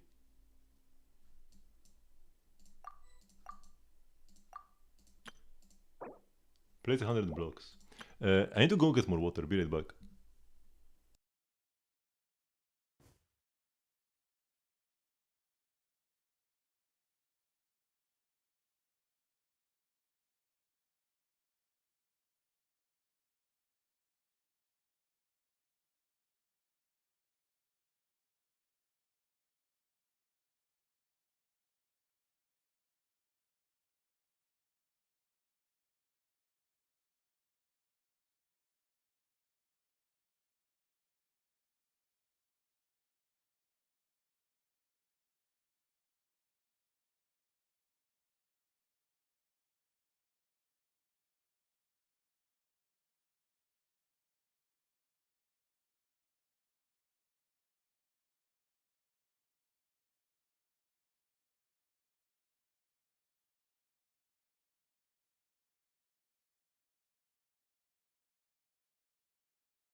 Okay, I'm back.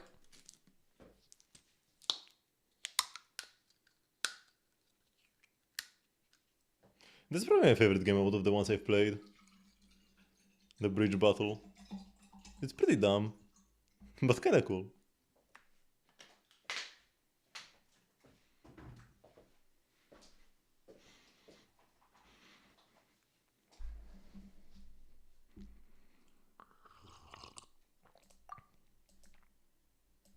So how can I play another game?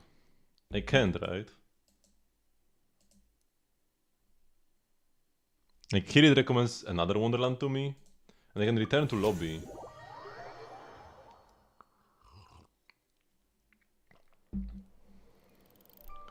But now I need to like go again here. And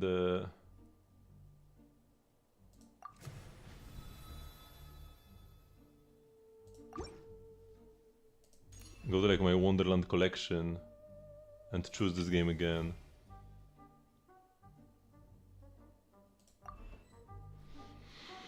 Very clunky to just play the same game again, like rematch.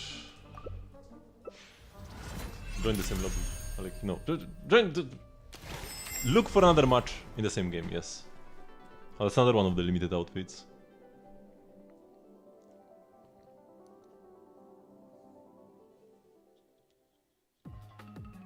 And the girl outfits are so good.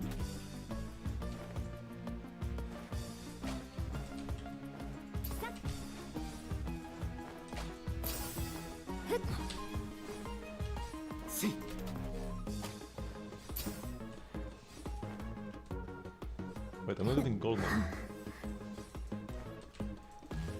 Now I'm getting gold.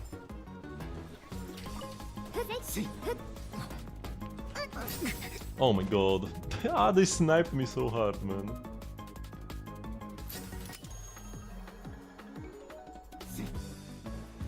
Oh man, they are so close already to completion.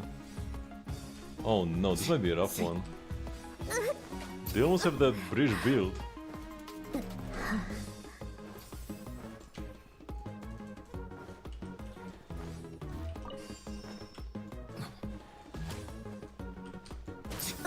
Oh my god.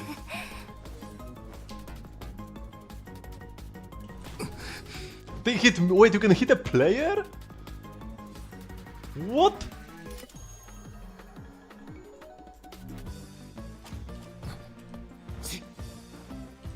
Maybe we should give up on the middle. Nah, no way. They hit me again directly, man.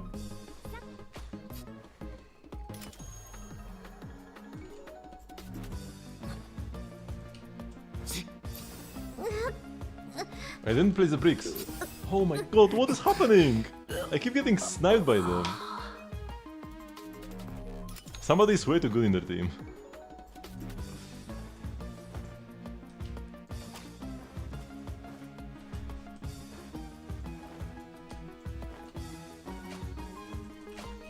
How expensive are the upgrades? 17?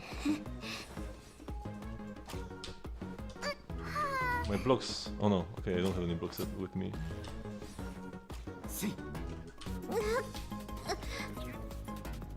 Why people keep dying, man?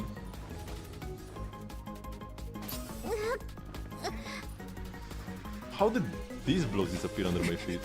Oh my god!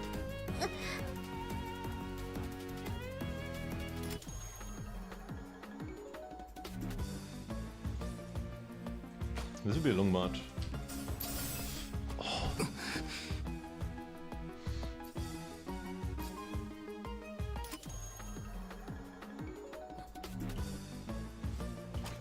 No, all of our blocks, our entire bridge got deleted, man. I need a better bow. In a long game, maybe it's better to like not buy the cheap upgrades and save for the expensive ones. Because by buying the cheaper upgrades, I can waste gold.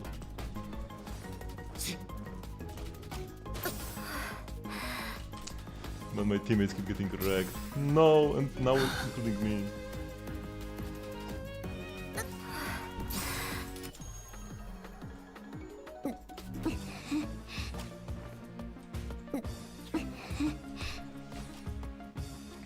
The bows should not damage players directly, man.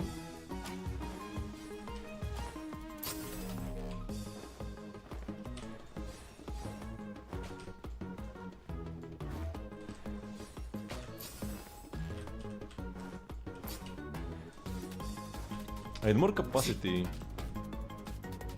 But I probably should wait for the final capacity upgrade at 150.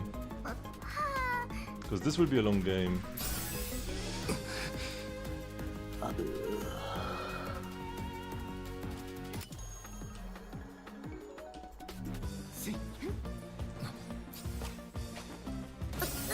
Not again! At least they're also falling.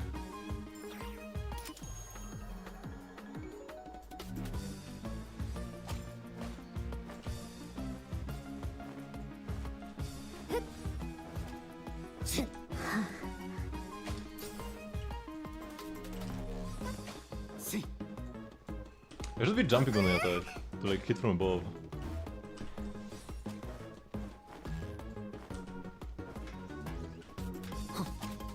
Also, they're very close here on the side. I need to attack that. It's very easy to like stop paying attention for a second. Bam.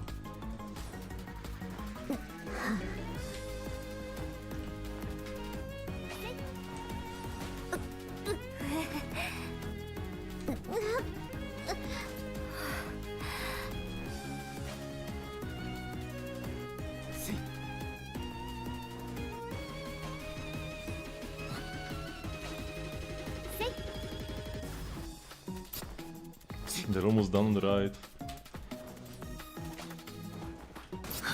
Oh man. 20 more gold and I can have way more bricks.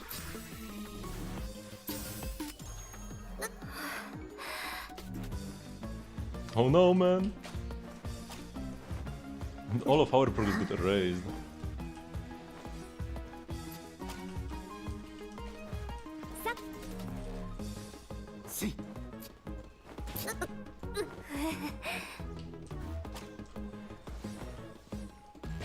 Oh, they got to one of the chests. No, and they're also the other one as well on the left here. No, they got it, man. What? Wait, you lose rank when you lose? I mean, makes sense.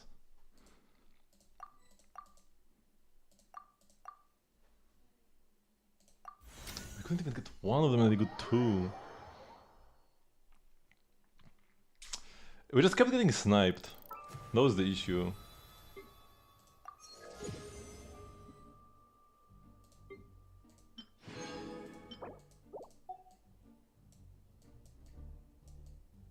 This outfit is pretty nice. Still, the girl outfits are so much better. I prefer playing as a boy, but the girl outfits absolutely rock, man.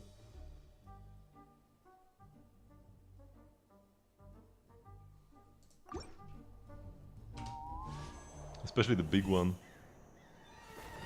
Oh no, the Alice outfit is not one from the paid banner. These are from the paid banner. The first are kinda meh.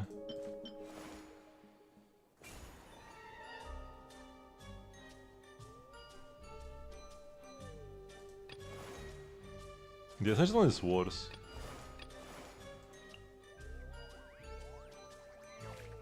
And the pose is also lame. Yeah, the essential is definitely bad.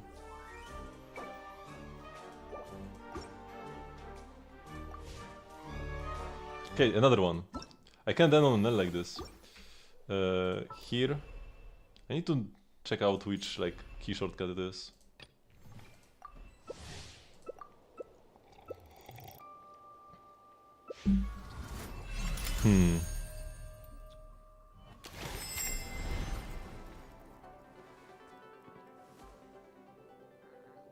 Maybe we should get the bow first. When do you get money? Do you get money when your blocks are deleted or when you delete others' blocks?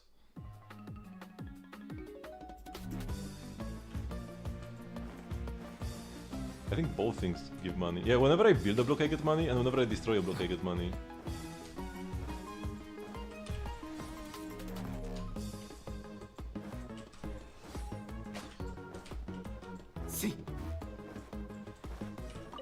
I think I'll get the bow this time.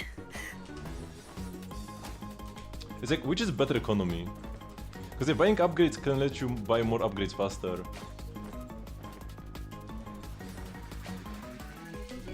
And I really should be trying to like jump and then attack. Because then I can hit from above and hit more blocks at the same time.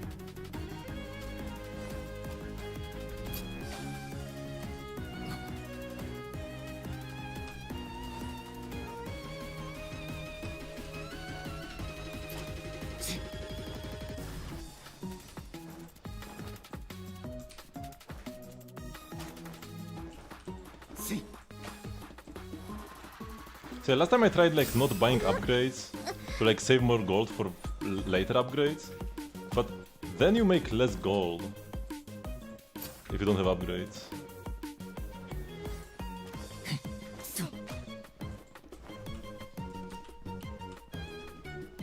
Okay, we should have one in the bag. We do.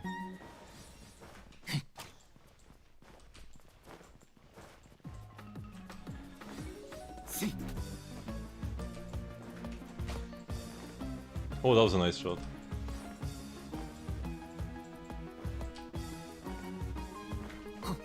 That's why I didn't buy the movement speed upgrade. And I probably should have. Yeah, I was too greedy with the upgrades. I kinda like, I saw my enemies getting the late game upgrades, like the legendary ones super quickly. I was like, maybe I have to save. But, no, I don't think that's what you should do.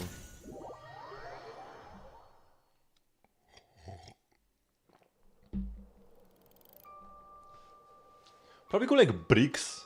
Bricks into movement speed and then bow? Nah. Or maybe? Maybe bricks into movement speed would be most money.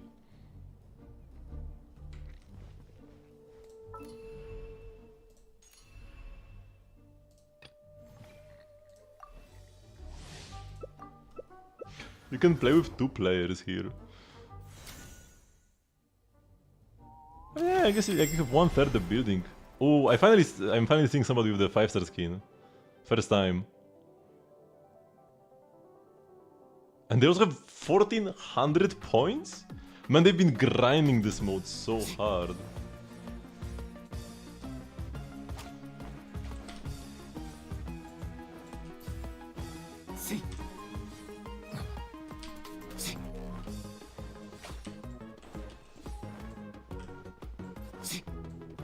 Which blocks first should be the play.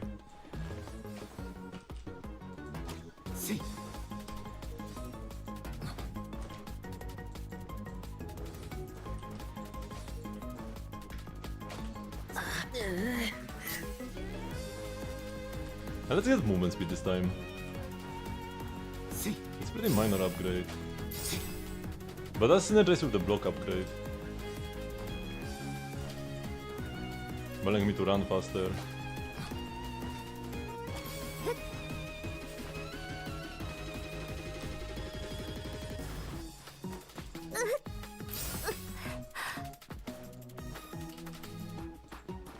Okay, after placing these 6 I can get the better bow. Oh, we have the whale with us. Guaranteed the victory, no? I probably should help them with this bridge. Just like giga focus on one.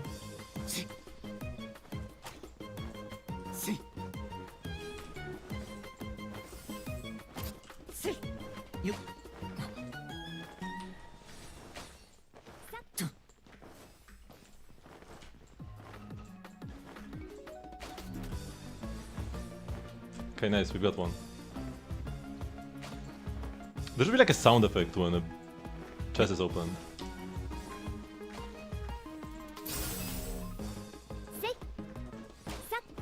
And I feel like the music choice. This is the music from the Saurian flying thingy.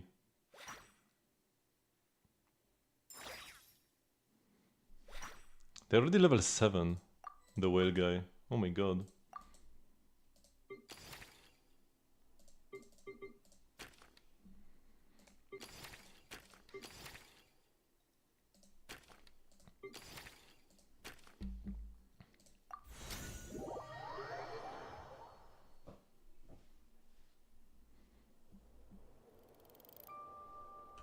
Let's do one more game.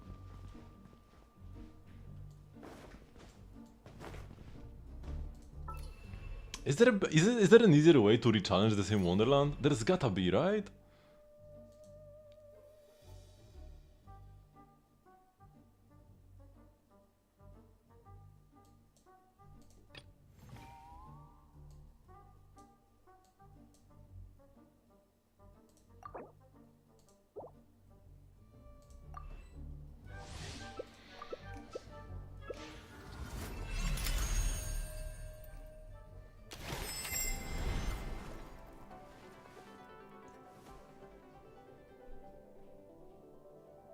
Oh, the silver wolf one is only from the banner, I'm pretty sure.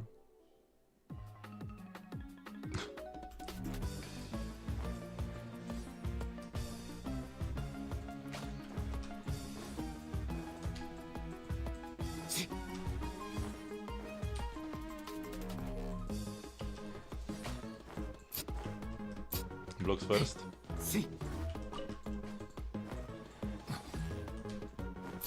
Wait. I can get more money by running to bridges that are like less built. I can grind money faster this way. Because if a bridge is more built, I need to run further to build it. And more money. Means I can buy more upgrades and get more money this way. Because I should actually build the short bridges. I think it's actually better to not focus on one too early. Because that's more economy.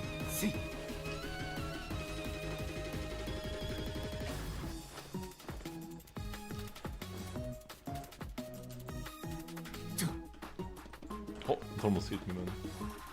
Need to get movement speed.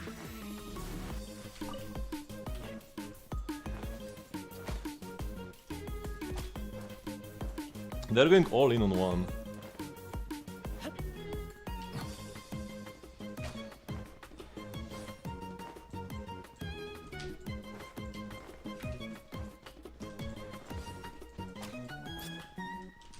I should wait until they are on the bridge and then shoot them.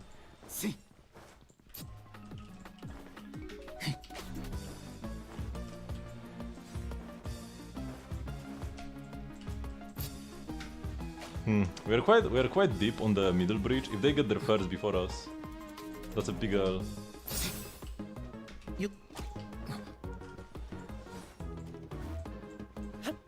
Alright, this is huge. We got one. Oh, they got one as well. Okay, now this is the final one. We are behind here.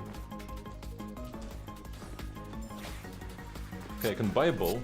Oh shoot, I fell. That's huge. Or like huge for them that I fell.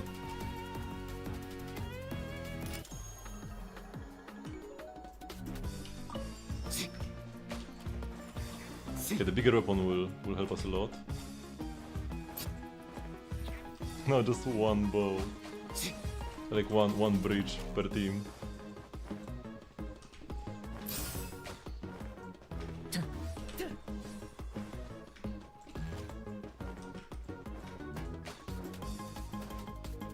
But one of you guys stays in place. Go, go, go, go, go. Nice.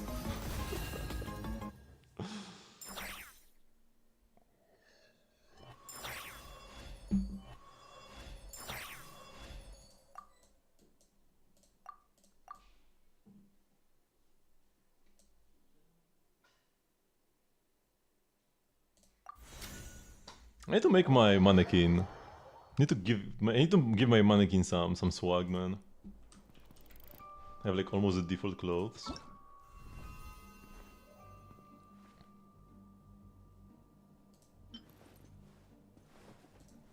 This is just a trial that I activated by accident. Enter cosmetic craft.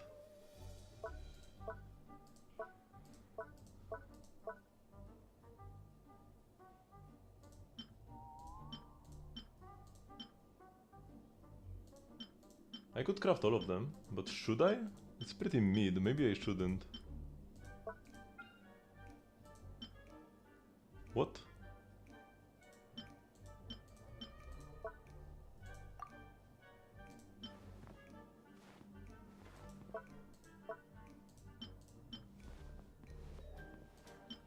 Which are the coolest sets?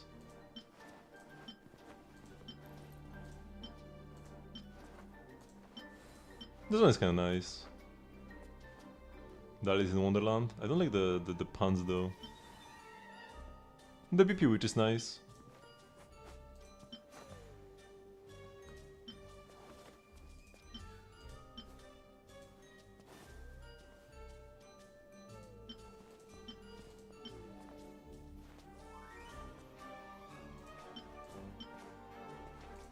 None of them are like great.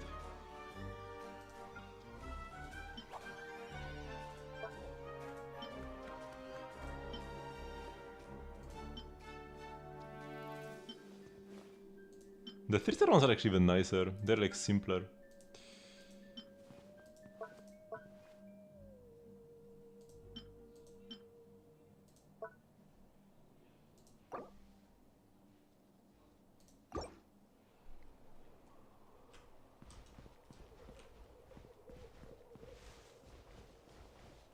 And nothing really interests me out of the outfits I can get. Maybe it's good, you know? Maybe it's good that I would rather play as a boy, because the girl outfits are way too good. I would be wailing hard for them. But with the boy I can like skip everything. And just be fine with a pretty basic look for now. And then like eventually there will be some cool outfit for me. Okay, return to the VAT. Some things are so hard to do, like so many clicks. Like replaying like another match in the same game. Or returning to the VAT. These are things that should be super simple. Oh, I never went to my teapot. Doesn't matter too much. I've been here yesterday, I will be here tomorrow. But still. Ideally I should go to the teapot every stream.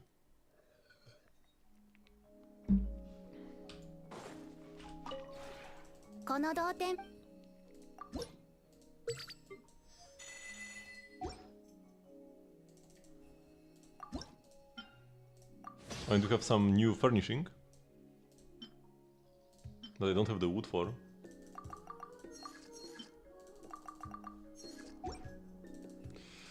Oh, I should go farm more wood as well. But if I want to like grind irrelevant resources in Genshin, while also trying to get the Wonderland BP tasks. I mean, this week I have like less time. I only really started the Wonderland. Like I did a little bit on Thursday, and then a bunch tomorrow, a bunch today. I had like 30 games per week.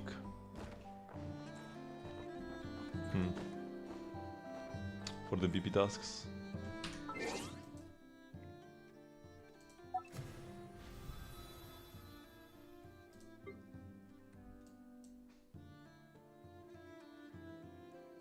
Brother, please use Nefer weapon on Varesa. I don't even have Nefer's weapon.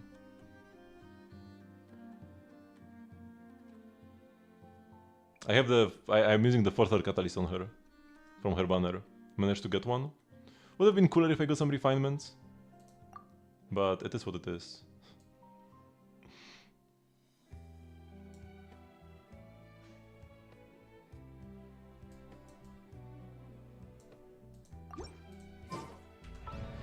But yeah, on my Nefer, I have Dawning Frost. And on my Varesa, I have Lost Prayers for the movement speed.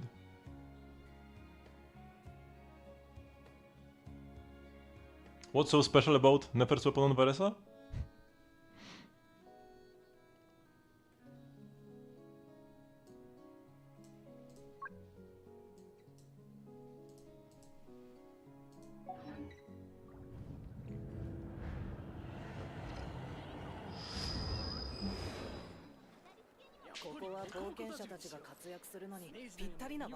Oh yeah, I can also do like all of these Nefer quests. Oh yeah, I guess one more thing that I would like to do.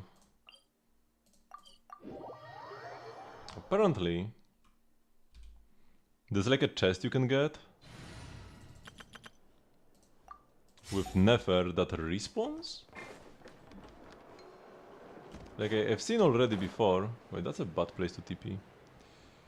I've seen already before that you can get this. Oh wait, can I click here? No, it just says teleport to Nasha Town. It won't TP me. I've seen earlier that there's a chest you can get here. But apparently somebody said that it respawns. Which would be quite a big deal. Wait, how do I get inside? Is this it? No. Oh yeah, okay it is.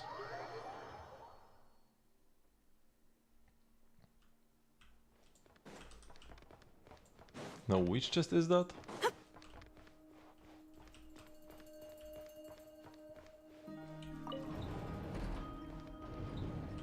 View letter? I don't have time for this today. Oh yeah, this, right? I just gonna do some part of the Curator of Secrets finances. Perhaps Nefer would like to inspect the chest. Making decent profit lately, Asher might be in line for an extra meal. 100,000 more. I'll come back and check again later. Okay, maybe we can actually activate it multiple times. If it actually gives you 100,000 mora per day, then never is... that's some pull value, man. And so there are more things to do here. Yahoda! Bossa will be okay, right? I know she wanted me to stay at my post, but screw it. I will knock off early and go see how she is. If she's not feeling well, I might have to go ask Clement to have a look at her. Oh. Well, she's just chilling.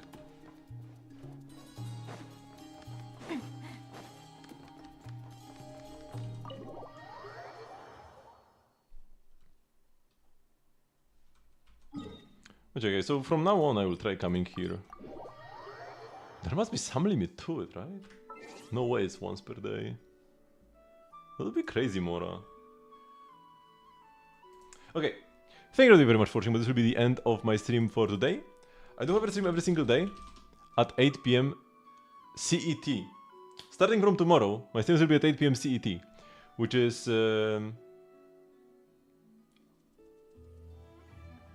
5 hours before now. Yeah. No, 3. But it will be later for others. It seems to happen an hour later for others. So yeah, 3 hours before now. You can join Discord server to get the stream notifications, don't be as confused.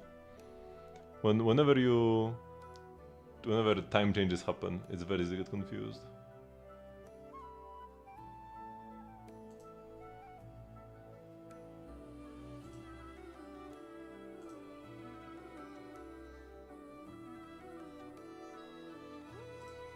Okay, so thank you very much for watching, and I will see you all tomorrow. Bye bye!